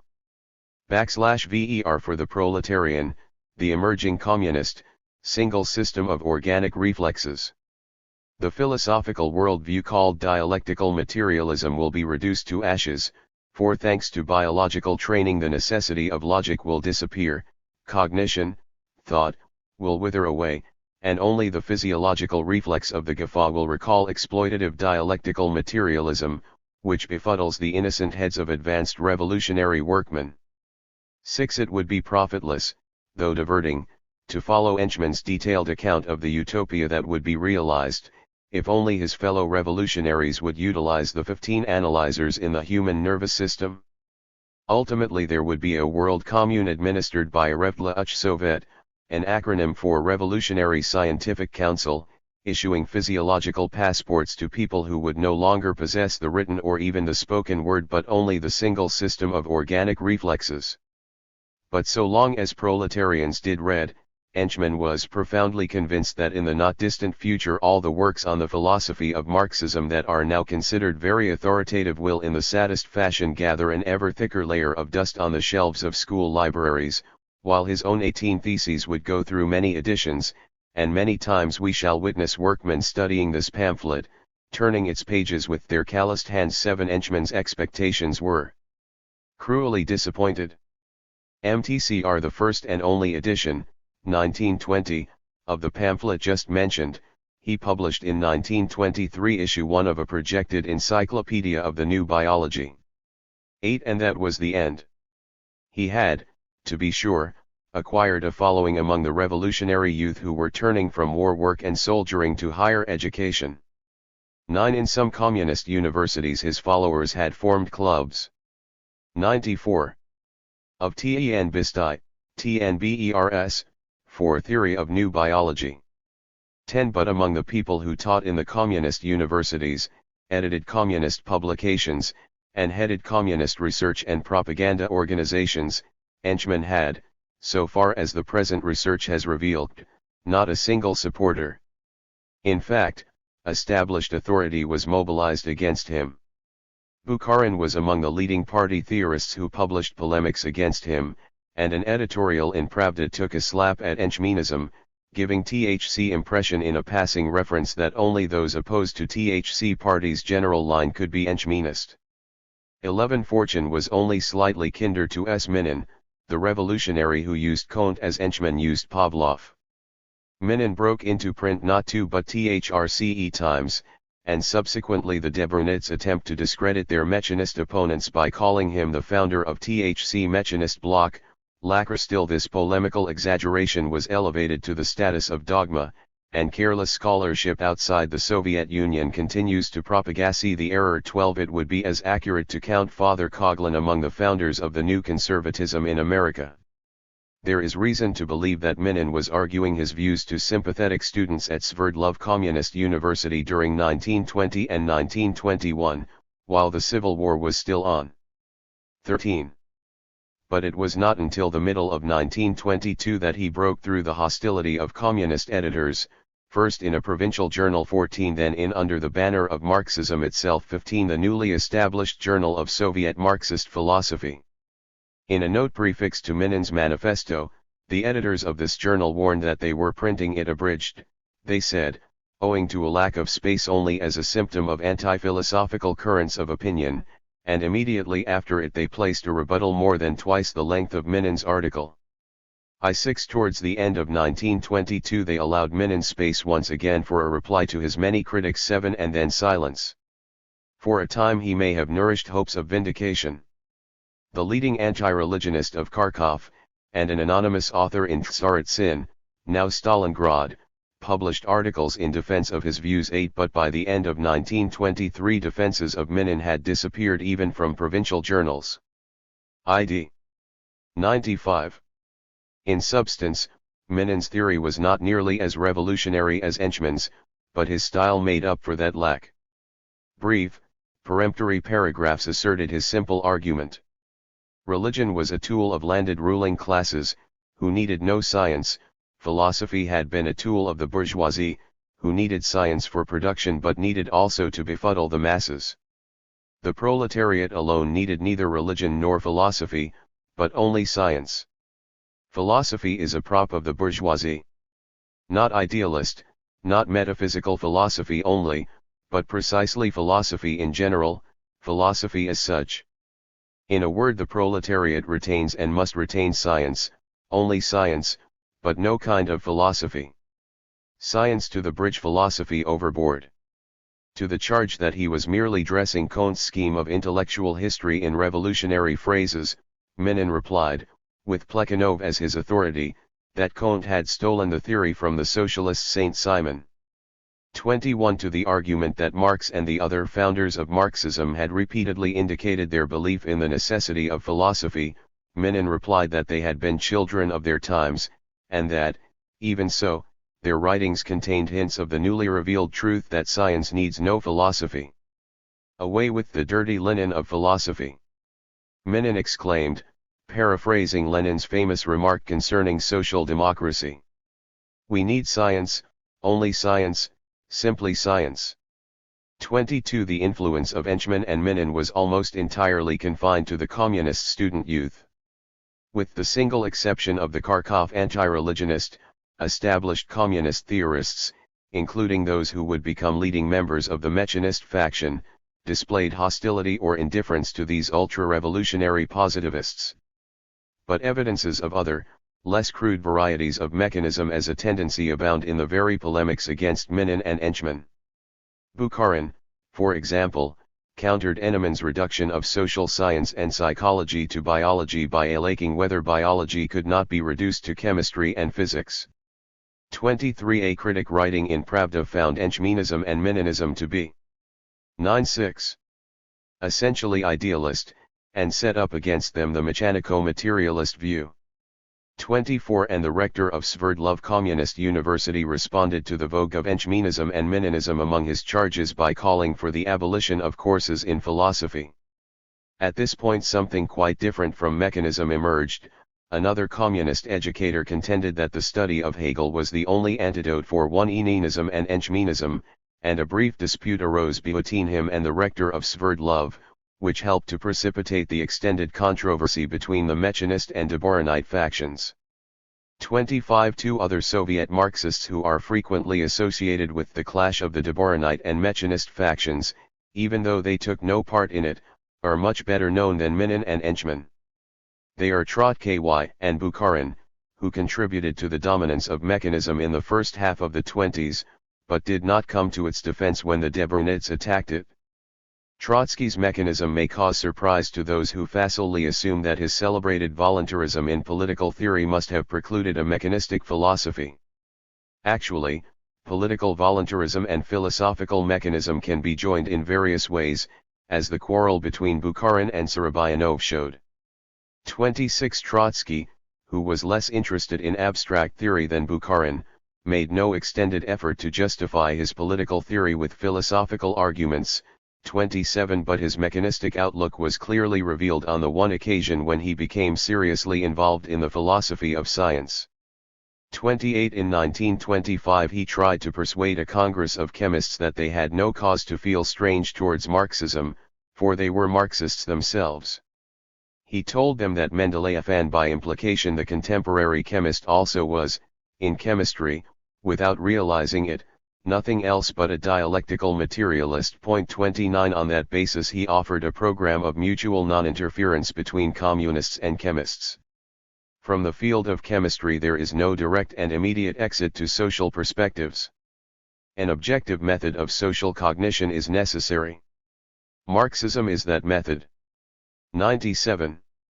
When any Marxist tried to convert Marx's theory into a universal skeleton key and flit it through other fields of knowledge, Vladimir Ilyich Lenin would rebuke him with the expressive little phrase, "Communist conceit." This would signify in particular, communism does not replace chemistry. But the converse theorem is also true. The attempt to step across Marxism, on the pretext that chemistry, or natural science in general, must solve all problems, is a peculiar chemical conceit, which is theoretically no less erroneous and practically no more likable, then communist conceit. 30. Trotsky drew a picture of individual scientists setting their own research goals without regard to the demands of social utility, yet, without willing it, producing enormous social utility. 31. Adam Smith's famous invisible hand, which created social harmony out of the seeming anarchy of individualism, was of course replaced in Trotsky's vision by the immanent laws of social development. Thus Trotsky's views embodied a paradox that was almost universal among the mechanist philosophers. The proclamation of dialectical materialism as a universal philosophy, applicable to natural as well as social science, was actually, for natural science, little more than a benediction. The revisionist belief that Marxism is not a universal philosophy but only a social theory was ceremonially rejected and implicitly accepted. Marxism in natural science meant what natural scientists were already doing. But Trotsky expressed more of the mechanistic philosophy than that. He sketched out a Weltanschauung that would justify his simultaneous assurances to communist social theorists and non-communist natural scientists that their separate and apparently unconnected endeavors were actually complementary. Material particles were, in Trotsky's view, the ultimate reality, to which science would in the last analysis, on reaching its final goal, reduce all phenomena, whether chemical, biological, social, or intellectual. 32. This was in effect a justification of the chemical conceit that Trotsky rejected. He therefore limited his mechanism. Reductionist assumptions, Trotsky argued, were necessary for a complete worldview that connects all phenomena into a single system, but these assumptions must be qualified by such phrases as in the last analysis, so that the various sciences may continue to apply. 9. Their own special methods to the special types of phenomena that they study. 33. The insistence on reductionism protected Marxist social theory from spiritualization. Human affairs were still to be reduced to class interests, and beyond that, to forces of production. The limitation of reductionism protected Marxist social theory from a Pavlov or a Bekhterev, who sought the causes of wars, revolutions, and their horrors in the physiology of the central nervous system. 34. Or in sunspot. 35. One other aspect of Trotsky's thought is worthy of note, and that is his assessment of Lenin's place in the development of Marxism. This was in large part a political question, growing out of the clash of parties before the revolution and sustained by the factional struggles of the 20s. The political leaders of the 20s defined their attitudes towards Menshevism in the past and towards the problem of building socialism in the present partly by their estimates of Lenin's innovations in Marxist theory. It is accordingly not surprising that this question was barely mentioned by the philosophers of natural science in the period before 1930. The party's internal politics entered the philosophy of natural science only late in 1929. At that time their entry was effected in part by the charge that the Debrunits had been surreptitiously abetting Trotsky's alleged disparagement of Lenin as a source of Marxist philosophy. The tangled problem of Trotsky's attitude towards Lenin as a philosopher may be omitted here, but 2 points should be clearly understood. If Trotsky did consider Lenin considerably less important as a philosopher than the other founders of Marxism, and the evidence indicates that he did, 36, the thought was by no means Trotskyite. When Bukharin, for example, commemorated Lenin's death in January, 1924, by a long address on the theme, Lenin as a Marxist, he had nothing to say about Lenin as a philosopher. 37. And Stalin's famous lectures, The Foundations of Leninism, delivered in April, 1924, began with an explicit denial that Lenin had contributed anything distinctive and new to the Marxist Weltanschauung. 30. His inconsistent assertion, further on in the same lectures, that Lenin had generalized, in accordance with materialist philosophy, the major developments of natural science since Engels' time, was only the faint beginning of reverence for H. 99. Lenin as the most important philosopher after Marx and Engels, an aspect of the cult of Lenin that was not clearly announced until 1930. It is therefore wrong to see Trotsky's influence whenever a philosopher of science ranked Plekhanov ahead of Lenin, or even neglected to mention Lenin, in the list of founders. In the second place, Trotsky's contribution to the ranking of Plekhanov or Koskay or Lafargue ahead of Lenin as sources of Marxist philosophy was probably more helpful to the Mechanist than to the Dvorinite cause, for Lenin of the Philosophical Notebooks, a posthumous work that appeared during the controversy, was pronouncedly Hegelian by comparison with Plekhanov and the other Marxists just mentioned. In short, the retrospective charge that the Dvorinites' underestimation of Lenin was evidence of Trotskyite influence is quite wrong-headed.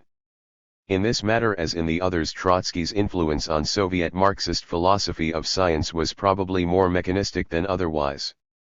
Bukharin probably contributed more than Trotsky to the formation of the intellectual atmosphere within which the philosophers of science worked, for he wrote at length on abstract problems of Marxist philosophy, and in 1923 was actually entangled in a polemic with two future leaders of the philosophical factions, the Mechanist Sorobayanov and the Dvorinite Goni Kman.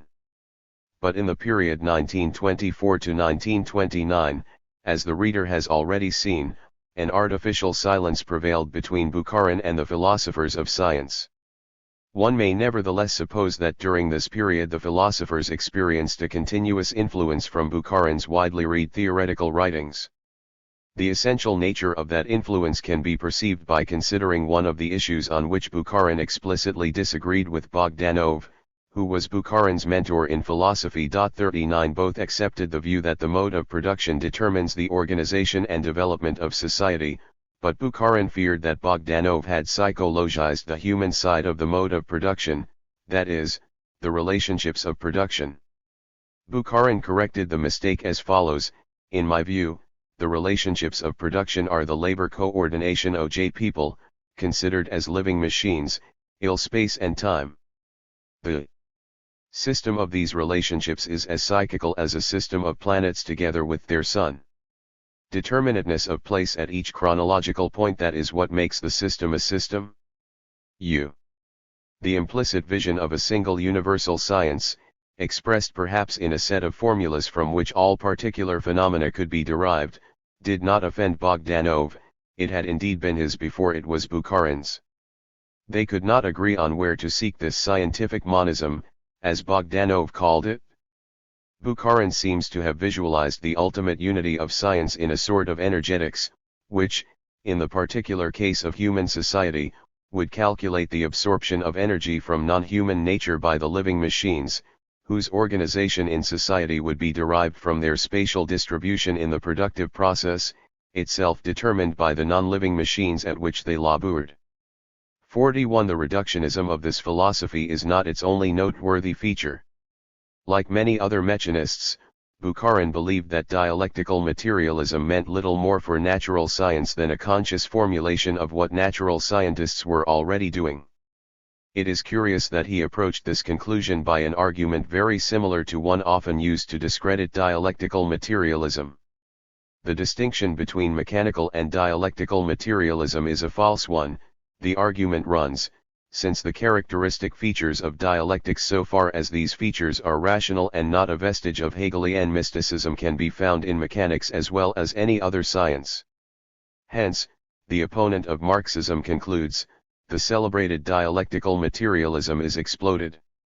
2 Hence, Bukharin concluded, dialectical materialism is essentially mechanical materialism, a philosophy confirmed by the triumphant progress of natural science, one that natural scientists are already following spontaneously.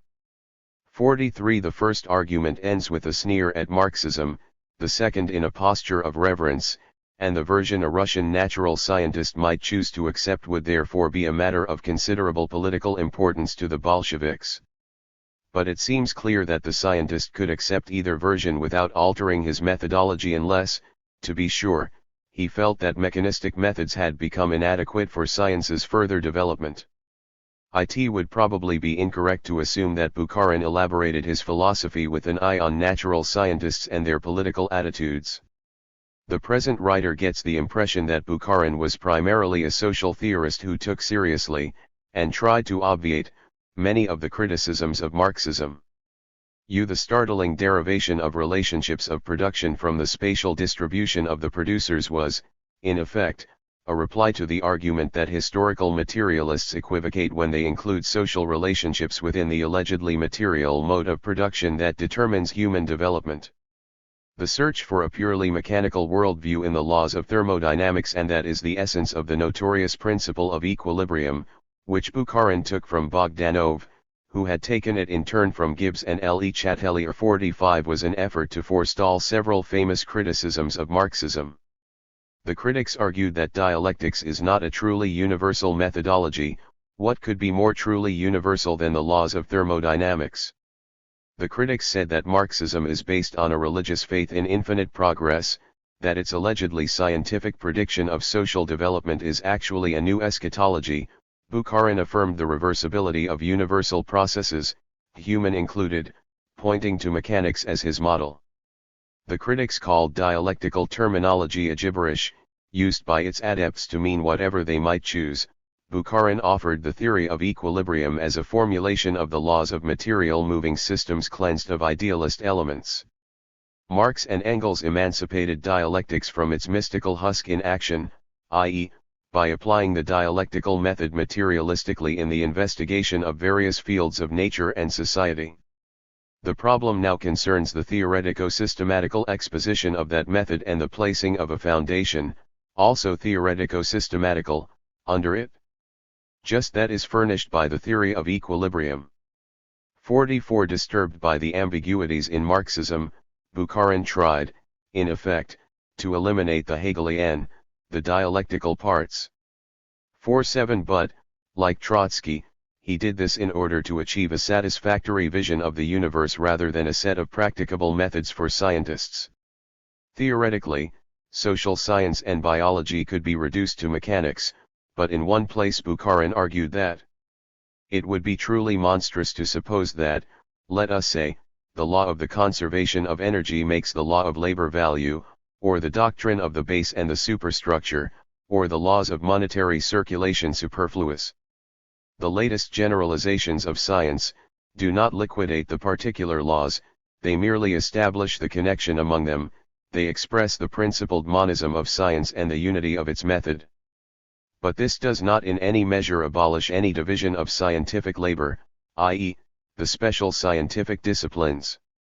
48. In any assessment of Bukharin's share in the dissemination of mechanistic views, one must bear in mind that the party youth greatly admired him, even if the established theorists tended to be hostile or condescending before 1924, and respectfully indifferent from 1924 to 1929.49. But one may not leap from that fact to the conclusion that Bukharin drew many theoretically minded young communists towards support of the faction that defended mechanist philosophy against the Deboronite attack. The one philosophical disputant who can be proved to have begun his intellectual career as a protege of Bukharin was Podvolotsky, and he became a dating Deboronite. The fact cannot be avoided that Bukharin did not associate himself with the mechanist faction and was not assigned to that faction by its members or its adversaries until the end of 1929, when the mechanist faction had already been condemned. Thus, his influence on the controversy of the Deboroniques and the mechanists becomes an imponderable, depending on something that the educational psychologists call transfer. Enthusiastic about Bukharin as theoretically minded young Bolsheviks may have been, were they reflective enough to realize that his textbook on sociology presented much the same views on the philosophy of science as the mechanist faction was defending against the Deboronites. When it became possible for the Deboronites to criticize Bukharin as a mechanist, in the latter part of 1929, a Deboronite claimed that students had besieged their teachers with questions reflecting their doubts concerning the purity of the Marxist chasuble on Comrade Bukharin. So if this is true, Bolshevik students did see the connection between Bukharin's views and those of the mechanist faction, even though no one pointed it out while the controversy over mechanism was in progress. But, of course, one cannot tell whether or to what extent the story is true. In general, it is extremely difficult to determine where significant transfer was made, where mechanism as a tendency in fields of thought outside the philosophy of natural science was an important source and continuing support of mechanic, as a faction in the philosophy of natural science. The problem is really twofold. Soviet Marxists who quarreled over the philosophy of natural science during the 20s are subject not only to mechanistic influences flowing from their fellow Marxists in the various fields of social theory, they were also subject to mechanistic influences coming from the most inaccessible citadel of the ruling classes, as, in 1931, natural science was still described. 51. Reading over the literature of the philosophical controversy, one cannot avoid the paradoxical conclusion that bourgeois natural scientists, even though they were considered an alien group, exercised on Soviet Marxist philosophy of natural science a more considerable influence than fellow Marxists in the philosophy of social science did. One of the most illuminating details in Bukharin's writings is the footnote that he appended, early in 1924, to a long polemic against Pavlov, who offended the Bolsheviks during the 20s by his political hostility to them. The author of these lines, Bukharin wrote, who expounds dialectical materialism from the point of view of equilibrium, is particularly pleased to note the following statements of Professor I. Pavlov. The statements that followed were Pavlov's profession often in the mechanist theory of equilibrium, essentially the same as the one that Bukharin had borrowed from Bogdanov. Thus Bukharin, smarting from the attacks that fellow Marxist social theorists had recently made on his philosophy, boasted of the support he found in a bourgeois scientist whom he was criticizing as an opponent of Marxism.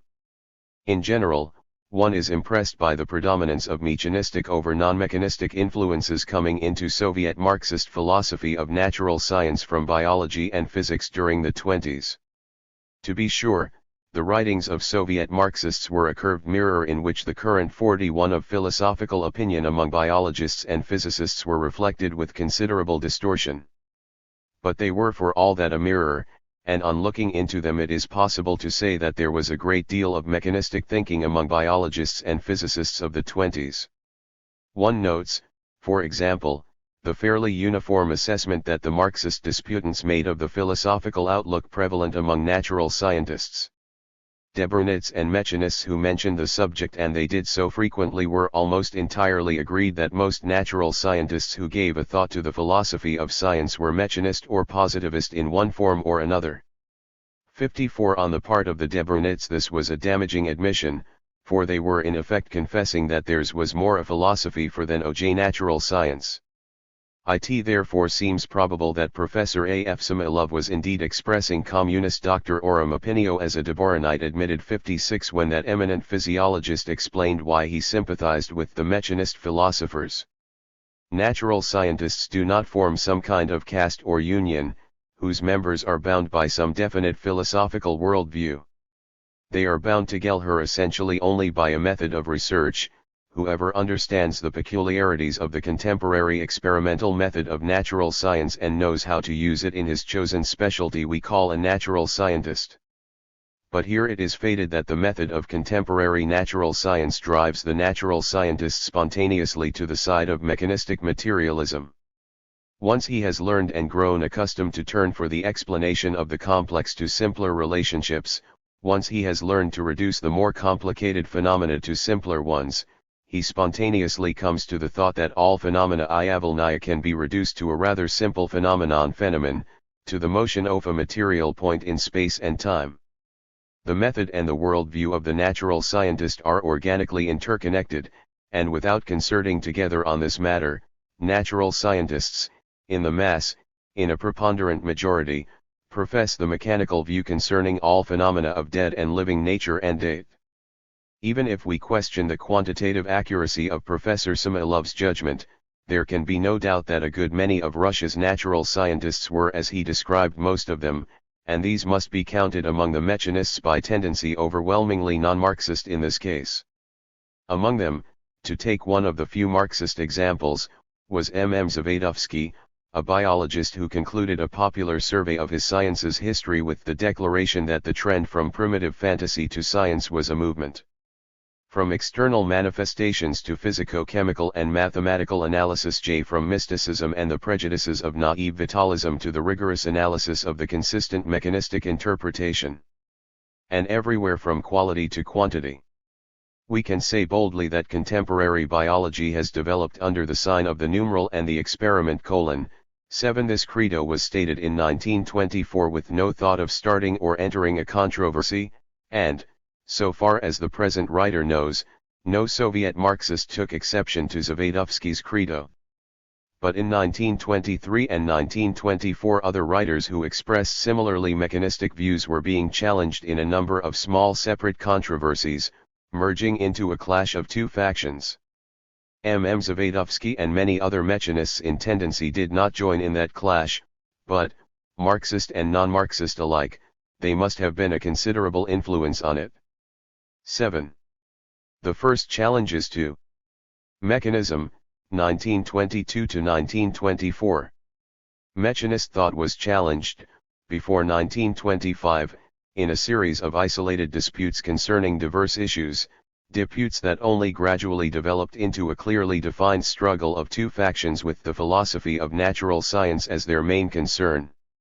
These preliminary clashes were so numerous, haphazard, and apparently disconnected, that the one which precipitated the formation of philosophical factions was generally credited by contemporaries with causing the formation of factions, and the role of other earlier disputes, which had expired without apparent issue, was overlooked. In retrospect one can see a pattern. One can see Soviet Marxists proceeding towards controversy over the philosophy of natural science as they became enmeshed in the problems of training red specialists, and the process was a complicated one.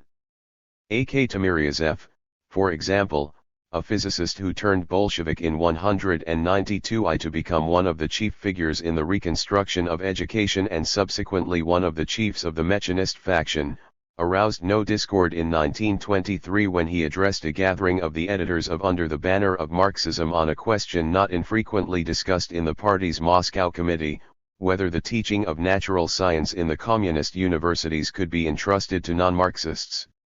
One Timiryazev believed that it could, for natural scientists, he said, were unwitting dialectical materialists in their specialties. He argued the point at length to an audience. That probably included some of his future opponents in the philosophical controversy, but there is no record of contention either at the meeting or when Timiryazev's speech was published. Evidently the people who would later denounce Timiryazev's views as positivist were, in 1923, largely indifferent to the philosophy of natural science. A different effect was produced when M.N. Lyadov, a publicist who traced his Bolshevism back to 1903, to examine the problem of training red specialists. He had been made rector of Sverdlov Communist University in the spring of 1923, and, after observing the students for several months, he became disturbed by their intellectual tendencies. He found them susceptible to Enchmenism, to the bourgeois ideologies of their professors of natural science, and to political deviations from the party line. The main cause, he wrote in Pravda, was that the students' training in Marxist theory was too abstract, isolated in separate courses called dialectical materialism, historical materialism, and the history of philosophy. To Lyadov this curriculum was one symptom of a general disease in the communist educational system that he called academyism, attributing it to the ascendancy in the system of non-communist Marxists. He warned that they would transform the revolutionary student youth into Menshevising intellectuals who of course will never understand and cannot understand our Bolshevik tactical and organizational line, but will always willingly follow any opposition to that line. I am entirely agreed with Comrade Lenin that without solid philosophical training we shall not win the struggle against the onslaught of bourgeois ideas. But precisely for that reason I suggest that philosophy, as a separate discipline, should be decisively stricken from our programs. 3. Lyadov tried to get around the apparent inconsistency of his recommendation by utilizing Marx's dictum that truth is always concrete. A concretely thinking proletarian student without any philosophical training is invulnerable to bourgeois ideology. He will never be permeated with it. But that same student, having taken an abstract course of Marxist philosophy, will easily become a victim of any arch-bourgeois philosophical school. It will be recalled that the most important teachers of philosophy, not merely at Sverdlov University but in the communist educational system as a whole, were Dvorin and Axelrod the Orthodox, ex-Mensheviks, whose appointment to Sverdlov in IG-21 had been the subject of anxious exchanges among communist officials, including Lenin himself. 5 Now it seemed not only that Lenin's recommendation in favor of their appointment might be undone, but that the entire program of philosophical education might be destroyed. Deborin and Axelrod, neither of whom was a Bolshevik at this time, held their peace. But S.L. Goni Kman, a student of Deborin's who had an almost unblemished party record, and was already at the age of 26, a teacher of philosophy, defended his profession in Pravda. 6 He found the non-Marxist professors of natural science to be the main source of the corruption of proletarian students, and he not only defended courses in philosophy as the only antidote, but argued strongly for Hegel as the main concern of such courses. Indeed, in a contemporaneous paper that grew out of his work in Deborin's seminar, Goni Kman called Hegel the only springboard from which the leap into Marxism is possible. 7 The reader who has noted Gonikman's disagreement not only with Lyadov but also with A.K. Timiryazev is more perceptive than Lyadov, who replied to Goni Kman in Pravda but neglected to call Timiryazev to witness, and then dropped the question of philosophy altogether. 8 Perhaps Lyadov desisted because N.A. Karev entered the field against Goni Kman. Karev was himself a student of Deborin's and a fledgling professor of philosophy, who argued that Goni Kman exaggerated the importance of Hegel to Marxist philosophy, that, indeed, Goni Kman was echoing the error of George Lukács and other West European Hegelianizing Marxists. 9 Karev did not, to be sure, defend Lyadov's recommendation that courses in philosophy be closed, and within a relatively short time, in the course of a different dispute with still another philosopher, he discovered that he was in fundamental agreement with Goni Kman on the prime importance of Hegel to Marxist philosophy. 10 These brief disputes, between Lyadov and Goni Kman, and then between Goni Kman and Karev, were thus minor incidents in the drift of Soviet Marxists towards the formation of Log. Philosophical factions. They are significant not only because they show that the process was a drift, and a rather complex one with subsidiary eddies, but also because they reveal one of the forces pushing Deborin and his students towards their challenge to mechanism. Proposals to terminate university courses in philosophy, and complaints about the esoteric uselessness of philosophical writings could hardly be ignored by the teachers of such courses and the authors of such writings.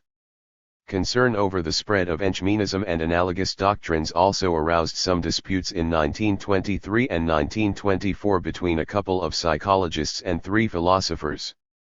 The psychologists, deriving from Pavlov a psychology that was somewhat similar to Enchmenism, denied the reality of traditional concepts not only in psychology, but also, perhaps without intending it, in philosophy. 12 That 2 associates of Deborin took up the defense of philosophy is noteworthy only for the fact that this was one of the very few occasions on which Deborinite philosophers intervened in the discussions of Marxist psychologists.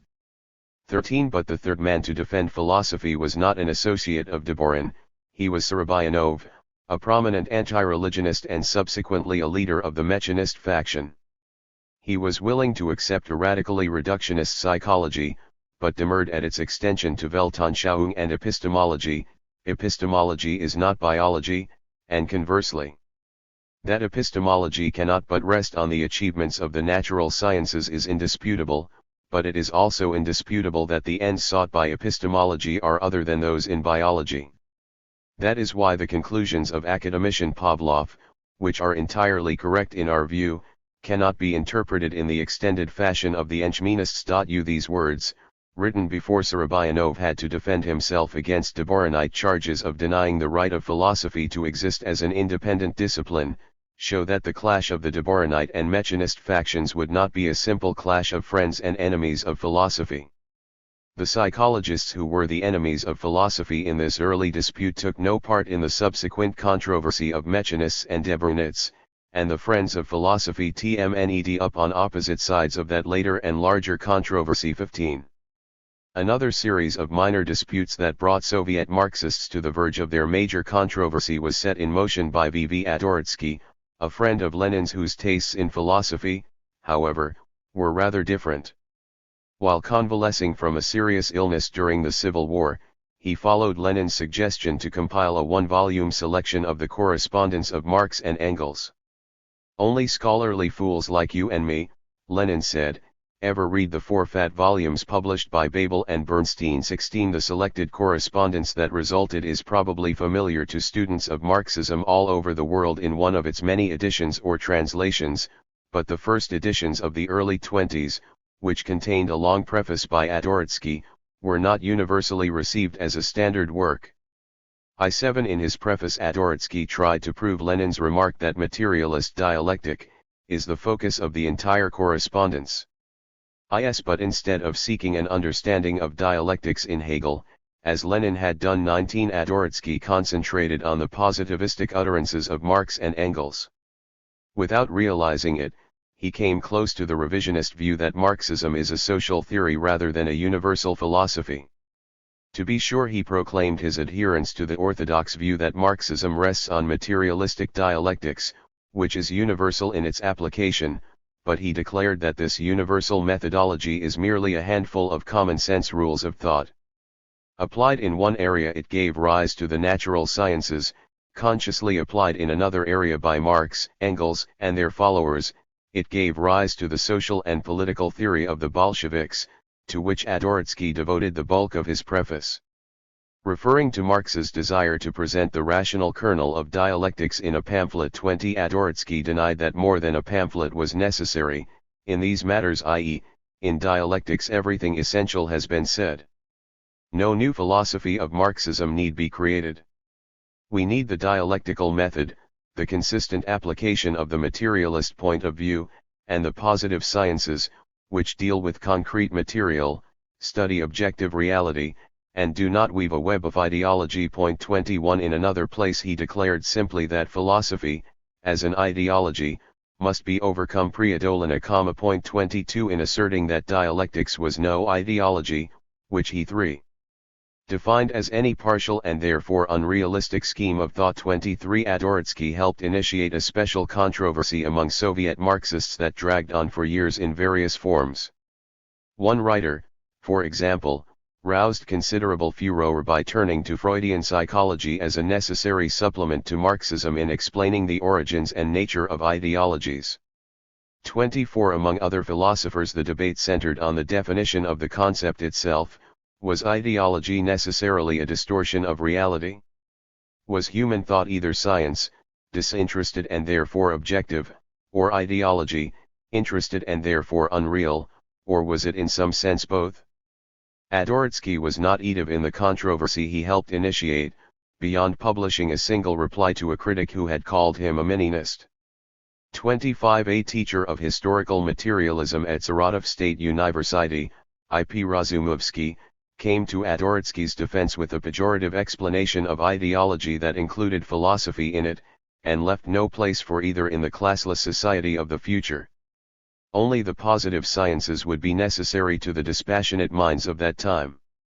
26/TV Hen, a student of Deborin's, pointed out the similarity of Razumovsky's views with the simple meninist scheme: religion, philosophy, science.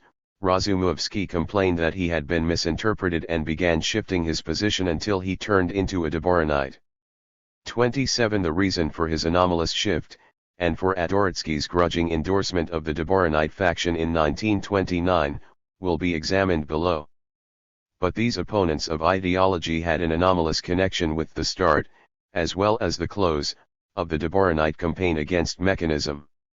They helped involve the Deboriniques in the philosophy of natural science, even though neither they nor the Deborinites had any special interest in the subject.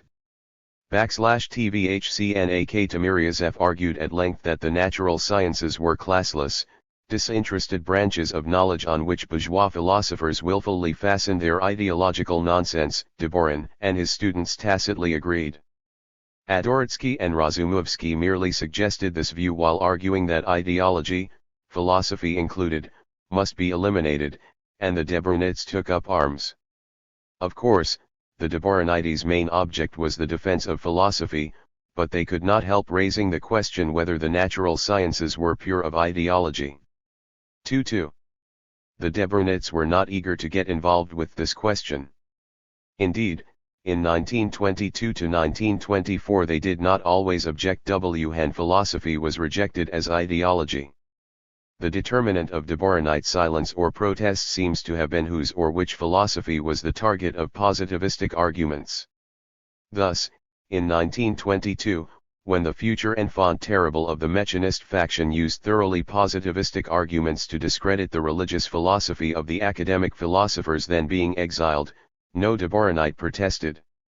28 And as late as 1924 the editorial board of the Communist Academy's journal, presumably with Deborin's approval, took the unusual step of placing its formal endorsement on a series of articles in which the terms philosophy and ideology were regularly used as pejorative synonyms. 29 But these articles were directed against the philosophy of the Hungarian communist, George Lukács, with whom the Debrunists apparently felt no bonds of intellectual sympathy or professional interest. As teachers, the Debrunists limited their responsibilities to general expositions of philosophy. As scholars, trying to carry out Lenin's behest to elaborate the theory of dialectics, they concentrated on the history of philosophy, especially on the philosophical antecedents of Marxism. In both phases of their activity they were increasingly drawn, apparently with some reluctance, towards controversy over the philosophy of natural science. The case of G. K. Bamel and V. N. Ivanovsky is instructive with respect to the general expositions of philosophy. Bamel was a junior associate of Deborin's in the Marxist Research Institutes and Publications of Moscow. Ivanovsky, at the Byelorussian State University in Minsk, was one of the few academic philosophers of pre-revolutionary standing still teaching under the Soviet regime. In 1923 he published a methodological introduction to science, nauka and philosophy, and Bamel, who reviewed it, showed a mixture of respectful criticism and unqualified admiration. 30 The criticism centered on Ivanovsky's unwillingness to argue an ontological basis for the methodology of science, on his indifference both to materialism and to idealism. When Ivanovsky published a reply, making explicit his indifference to ontology, arguing the classless nature of scientific truth, and plainly stating his view that Marx's theories were applicable to social phenomena but not to the philosophy of natural science, Bamel lost some of his deference, and criticized Ivanovsky rather sharply as a positivist. 31 But Bamel was still far from declaring war on such positivism. In 1924 he sponsored the translation of a popular exposition of Marxist philosophy by Karl Korsch, a German communist who specifically denied the applicability of dialectics to natural science. 3-2 It may be that Bamel warned the reader against this positivism in his preface, which has been inaccessible to the present author. Certainly the students of Deborin who reviewed Th's book did. 33 But none of these future Debrunists felt that Korsch's lapse with respect to the philosophy of natural science destroyed the value of the book. Moreover, nobody objected to the fact that the Communist Academy's journal carried an entirely favorable review of Korsch by Adalbert Fogarasi, a Hungarian communist who also felt that dialectics was inapplicable to natural science. 34 The arguments of the future Debrunists concerning the history of philosophy were, intellectually, the richest of all their disputes, for the history of philosophy was their special field. Here it is appropriate to recall only some aspects of those debates, and not necessarily the most interesting ones from a philo-author's point of view. Deborin, an editor of the Communist Academy's journal, was apparently indifferent to the positivist elements in the polemic against George Lukács and in Fogarasi's review of Korsch. But when the Journal of the Communist Academy published an article denying the idealist legend that Kant had made a significant contribution to the advancement of knowledge, an editorial note promised a reply from Deborin, which shortly appeared. 35 It was difficult for Deborin to stay clear of the philosophy of natural science in this case, for the offending article used the history of philosophy to expound a radically positivistic philosophy of natural science. But Deborin managed the difficult feat by turning over to Ierlov the task of criticizing the article's philosophy of natural science. 36 One finds Deborin repeatedly turning such problems over to Orlov or A.K. Timiryazev until both Orlov and Timiryazev became leaders of the Mechanist faction, thereby obliging Deborin to do his own thinking about the philosophy of natural science. The division of philosophical labor among Soviet Marxists during this early period, and the growing strain on that division, may be seen in the tangle of Orlov and two other Marxists concerning Descartes and physics.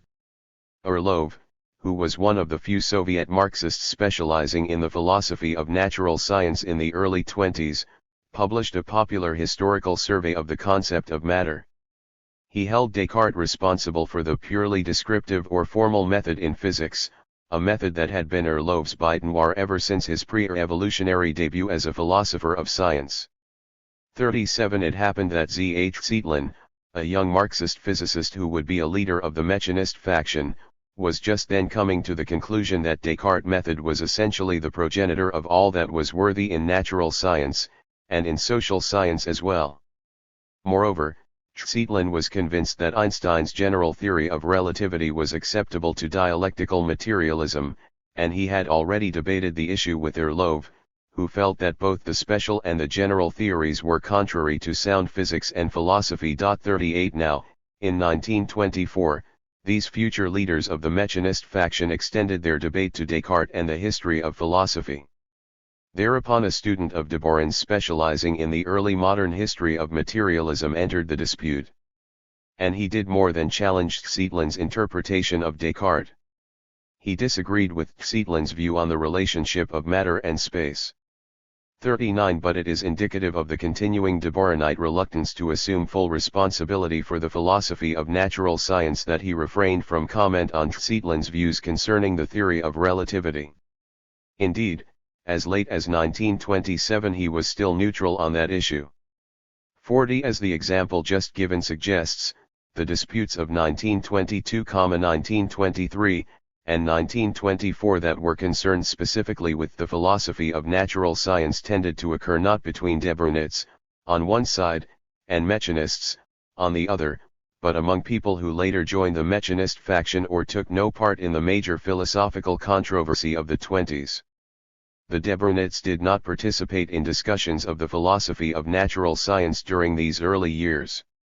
Indeed, Deborinite indifference or neutrality towards two special issues, genetics and the theory of relativity, lasted until the late 20s, even though I-115. Discussion of these issues began in 1922. Marxist debate over genetics and relativity influenced the formation and clash of the philosophical factions only by bringing individual Soviet Marxists to an awareness of their own philosophical views. Some were brought in this manner to the Mechanist faction, and a very few to the Deborinists, but the bulk of the participants in these special disputes joined neither philosophical faction. Thus, the Deborinite challenge to the mechanistic philosophy of natural science grew out of disputes over such issues as the definition of ideology, or Descartes' place in the history of Marxist philosophy, or the place of philosophy in a communist university, rather than Einstein's theory or Mendelian genetics. Further reflections on this anomaly may be left to a later chapter, where, in conjunction with other peculiarities of the controversy, it may help to reveal the essence of the contending positions. But the reader may gain a keener see-no-e of this anomaly by considering the startling foreshadowing of the Deborinite and Mechanist positions in an exchange printed in January, 1924, before the rival factions had formed. A.G.O. Eltzman, a publicist who described Einstein's theory as the apotheosis of dialectical materialism, replied as follows to Timiryazev's assertion that the theory lacked experimental proof, and in any case it is not the Marxist, or the materialist, who are condemned to demand of philosophy a limitation to facts and experiments alone. Hence runs the direct, well-beaten path to positivism, the narrow-minded philosophy of natural scientists with a bourgeois orientation. What does materialism demand of physics? Not very much. In order for a physical theory to satisfy dialectical materialism, it is necessary and sufficient that it reduce all occurrences in nature to a process of material substances. 42 Timiryazev's rejoinder not only reasserted the requirements of experimental proof, but transcended the question of Einstein's theory, as Goltzmann had, to assert a general philosophy of natural science. Now I think that it is clear to everybody, and especially to us and you, that the root of our disagreements does not lie in certain details. You think that materialist philosophy should live and develop apart from natural science, allowing natural scientists to do their job and only from time to time slightly reining them in. While I think that Engels was right when he said that as soon as each separate science is required to get clarity as to its position in the great totality of things and of our knowledge of things, a special science dealing with this totality is superfluous. What still independently survives of all former philosophy is the science of thought and its laws, formal logic and dialectics. Everything else is merged in the positive science of nature and history. 2 or 3 years after January 1924, Soviet Marxists would have unhesitatingly identified Goltzmann's statement as Dvorinite and Timiryazev's as Mechanist. At the time, the future Dvoriniks paid no attention to either statement. Subsequently, Goltzmann did not join the Dvorinites, nor was he honored as one of their pioneers. Indeed, when the Dvorinites finally took a position on the theory of relativity, they ignored not only Goltzmann, who was their predecessor in the characterization of the theory as dialectical materialism in physics, but also the German communist, August Thalheimer, who preceded them in crediting Hegel with a forecast of the theory. 44 The final irony came in 1929, when Semkovsky, who had earned the enmity of the Dvoriniks in mid-1924 by coupling support of Einstein's theory in physics with a denunciation of Hegelianism in philosophy, went over to the Dvorinite faction and proudly announced that he had initiated both support for Einstein's theory as dialectical materialism in physics, and the search for its philosophical explanation in Hegel 1. 45 Yet it would probably be a mistake to regard the foreshadowing of the rival philosophies of natural science by Goltzmann and Timiryazev as a freak, and the dispute among Soviet Marxists over the theory of relativity as having no connection with the origins of the philosophical controversy. After all, Timiryazev did become a leader of the Mechanist faction, and there is little room for doubt that he was brought to a realization of his position in the philosophical controversy partly by his discussion of Einstein's theory.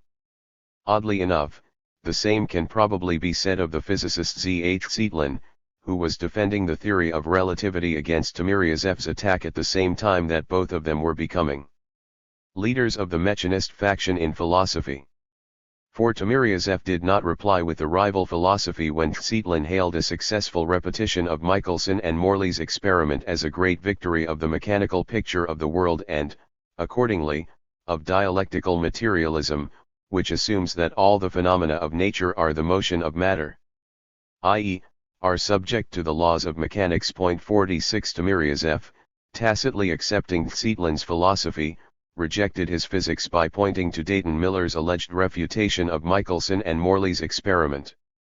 47 On the other hand, the students of Dvorin, embroiled with Zeitlin's philosophy of natural science by an argument over Descartes, bumped against a very similar philosophy of natural science when they quarreled with Timiryazev over a philosophical handbook for anti-religionists, which will be described in the next chapter.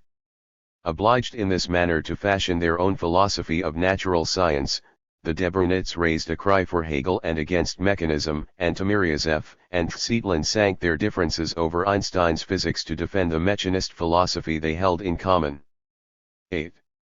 The formation of factions, 1924 to 1926.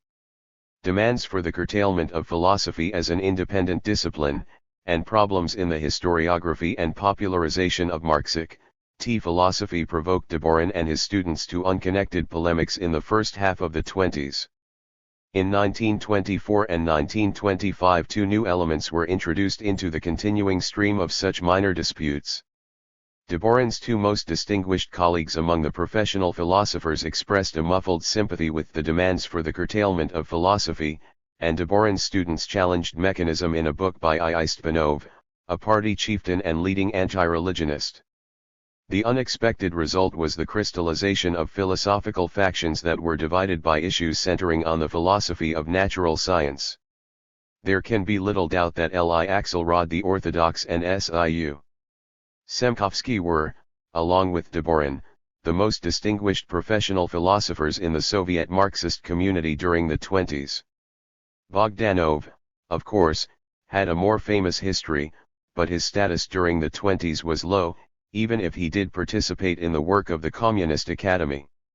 Semkovsky, the chief Marxist philosopher in the Ukraine, had exhibited positivist tendencies before the revolution, when Deborin was a disciple of Plekhanov's orthodox line in philosophy. But it was probably more than this inherited difference that led Semkovsky in 1924 to insinuate that Deborin was a scholastic. For Semkovsky, the leading figure in the campaign to win the natural scientists of the Ukraine, was intent on proving to them that their method and ontology as natural scientists were already Marxist in all but name. At the Kharkov Academy of Sciences in February 1924, he read a paper arguing that the theory of relativity was the realization of dialectical materialism in physics. Presumably as a simultaneous reassurance to the natural scientists and as an admonition to Deborin in Moscow, he disowned metaphysics in the following words: "For Marxists, dialectics is not a dead stereotype, even if it is scholastically deepened from Hegel himself, but a living method, rooted in the achievements of science at each stage of its development." Deborin and his students were of course the target of the phrase in italics, for they were earnestly following Lenin's advice to elaborate dialectics from Hegel. And they did not overlook the admonition, however subtle and parenthetical it was. But they ignored it outwardly, and in October 1924, Semkovsky repeated his thought more forcefully and more prominently, including it in a postscript to a collection of essays. In recent years we in the Soviet Union have had to experience in the field of Marxist philosophy a flowering of research that is externally sumptuous.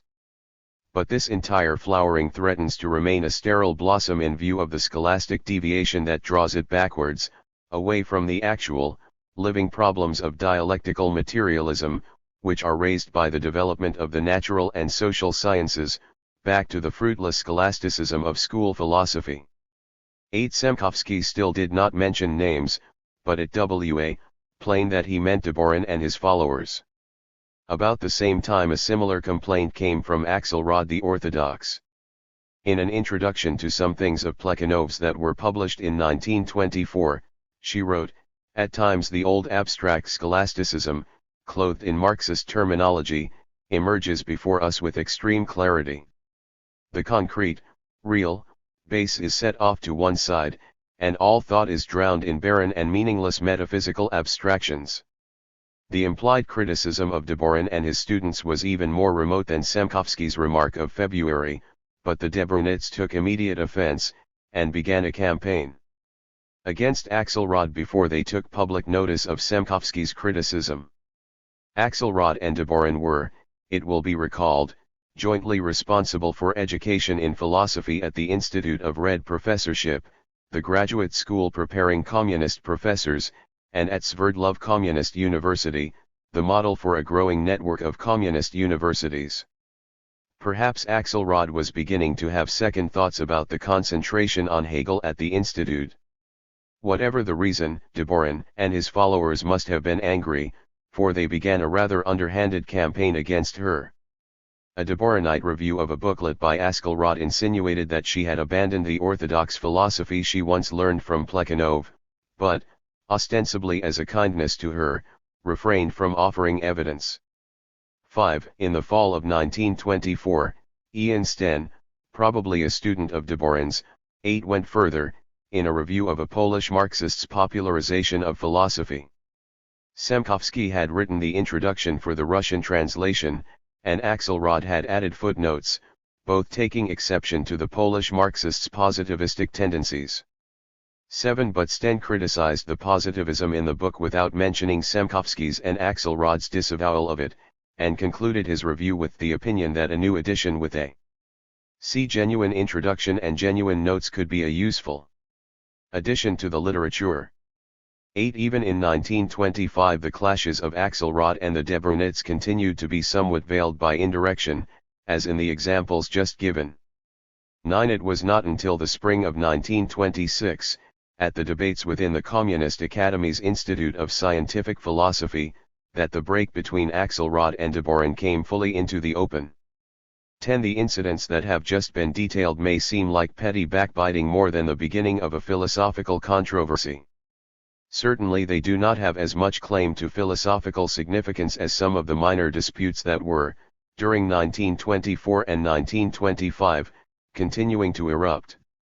When Sandor Vargas, for example, became embroiled with 2 or 3 Debrunits over his History oj modern philosophe 1, why, the issues were much more clearly stated, fully developed, and philosophically significant, than they were in the furtive dueling of de Boron's students with Axelrod and Semkovsky.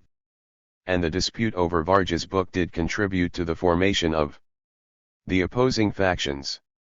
Bogdanov and Vargas learned that they were closer to each other's views than they had imagined when Vargas first projected his ideas to the Communist Academy in the summer of 1924, and Bogdanov had criticized them. At any rate, they found themselves closer to each other than they were to the philosophy of de Boron and his students, whom Vargas finally accused of Hegelianism. L.L. and Karev, who had been criticizing a fellow student of de Boron's for Hegelianism, found his true feelings in this minor dispute with Vargas. Yes, he shouted at Vargas, we are Hegelians. Everything great in modern history has been in one way or another connected with Hegel's name. 12. By comparison with such a bold confrontation, the bickering of the Debrunits with Axelrod and Semkovsky seems petty indeed. Yet the bickering was probably more important in precipitating the formation of factions. In later references to the beginning of the controversy, the Debrunits usually neglected to mention the particular disputes that were described in the preceding chapter, or even the dispute over Vargas' book, which merged directly into the major controversy. But these later de Boronite accounts nearly always referred to the complaints of Axelrod and Semkovsky concerning scholasticism, representing them as the culmination of a steadily growing stream of similar complaints. 13. De Boron and his students conceived their life work to be the elaboration of dialectics from Hegel and his predecessors. It is therefore not hard to understand what they must have felt when de Boron's 2 most eminent colleagues muttered their sympathy with the widespread positivistic aversion to Hegelian dialectics. However indistinct or trivial the mutterings may seem to one viewing the affair only as it was recorded in print, they must have struck de Boron and his students as incipient apostasy in high places. Otherwise one can hardly explain either the stir aroused by mere obiter dicta or the vigor with which the Debrunits began to press an organized campaign against mechanism. A dispute over a handbook for anti-religionists was, to be sure, the trigger that set off the de Boronites campaign, but the spring that it released had probably been given its final compression by the obscure quarrel with Semkovsky and Axelrod. The formation of actions. The dispute over the handbook is susceptible of more than one interpretation. Face the facts all at once. In September 1924, Ian Ernestovich Sten, a fairly prominent party publicist, probably a student of de Boron's at the Institute of Red Professorship, and one of the 2 leading Debrunits who were Trotskyists in politics, published in Bolshevik, the theoretical journal of the party's Central Committee, a critique of a handbook for anti-religionist / by I. Stpanovsk-Vortsov, a famous old Bolshevik publicist, a leading theorist of the anti-religious movement, editor of /Zvezdia, and one of the chief members of the Central Committee's anti-Trotskyist majority. L4 To face these facts all at once is to realize the multiple possibilities, and therefore the futility, of speculative interpretations. Perhaps Sten's attack was the consciously planned beginning of a de Boronite campaign against mechanistic thought in the anti-religious movement. Whether or not one supposes this to have been the case, there may or may not have been consultations with high authorities, the agitation propaganda department of the Central Committee, for example. 15. There is also the remote possibility that Sten acted as a Trotskyist, that his chief motive was to discredit Stpanov as a Stalinist theorist. 16. And there is the further possibility that no elaborate maneuvering was involved in Sten's polemic against Stpanov, which may have happened, as so many other little disputes were happening, simply because one Marxist disagreed with another. Such speculations may be a diverting exercise, but they are also fruitless, as long as one has no access to archival materials, and no relevant information can be found in the printed record. The printed record does show very clearly that the necessities of the anti-religious struggle had evoked Spanov's historical materialism and contemporary natural science. As the title implied, his Weltanschauung for atheists had two parts: historical materialism, the Marxist doctrine of human society, and philosophical materialism, or, to employ a clearer and more direct expression, contemporary natural science. 17 Spanov, as the reader will see below in greater detail, explicitly denied the need for philosophy as a separate discipline. Sten advised him to study Hegel, as Lenin had recommended, and defined the chief positive task of philosophy as the elaboration of the methodology of science of, as Hegel puts it, the elaboration of the science of logic. 18 In substance, this quarrel was hardly different from some others that have been reviewed above. \V hat was different was the temper of the disputants. Spanov was sufficiently incensed to continue the quarrel past one or two replies and rejoinders. And Sten, along with the other Debrunits, not only defended philosophy but launched a campaign against its detractors. Indeed, Deborin himself, who had previously been aloof from the disputes of Soviet Marxists, proclaimed the campaign. By January 1925, when Deborin published his proclamation, he was in effect, though not yet in title, the managing editor of Under the Banner of Marxism. The editors of Bolshevik had closed their columns to the controversy between Sten and Spanov, expressly transferring it to Deborin's journal. 20 Even if Deborin had not felt threatened and aggressive because of the affair with Semkovsky and Axelrod, he could hardly have played the neutral referee. After all, Sten was defending a conception of philosophy that he had probably learned from Deborin, and Spanov had quoted from Deborin's best-known book a passage that could be interpreted against Sten. 21 Deborin, however, went beyond a note of clarification, or a defense of Steen. Indeed, he did not even mention Sten or Spanov. Using the first published installment of Lenin's philosophical notes as a wall, he posted a general manifesto. Lenin's notes, he announced in his editorial preface to them, are very timely in their appearance. There is no point in concealing the evil, not all is right in our ranks.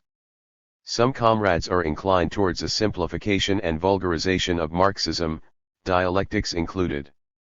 Others indulge in vulgar and mechanistic materialism. A third group, inclined towards a peculiar positivism, are prepared to declare dialectics scholasticism. 22. In a fourth group, no doubt for reasons of symmetry, Deborin placed those who had deserted to Hegelianism and other forms of idealism. He may well have intended the Hungarian Marxist, George Lukács, for this category, for Lukács was regularly used as a whipping boy by the Debrunits when they were charged with Hegelianism. But Deborin mentioned no names in the fourth group, just as he did not name Axelrod and Semkovsky in the third. His vagueness was the result not of timidity but the reverse, a desire to challenge all possible contenders. Obviously a fierce ideational struggle will erupt against all these deviations, and against any vulgarization, if a turn does not set in towards genuine dialectical materialism. Moreover, we have reason to think and hope that such a turn will come, perhaps as a result of struggle, but inevitably all the same. 2.8 The doctrinal core of this manifesto, which will be examined below, stressed what Deborin's students had been stressing earlier, the autonomy of philosophy, and Hegel as its chief source. Deborin, indeed, asserted the supremacy of philosophy over the other, particular disciplines. One is accordingly not surprised to find Spanov turning for support to the Institute for the Study and Propaganda of Natural Science from the point of view of dialectical materialism, or the Timiryazev Institute, as it was known for short, in honor of K. A. Timiryazev, the famous biologist. As its title implied, this institution put the major stress on the natural sciences rather than philosophy, and was staffed in the main by natural scientists of vaguely Marxist sympathies. 24 In February 1925, After a discussion that produced a single defender of the Dvorinite position, a formal resolution of support for Stepanov's book and its views was adopted with only 2 dissenting votes. The open session of the Council of the Institute welcomes the appearance of I. Stepanov's book. It is the opinion of the meeting that this book, though it contains a number of easily corrigible errors concerning particular questions of natural science, elucidates the foundation of mechanistic natural science quite correctly, and truly projects the connection of such science with the dialectical materialist worldview. 22 Thus the nucleus of the Mechanist faction was formed, giving rise to the idea that the controversy was between Marxist philosophers and Marxist natural scientists, a notion that was fairly widespread at the beginning of the controversy, and has certain elements of truth. The Timiryazev Institute did become the center of the Mechanist faction. It published, beginning in 1926, what amounted to the faction's organ, a series of collections, sporniki or recueils, under the title Dialectics in Nature. But an examination of the opposing factions and their philosophies in the following chapters will show that Marxist natural scientists were by no means the only important element in the Mechanist faction, and further, that the Dvorinites managed to acquire some natural scientists of their own. The early view of the controversy as a clash of philosophers and natural scientists was based on 2 significant facts. Organized defiance of Dvorin's manifesto came first from a group of natural scientists, and the main issue dividing the embryonic factions was the relationship of Marxist philosophy and natural science. In a sense both these facts are surprising, for, as the reader may recall, neither the natural scientists nor the issue of natural science had played much part in the minor disputes that led up to this factional conflict. Even when the conflict had begun, the Dvorinites continued, for a time, to avoid specific issues in the philosophy of natural science. As early as July 1924, the Dvorinite editors of Under the Banner of Marxism censured an article on epistemology by I. Orlov for its alleged failure to criticize the shortcomings of Mill's empiricism. 26 But as late as the summer of 1926, when Orlov was a leader of the Mechanist faction, they disowned an attack on his theory of contingency, even though the young Bolshevik mathematician who wrote the attack quoted Dvorin on the problem's philosophical aspects. And Orlov's reply to the young Bolshevik was printed in the fall of 1926 without editorial comment. 27 But however reluctant Dvorin may have been to go where the issues and some of his students were leading, he could hardly have avoided ever deeper involvement in the philosophy of natural science. Stepanov and many others understood Marxist philosophy to be a social theory, historical materialism, plus the most general results of contemporary natural science. If Dvorin wanted to prove the need of something more, a separate discipline trying to describe the universal connection of everything with everything, as he once defined the task of dialectics 28, then he had to prove this need in the context of natural science. It was generally taken for granted that Marx's Soviet followers were consciously elaborating social science on the basis of the universal connection. Soviet Marxists also took it for granted that natural scientists were unwittingly working in harmony with the universal connection. The problem was to convince the natural scientists of the harmony, to persuade them that they were wrong to be indifferent or even hostile to Marxism. Thus the Dvorinite defense of an autonomous discipline of philosophy came to center on natural science. The participants in the controversy perceived the essential nature of their conflict only gradually. The section of natural science, which the Bolshevik mathematician OIU Schmidt established within the Communist Academy in 1925, did not become an arena of conflict until late in the controversy. In the beginning, immediately following Dvorin's manifesto and the resolution of the Timiryazev Institute in January and February 1925, the controversy did not penetrate even into the Institute of Scientific Philosophy, the strange hybrid of the Communist Academy and Ranian that was described in Chapter 4. But when the controversy did erupt within this institute, in the spring of 1926, it provoked a series of weekly public debates, each lasting about 4 hours, in the course of which the opposing factions assumed their mature form. As far as one can reconstruct the debates from subsequent allusions and printed versions of isolated speeches, The affair began quite unexpectedly in the discussion of a paper that one of Deborin's students had read. 29. The paper was a critique of Henry Bergson. Bogdanov objected to criticism based on what he called empty ratiocination. His pejorative, rassisdatelstvo, is actually untranslatable, and called instead for criticism based on the data of positive science, whereupon Bergson was forgotten. 3. In 2 months of debates the speakers ranged from the nature of universals to the place of Kant, Fichte, and Spinoza in the evolution of dialectical materialism, and to the question only faintly philosophical whether Soviet Marxists were actually divided into 2 groups. A Deborinite had just published in Pravda an unfavorable review of a Mechanist publication, and the Mechanists were convinced that he had violated the ethics of comradely discussion. 31. Deborin insisted that the Mechanists were revisionists and not entitled to comradely consideration. 32. Axelrod recalled the 2 years of criticism she had borne in silence, because she was reluctant to get into a controversy. But now, Deborin has declared war by characterizing me in his speech as a revisionist and positivist. You have turned one and all into revisionists, Semkovsky, Stpanov, and others, and finally you have begun on my humble self.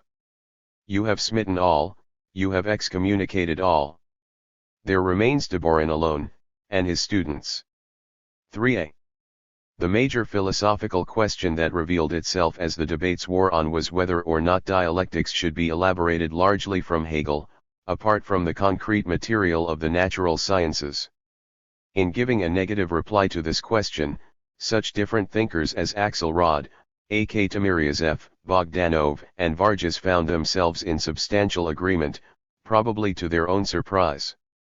The Deborinites were convinced from the beginning of the debates that Hegel was the chief source of dialectics, and that all who did not agree, however different their views might be in other respects, were mechanists, opponents of the penetration of Marxism into new scientific fields, in union with open and concealed opponents of Marxism.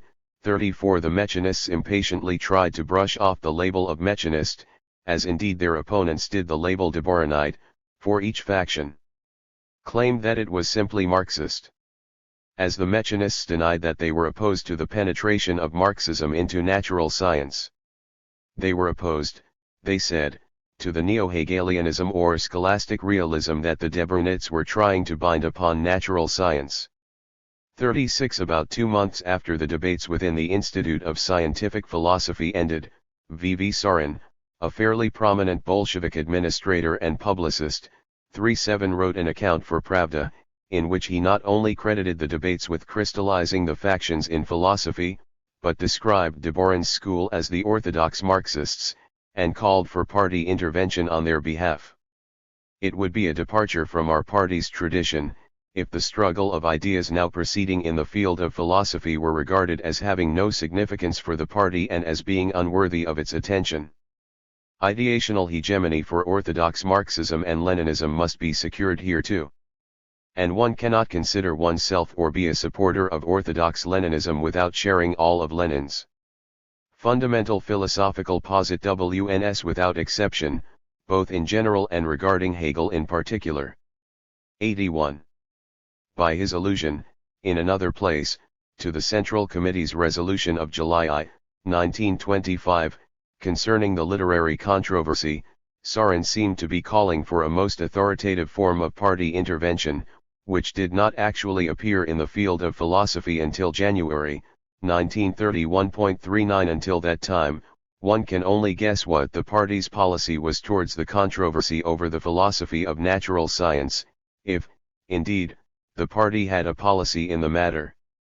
One thing is clear, already in 1926, when the controversy was just beginning, a trend of party thought was observable in the Deborinite direction. Whether or to what extent this trend was initiated and directed from some high authority, perhaps the agitation and propaganda department of the Central Committee, is a question that cannot be answered without access to archival materials. But the evidence of the trend is indisputable, in the Deborinite editorial policy of a growing number of periodicals and the policy of various Marxist institutions and societies of higher learning, as well as the growing number of individual Marxist intellectuals who joined what Deborin called the social movement around dialectics. 40. A detailed analysis of this trend will be undertaken in a further chapter, in connection with the victory of the Debornists, but it can be noted here even in one accession of strength that the Mechanists enjoyed in 1926, when the anti-religious movement founded a theoretical journal. One would expect the anti-religious movement to have contributed at least the degree of formal, organized support to the Mechanists that the Timiryazev Institute did. Not only the sources and component elements of the anti-religious movement, but the fact that two of its most important theorists were also leading members of the Mechanist faction, while none were Debornists, lead one to this expectation. 41. The League of the Militant Godless was being organized at the very time that its leading theorist, Stepanov, was being attacked as a revisionist for his anti-religious handbook. 42. And early in 1926, as the philosophical factions were taking final shape, the League launched its theoretical journal, The Anti-Religionist, with indications of support for the Mechanists, as one might expect. But they were veiled and indirect indications of support. The editorial manifesto that proclaimed the journal's existence stressed the elaboration of a rigorous, scientific worldview as its chief aim, and one can note in such phrasing the same aversion to the term philosophy, or even dialectical materialism that was observable in Stepanov's book. 43. The manifesto appealed for aid to the Society of Militant Materialists, and especially to materialist natural scientists, pointedly omitting an appeal to Marxist philosophers, who were regarded as uniformly Deborinite in the early phase of the controversy. The anti-religionists' first book review was explicit in its support for the Mechanist faction only by comparison with the truly subtle hinting of the editorial. The review was an encomium of a second edition of Stepanov's disputed book.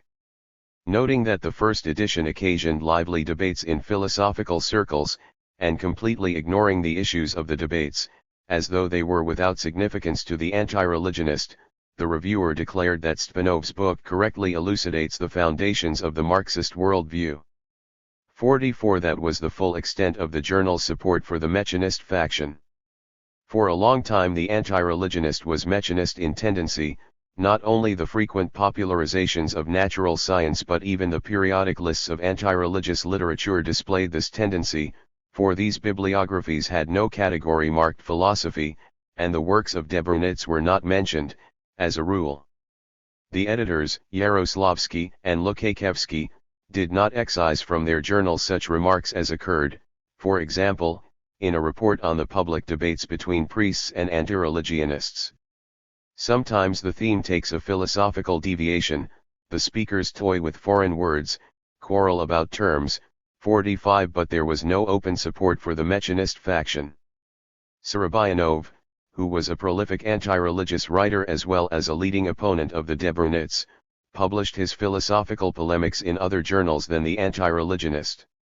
Speculation concerning the causes of this restraint, particularly remarkable for such an obstreperous group as the anti-religionists, may be left to a later chapter, where a number of similar anomalies will be considered jointly.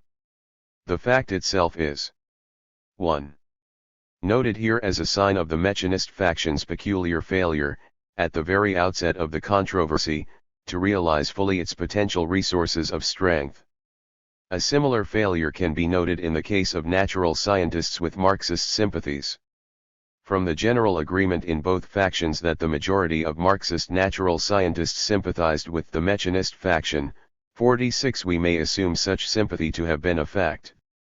The failure of significant numbers of Marxist natural scientists to speak up strongly and persistently in support of the Mechanist faction was accordingly no less anomalous than the restraint shown by the anti-religious movement. The silence of Bukharin, Trotsky, and other social theorists of a Mechanist tendency was thus part of a general pattern. L/Lakonoism in various forms was probably the dominant philosophy among Soviet Marxists, but relatively few came to its defense when the Debornits challenged it. T0 call the Mechanists a faction may suggest an organized coherence of thought and membership that they sadly lacked.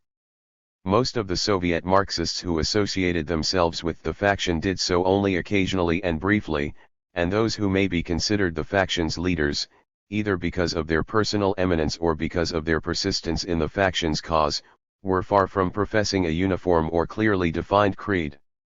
Accordingly, a series of intellectual biographies is the only approach to the faction's basic standpoint. Ivan Ivanovich, we are told in an obituary of I. Stpanov, was never of a scholarly nature, he was a fighter. The comment was undoubtedly justified, but it should be borne in mind that Stpanov's weapons were ideas. Gorky knew him as a Marxist scholar. He eschewed all books except Das Kapital. He made a boast of that. A short man with a grayish complexion, his light blue eyes smiled, however, the triumphant smile of the lucky man who has reached a truth inaccessible to others. Before and after the revolution he was one of the party's leading propagandists, as the disseminators of basic doctrine were called, in distinction from agitators, who carried the party's line on immediate issues to the broad masses. 3 Already 47 at the time of the Bolshevik Revolution, Stpanov was best known for his popularizations of Marxist economics, some of which had been written with Bogdanov, and for the translation of Marx's Capital, all 3 volumes, that he had done with Bazarov. The association with Bogdanov and Bazarov must not be interpreted to imply agreement with their Machist philosophy, for Stpanov had helped Lenin bring out materialism and empirio-criticism. 4. His subsequent wavering towards support of Bogdanov's Viparetists was probably prompted by their political appeal as arch-revolutionaries. In 1922, when Russia's production of iron and steel had fallen to the level that Peter the Great had reached 200 years year one year, and a disorganized economy helped a drought to produce a terrible famine, Stpanov contributed to Bolshevik self-confidence with a book, Tile Electrification of the RSFSR, in connection with the transitional phase of the world economy. It was perhaps the first of what has since become an important genre of propagandistic literature in the Soviet Union, the Plan for the Transformation of Nature and Society, a mixture of popular science, communist politics, and science fiction of the optimistic variety. Lenin himself wrote an enthusiastic preface, and Stpanov came to be regarded as an authority on the party's program in the field of natural science and technology. 6 The book's attitude towards the philosophy of natural science was pretty clearly mechanist and positivist, but such views were taken for granted more often than not in the first half of the 20s.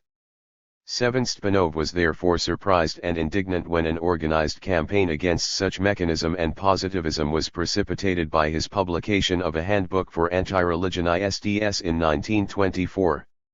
The demands for such a manual, Stpanov later explained, made themselves felt in dozens of notes that poured in after every speech on religious themes in Moscow, in the Urals, the Ukraine. They besieged us almost at every meeting of the anti-religionists. They erupted, finally, in the questions that every anti-religious agitator is obliged to answer, and in the face of which he often feels his helplessness. At each step it was revealed that the Marxist cannot avoid contemporary natural science, that he must give at least a preliminary answer to several basic problems of natural science. 8. The central problem was to refute the argument from design, to show that life and the human psyche could be explained without recourse to a supernatural intelligence or creator. Stpanov assumed that an ontology was necessary for this purpose, and he found it in the popular science of his day. The entire universe, in his view, was made up of microscopic particles that differed in a few physical qualities such as charge and mass but were otherwise identical. Ultimately all phenomena, biological and intellectual as well as physical, would be reduced to the combination and separation of electrons and protons. Although the completion of such a unified science lay still in the remote future, Stpanov believed that major steps towards it had already been taken, and indeed that the basic law had been discovered, the law of the conservation and transformation of matter and energy. Someday, he believed, all the theories of the physical, biological, and social sciences would be shown to be particular instances of this basic law. 9. This ontology has been inferred and pieced together from a number of remarks that Stpanov dropped on various occasions. If it cannot be found clearly and fully developed in any one of his writings, the reason is not that he was ashamed of it. When his opponents challenged him to comment on Engels' statement that undifferentiated matter, Matter as such, is an abstraction only, a mental construct, while only particular kinds of matter exist in reality. Stpanov replied boldly that 20th century physics had proved Engels wrong. Matter as such, he said, had been found experimentally, it was electrons and protons, the building blocks of the universe. Lohr, when reproached for not mentioning dialectics in his manual for anti-religionists, he replied quite forthrightly, the dialectical understanding of nature is too general a name. For the present time the dialectical understanding of nature takes concrete form precisely as the mechanical understanding, i.e., as the reduction of all nature's processes exclusively to the action and transformation of those forms of energy that are studied by physics and chemistry. But if he was unashamedly mechanistic or reductionistic, he was also pretty thoroughly positivistic, and this is presumably the reason that his ontology is nowhere clearly and fully developed, historical. Materialism continues the work that is done in one part by philosophical materialism, or, to use a clearer and more direct X134. Pres Zion, by contemporary natural science. For Marxists there exists no field of some kind of philosophizing, separate and aloof from science. Materialist philosophy is for Marxists the latest and most general conclusions of contemporary science. 1. He was convinced that the Debrunites were helping the cause of religion by denying the adequacy of physical and chemical explanations of life. And he feared that the Hegelian scholasticism of the Debrunites was alienating rather than winning the natural scientists. If we dialectical materialists want, not in words, not in empty chatter, but in fact to lead the natural scientists, will it not be correct to show them, that Engels almost half a century ago foresaw that science can expect great conquests precisely along the path that they are traveling? 1-3 In other words, Stpanov believed that Soviet natural scientists should be won to Marxism by being shown that they were already dialectical materialists without realizing it. Stpanov's one-time collaborator in the field of economic theory, Alexander Alexandrovich Bogdanov, N.E. Malinovsky in 1873, was an ardent believer in collectivism who insisted to the end on going his individual way. Repeatedly offered the choice of submitting to Lenin's rigid discipline or standing aside, he repeatedly chose to stand aside. 14 The last choice, as it turned out, was made in 1920, when the Central Committee ordered Bogdanov's prolet cult to submit to the Commissar of Education, his brother-in-law and fellow Marxist, Lunacharsky, who had chosen to submit to Lenin's discipline while retaining his intellectual independence. My prolet cult work was cut short, Bogdanov tells us in his laconic autobiography. I devoted myself entirely to scientific work. As a medical doctor, he headed an institute for research in blood transfusion. As a member of the Communist Academy he participated in that body's discussions of philosophy and published in its journal, until he killed himself in 1928 by performing an unsuccessful experiment in blood transfusion on his own body. 18 But he had no part in the teaching or popularization of Marxist philosophy, where, indeed, his name and theories were endlessly condemned. 17 His occasional words on behalf of the mechanists were accordingly an embarrassment rather than an aid to their cause. When a Deborahite speaker, in the course of one discussion within the Academy, said that the mechanists would cite a paper of Bogdanov's in their behalf, Bogdanov called out, "You won't find people so stupid as to cite me, it's disadvantageous. There is unity between my views and the mechanists, but they won't cite me." In reality unity was too strong a word to describe the relationship between Bogdanov's views and those of most mechanists.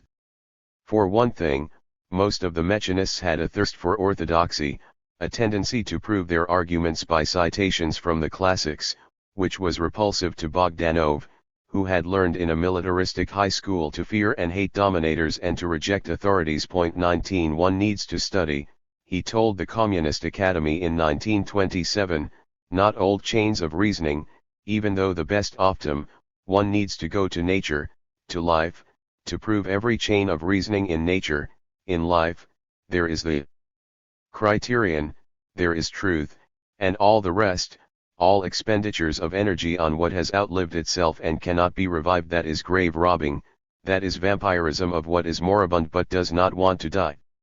20. When he was censured for his revisionist attitude towards orthodox Marxism, he grew sarcastic. Precisely, my little old godmother, who first excommunicated me, was orthodox, and now she too has proved to be a heretic. In Russia, when you speak of dialectics, you do so most often in order to deny in fact the possibility of development. 21 Not even Mechanists like Stvanov, Sorobayanov, or Axelrod, who were bold enough to express explicit disagreement with the classics on specific issues, were willing to take this completely mocking attitude towards orthodoxy. The basis for Bogdanov's unity with the Mechanists must be sought in certain aspects of his philosophy of science, which was most extensively elaborated. Indeed, of all the Mechanists and Debrunists, Bogdanov is probably the most deserving of detailed study as a philosopher. He is probably the one who is least adequately described in a brief summary. Accordingly, the following synopsis of his views is offered tentatively, without any claim to being a definitive account. Bogdanov felt that Marx and Engels had many perspicacious ideas that could be developed further if their antiquated philosophy, borrowed from Hegel, were superseded by a philosophy more in harmony with the methods and spirit of modern natural science. Dialectics he considered neither a universal theory of knowledge nor a universal ontology, but a needlessly confused version of the commonplace idea that opposing forces can sometimes produce motion and change. Materialism was to Bogdanov a near truth that had been made an erroneous dogma by Lenin and his followers. In Bogdanov's view, the external, the objectively real, were what the human mind must contend with, what the human mind perceives as a regularity: Economernost, Geset, Mäßigkeit, different from its own. Or, approaching the problem in a different way, he defined the objectively real as the regularities: Economernosti, Geset, Mäßigkeiten, constructed by the human mind, the socially verified, collective experience of humanity. The basic trend of human thought, he believed, was towards a scientific monism.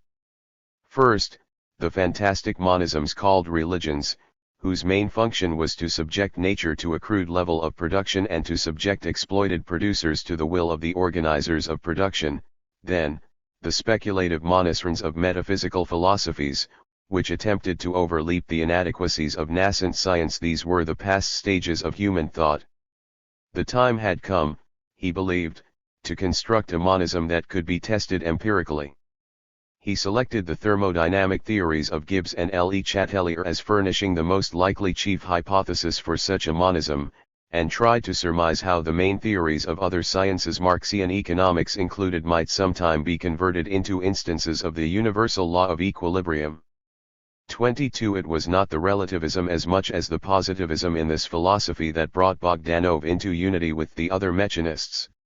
The reader has already seen how, in the spring of 1926, he helped precipitate the debates within the Institute of Scientific Philosophy by objecting to a Deborahite criticism of Henry Bergson. The criticism was based, Bogdanov said, not on the data of positive science but on empty ratiocination, rasu, dadelstvo. The Debrunists dared the other mechanists at the debates to agree with Bogdanov's rejection of philosophy, and L1. Axelrod, one of the two mechanists whose remarks in the debates were subsequently printed, did so, brushing aside the invidious allegation that Bogdanov and she were rejecting philosophy. 23 A. K. Timiryazev, the other mechanist whose remarks were printed, ignored the Deborahite challenge. Timiryazev was entirely opposed to relativism in philosophy and to the theory of relativity in physics, and had previously clashed with Bogdanov on both subjects, but he did not disown Bogdanov on this occasion, for he shared Bogdanov's repugnance towards empty ratiocination. 24 Timiryazev and most other mechanists usually expressed this repugnance by the demand that dialectics should not be elaborated apart from concrete data, that it should flow out of a detailed study of the positive sciences, while Bogdanov, lacking reverence for the terminology of orthodox Marxism, did not ordinarily speak of dialectics. He demanded simply that the generalizations and hypotheses of philosophy be subject to empirical verification. But the difference in the formulations does not conceal the basic affinity or unity of views. Moreover, Axelrod and Sorobayanov, the two mechanists who publicly acknowledged their affinity with Bogdanov, shared some of his relativism as well as his positivism.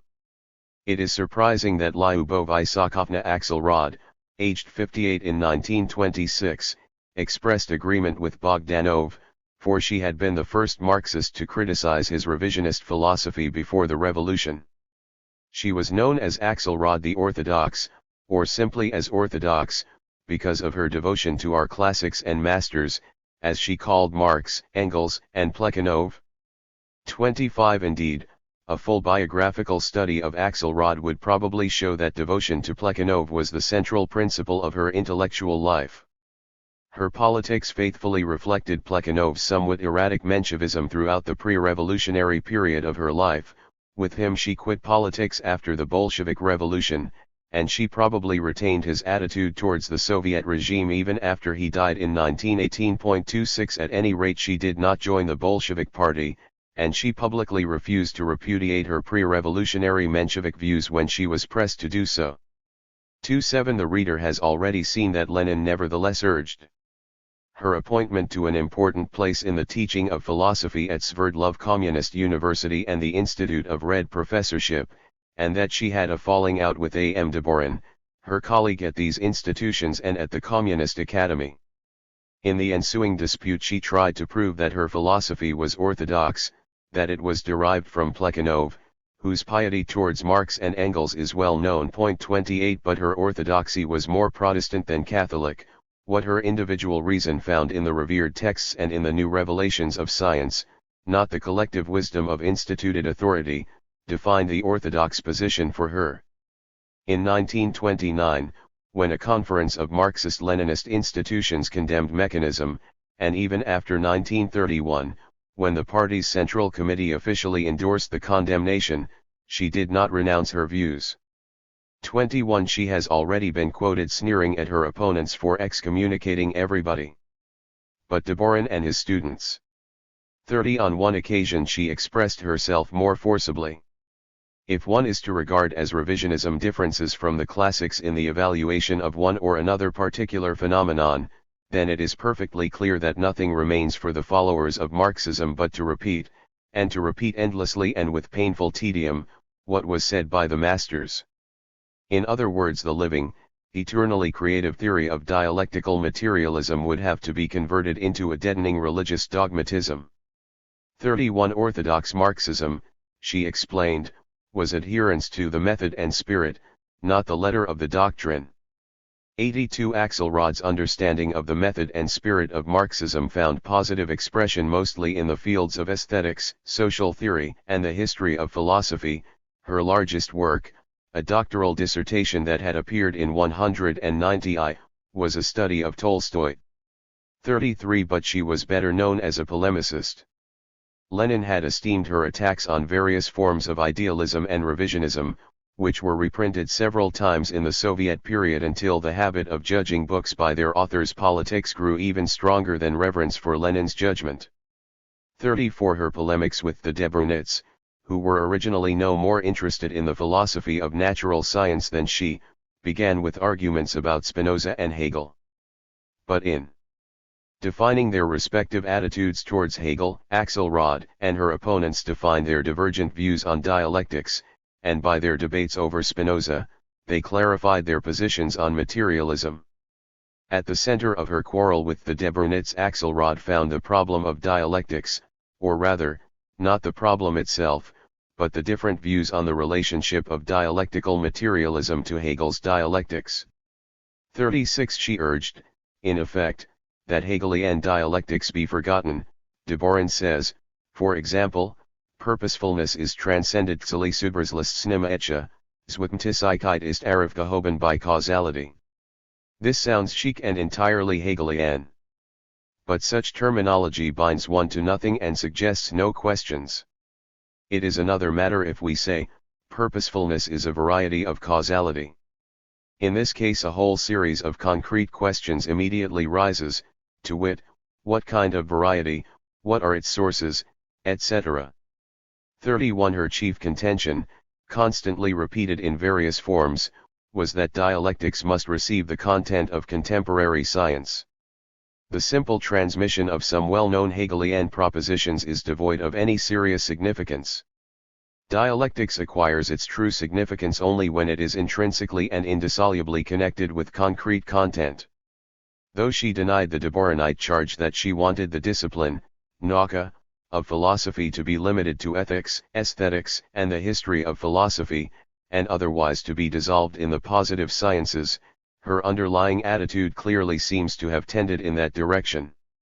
As a methodology of science, she said, dialectics taken in its entirely abstract form leads inevitably to empty and meaningless scholasticism. 3.9 And when she was pressed for her views on dialectics as the most general synthesis of the findings of science, she exclaimed, I dare to reply to this question, the synthesis is in the aeroplane, in the radio receiver, and in general in all the great practical results of contemporary natural science. I dare to reply in this way because I do not forget Marx's great thought that one may explain the world one way or another, but the most important thing is to change it. 40 Axelrod's dispute with the Deborahnites concerning Spinoza in effect resumed her pre-revolutionary disagreement with what she called naive realism. 41 Her chief opponent was now Deborahn, who had in the pre-revolutionary period agreed with her criticism of Lenin as a naive realist, and Axelrod now described the main IUE as an historical problem. My grievous sin, from my opponent's point of view, consists of this, that I regard Spinoza's substance as the course of conformity to laws economernost, Gesetzmäßigkeit. From my opponent's point of view Spinoza's God or substance is nature, identical with matter. In other words, substance is matter. But she, no less than the Deborahnites, accepted Plekhanov's dictum that Marxism is a variety of Spinozism, and their disagreement over Spinoza's concept of substance was accordingly a disagreement over the source and nature of Marxist materialism. To Axelrod the soul of materialism was its recognition in nature of a universal regularity or conformity to law, Takonomernost, Gesetzmäßigkeit, and its consequent rejection of teleology and religion. She would not agree that the hallmark of materialism was Lenin's theory of reflection. She rejected his theory that human knowledge reflects the essence of external matter. She believed that matter exists independently of, and prior to, the human mind, but she felt that our sensations and knowledge correspond to certain properties of external matter. She repeated the old distinction between the primary and secondary qualities of matter, the former alone being subject to measurement and hence to scientific study. Imagine that my neighbor's brain is exposed and that I, as a researcher, am observing the activity of the nerve centers just at the moment when he is experiencing some sensation. What then? Under this circumstance, ideal for cognition, I should nevertheless come to know merely the motion that causes my neighbor's sensation, but I should not obtain the slightest conception of his internal condition, i.e., of his experience pura/zivani. In other words, this would remain closed to me by a dense, impenetrable cloud. 4a. In a similar vein Axelrod objected to the view that universal concepts reflect independently existing universals. Her position on this ancient problem was that universal concepts correspond to objectively existing relationships or connections among individuals. In general, then, she was a Marxist who construed materialism to be largely a synonym for empiricism and irreligious determinism. A similar understanding of materialism can be found in the writings of Semen I. Semkovsky, N.E. Bronstein in 1882, who had been a prominent Menshevik and Trotskyist before the Bolshevik Revolution. Even though Semkovsky's politics and his Machist philosophy had involved him before 1917 in fairly sharp clashes with Lenin, the necessities of the Cultural Revolution made him the chief Marxist philosopher in the Soviet Ukraine. His efforts to win the natural scientists in the Ukrainian Academy of Sciences, by telling them that they already were Marxists without realizing it, have already been mentioned, for the incidental rejection of Hegelian dialectics with which he bolstered his appeals to scientists helped precipitate the formation of rival factions among Soviet Marxists. The main burden of his argument to the Ukrainian scientists was that Einstein's theory of relativity was the concrete form of dialectical materialism in the physical sciences, that Darwinism was the realization of the same philosophy in the biological sciences, and that Marxist social theory was its crowning triumph in the scientific study of man. The identification of dialectical materialism and the theory of relativity brought Semkovsky into conflict with a leading mechanist, A.K. Timirias F46, at the same time that the rejection of Hegelian dialectics involved him in controversy with the Debrunets. He called for a third force in Soviet Marxist philosophy, which would avoid both vulgar materialism and Hegelian scholasticism. 7. But he could not escape identification with the mechanist faction. For he attacked the Debrunets on the central issue, the elaboration of dialectics from Hegel, apart from the positive sciences, and defended the theory of relativity when it was no issue at all in the clash of the two factions. The Debrunets were largely indifferent to Einstein's physics, and few mechanists approved of Timiliasev's hostility to it. Even in 1928, when the Debrunets were moving towards Semkovsky's position on relativity, he repeated the chief mechanist criticism of them: they were pure philosophers, separated from the material of the sciences, who philosophize fruitlessly. 48. In 1929, at the conference that formally condemned the Mechanist faction, Semkovsky spoke as a Deborahite. 49. He spoke as if the views that the conference was endorsing had been his all along. Had he not been arguing that the theory of relativity was the realization of dialectical materialism in physics? As for the general issue of the controversy, the relationship between dialectical materialism and natural science, he recalled an ingeniously ambiguous metaphor: in this question I usually employ the following figure, which, in my opinion, most correctly expresses the relationship between dialectical philosophy and the individual sciences. This relationship can be compared with the relationship of the party and the class in the Leninist view. The party, I have written, does not go behind, does not passively summarize, but goes in front, actively leads. But for this, Lenin taught, the party itself must be the concentrated expression of the class. And such is also the dialectics of the interaction between philosophy and science. The ambiguity of the metaphor was its chief virtue to Semkovsky. It spanned his previous views as a mechanist and his present endorsement of the Deborahite position. Had he not been trying to establish Marxist leadership in natural science by showing that Marxist philosophy was the concentrated expression of science? The Debrunets, to be sure, sought this concentrated expression mainly in Hegelian dialectics, which Semkovsky had rejected in 1924 as scholasticism. In April 1929, he did not repeat that epithet, but he did warn that Hegelian dialectics was idealist and therefore could not be transferred to Marxist philosophy without basic alterations. It seems clear, therefore, that his shift of philosophical factions was accompanied by little change of philosophical views. 52. While Semkovsky was searching for a philosophy that would win natural scientists to Marxism in Kharkov and Kiev, Alexander Ignatievich Varyash was doing much the same in Moscow. Sandor Vyages, to use his proper Hungarian name, was a professor of philosophy who had been an official of the Union of Teachers and Civil Servants during Belakun's regime. Admiral Horthy's regime had imprisoned him, but an exchange of prisoners between Russia and Hungary brought him in 1922, aged 37, to Moscow, where he was placed in a number of teaching and administrative positions, all involving efforts to win intellectuals to Marxism. 63. For the most part there was little to distinguish his philosophy of science from the mechanist versions that have been surveyed so far. The unity of science was his great dream no less than the others.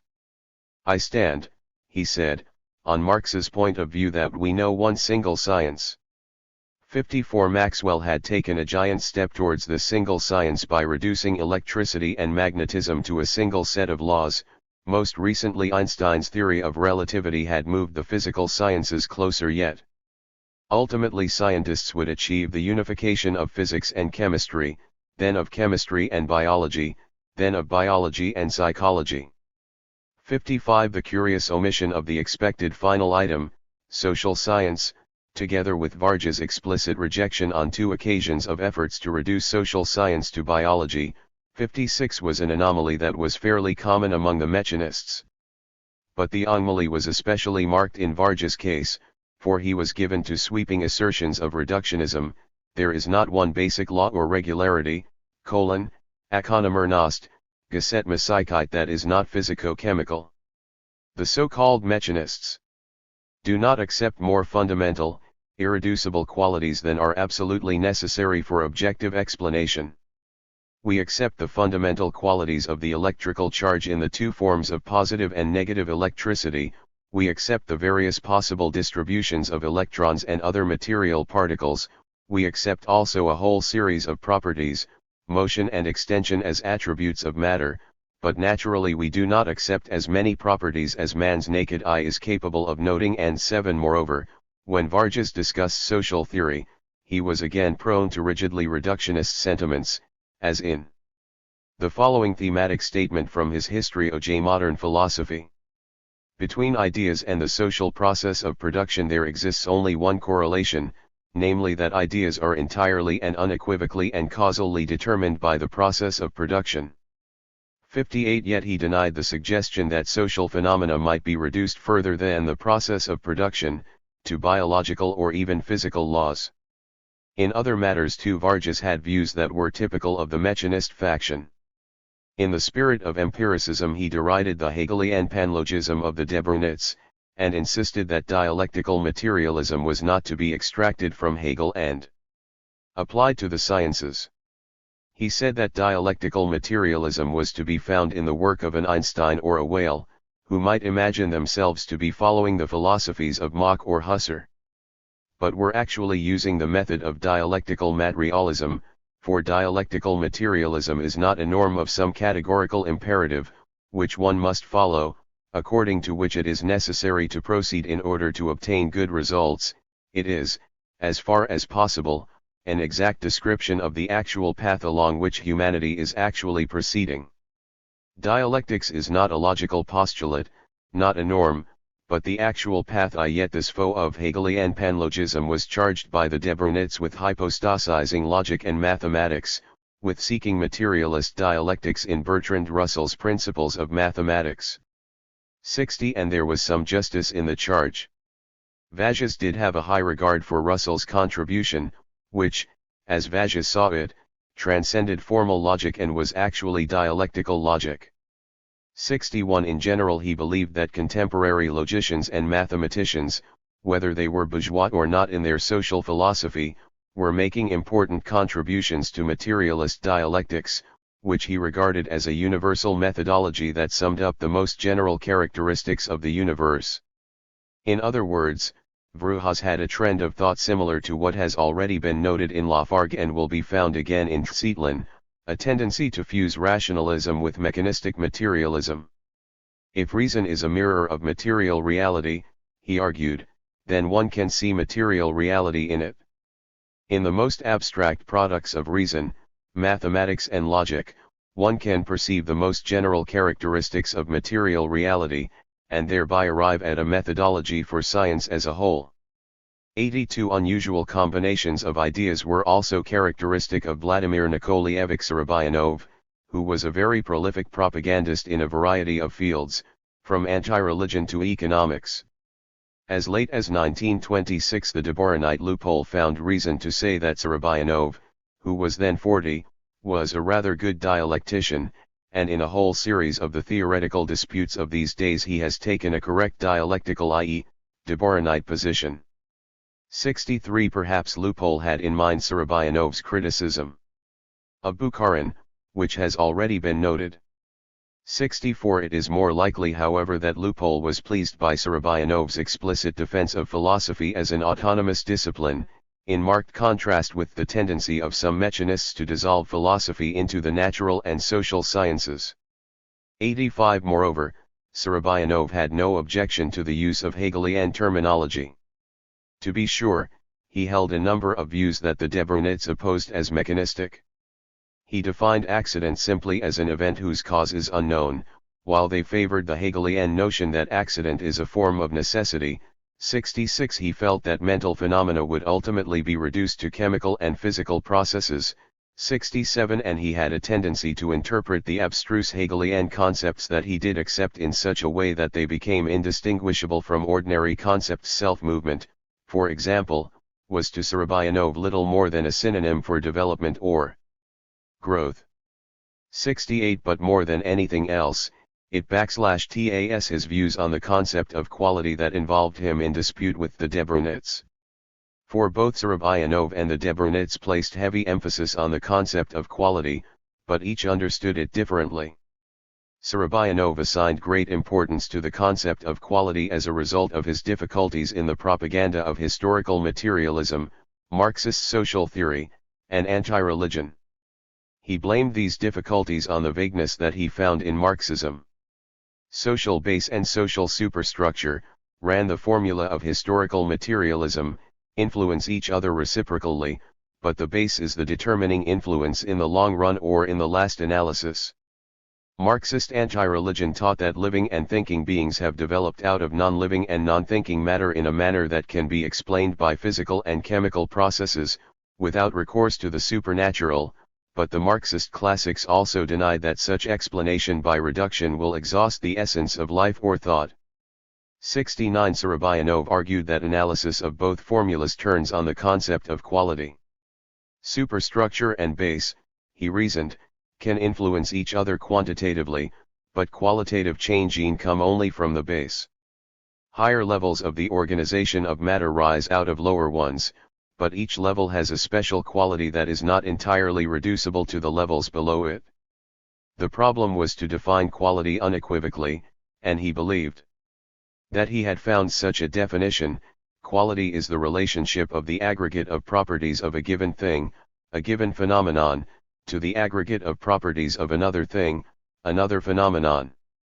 70 The empiricist shunning of ontology was as obvious in this definition of quality as it was in Axelrod's. Both avoided speaking of the essential attributes of things.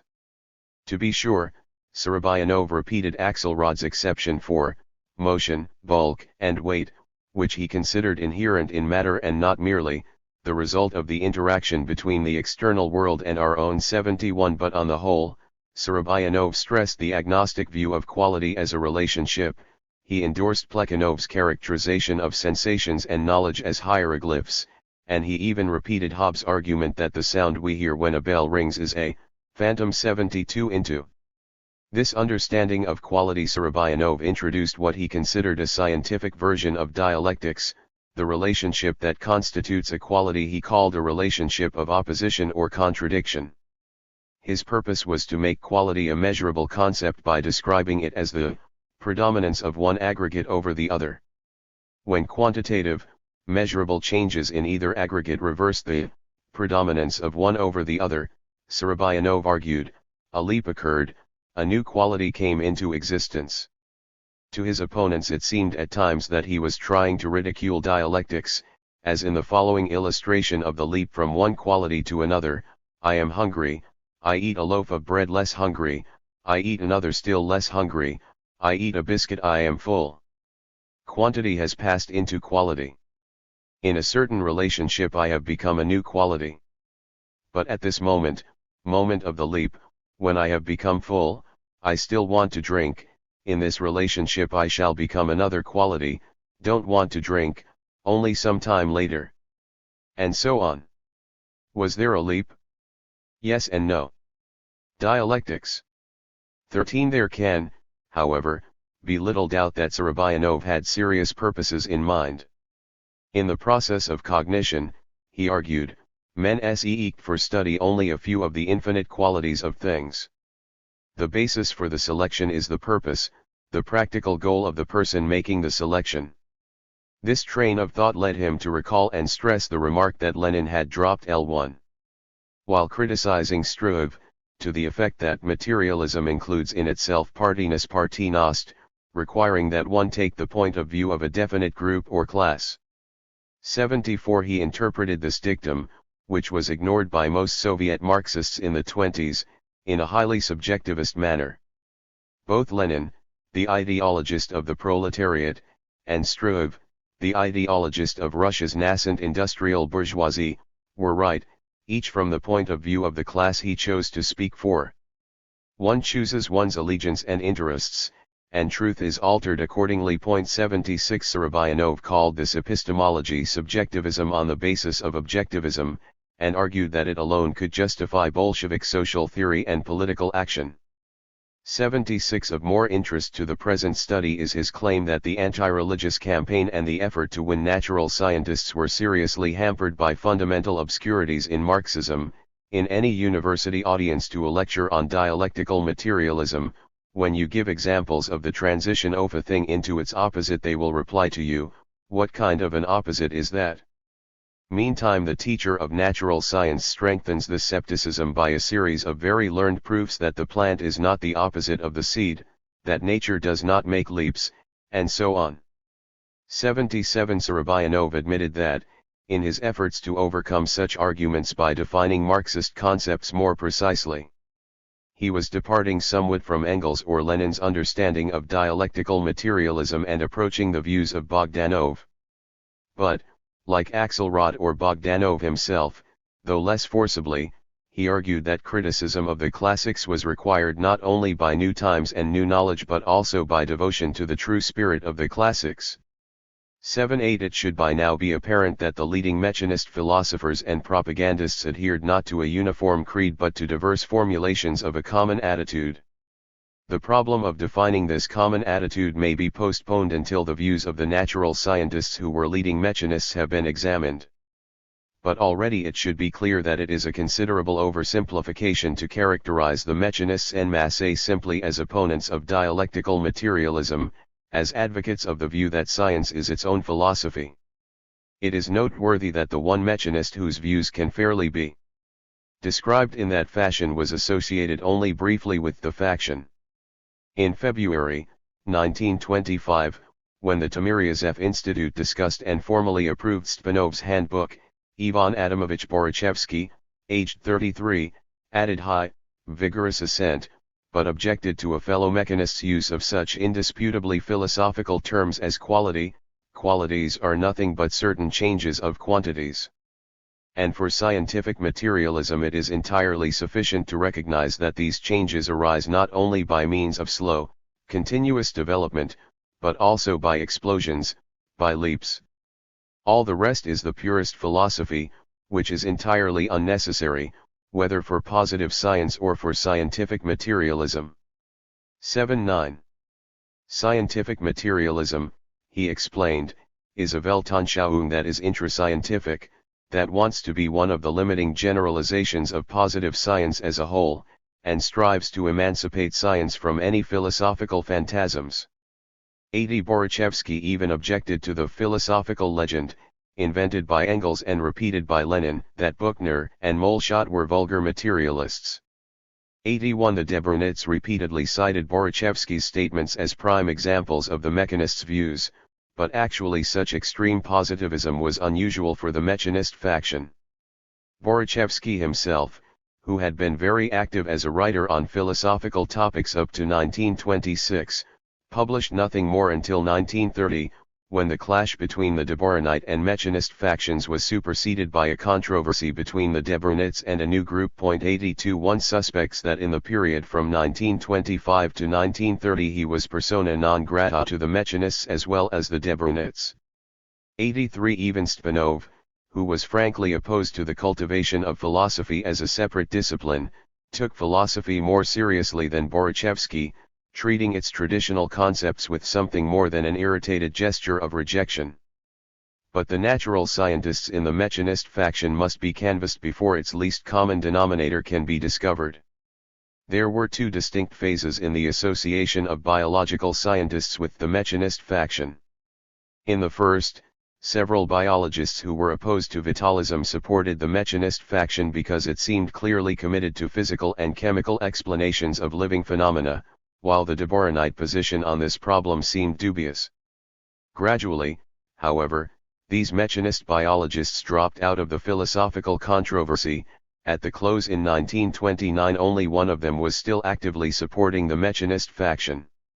The second phase set in rather abruptly towards the end of the controversy, when the genetical theory called Lamarckism was attached to the Mechanist philosophy, and a few previously aloof biologists joined the faction, arguing the inheritability of acquired characteristics rather than the possibility of reducing life to the chemistry of proteins.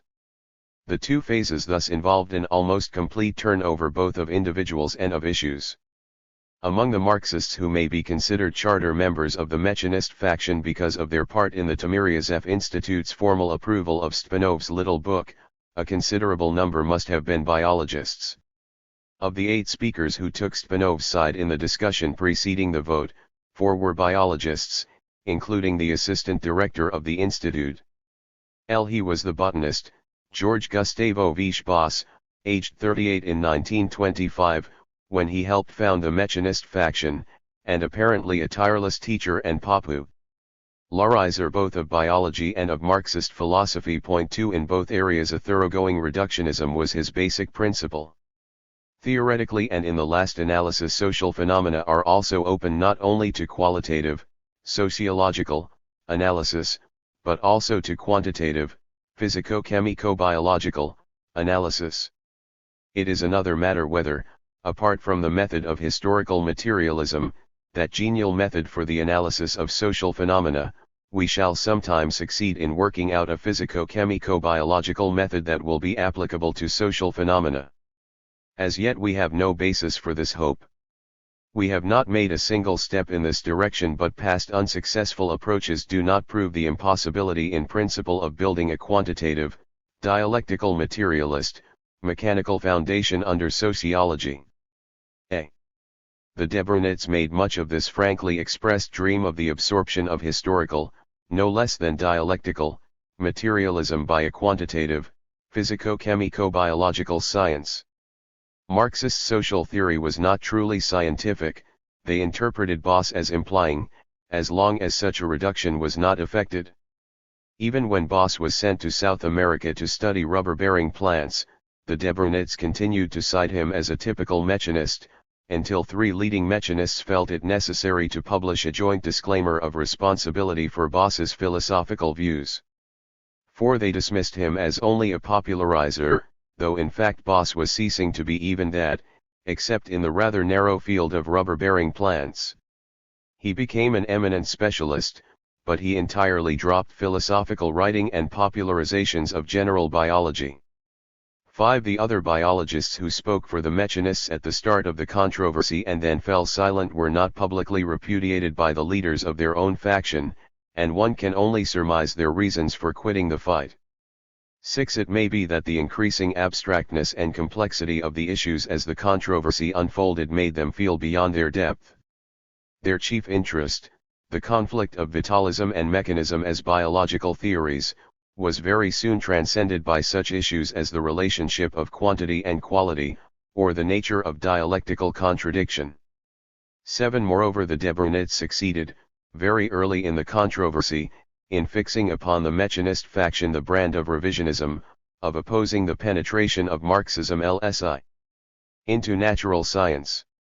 It became increasingly difficult for a biologist who considered himself a Marxist to defend the Mechanist faction, especially after Deborin's masterstroke, towards the middle of 1926, in publishing the defense of the Mechanists by Professor A. F. Samilov. For Samilov, a famous bourgeois physiologist, explained that he agreed with the Mechanists because he himself was not a Marxist. 8 Samilov's article, The Dialectics of Nature and Natural Science, was originally a paper read in the Scholars' House of Kazan, one of many such clubs that the Soviet government had established to court the goodwill of bourgeois scholars. Samilov described the philosophical controversy among Soviet Marxists in a tone of amused condescension, and his audience probably felt as he did. The controversy was pointless, for it was largely a clash of citations from Engels, who was often vague and inconsistent. 9 Nevertheless Samilov made a serious effort to evaluate Engels' philosophy of natural science, as expressed in the recently published Dialectics of Nature. He claimed that in some important matters Engels had brilliantly anticipated the development of natural science since his time. 10 But Samilov reasoned that even in such matters Engels' dialectical materialism proved nothing and was accordingly superfluous, only empirical science could prove or disprove the theories criticized by Engels. In other matters he found Engels' philosophy to be actually harmful. The tendency to bind abstract formulas on nature, which the mechanists attributed to the Debrunits, Samilov attributed to Engels. His main objection was to Engels' assertion, in criticism of reductionism, that there are irreducible qualities in nature beyond those of homogeneous particles in motion.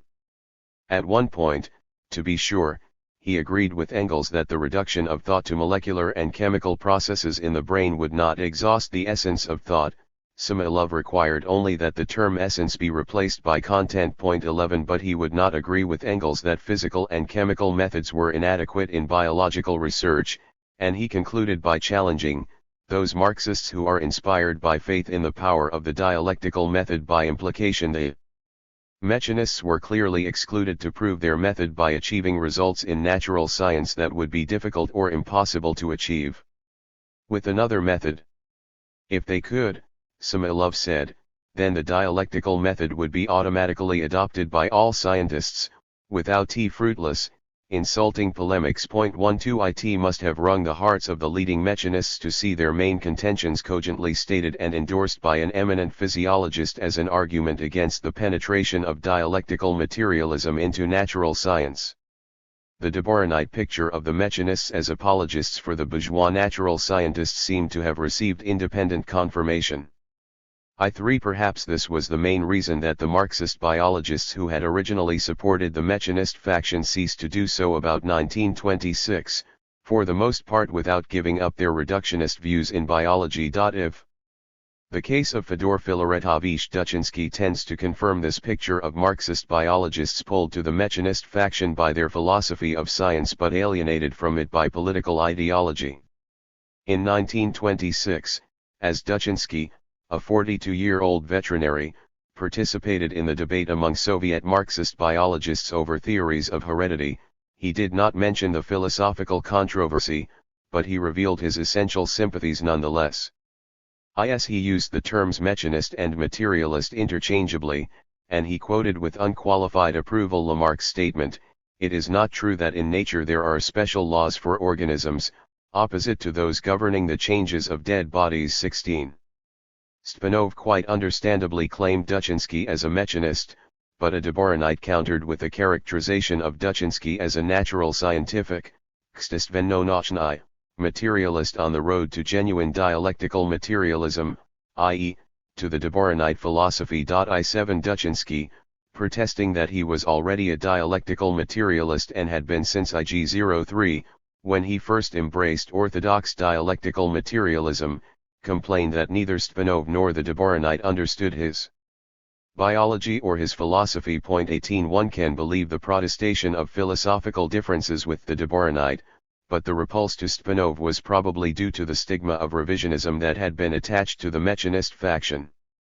9 Though Duchinsky's views on reduction, which were clearly similar to those of the mechanist faction, could not induce him to join it, his Lamarckist theory of heredity, which had little logical connection with the philosophical controversy, brought him belatedly to attack the Debrunits.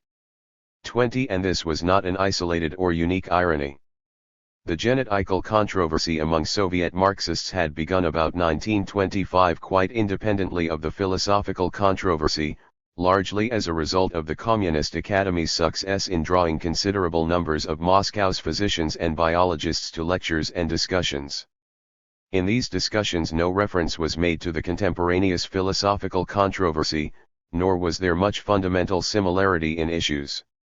Lamarckists and Morganists felt no need to decide whether the Marxist philosophy of science should be an independent discipline, or whether the chief source for its elaboration should be Hegel or empirical science. Nor did they argue whether or where to place a limit on reduction as a method.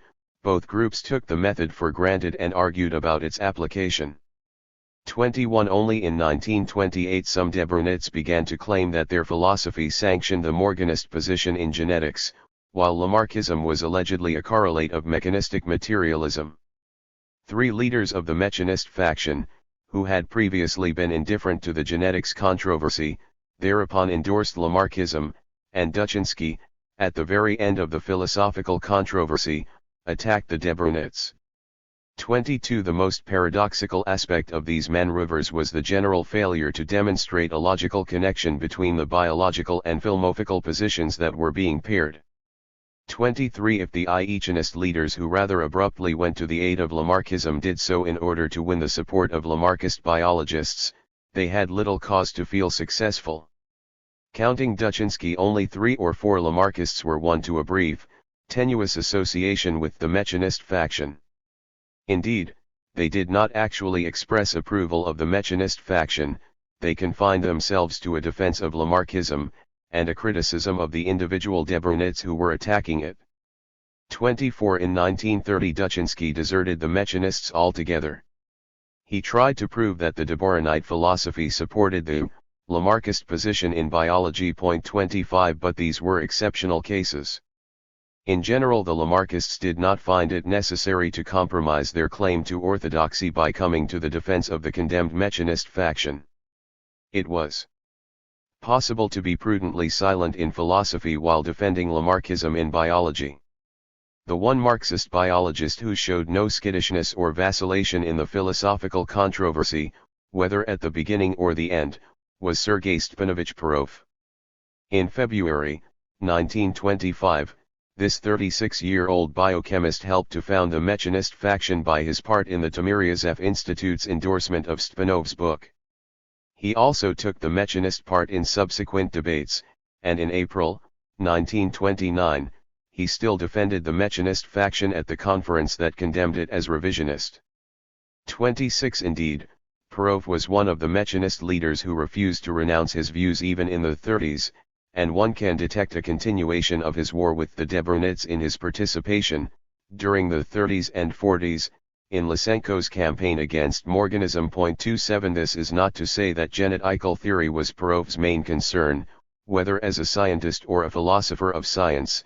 Until 1929 he appears to have ignored the problem of heredity and variability altogether.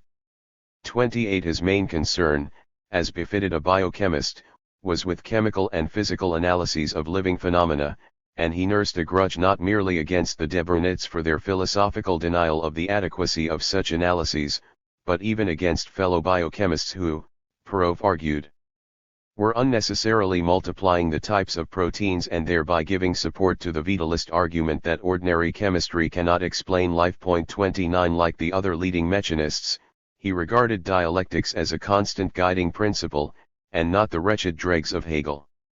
30. Like them, he searched in the empirical sciences for the universal principle that would furnish an ontological and methodological basis for the unity of all sciences, and he claimed to find it, somewhat as Bogdanov did, in the work of the American chemist, Willard Gibbs.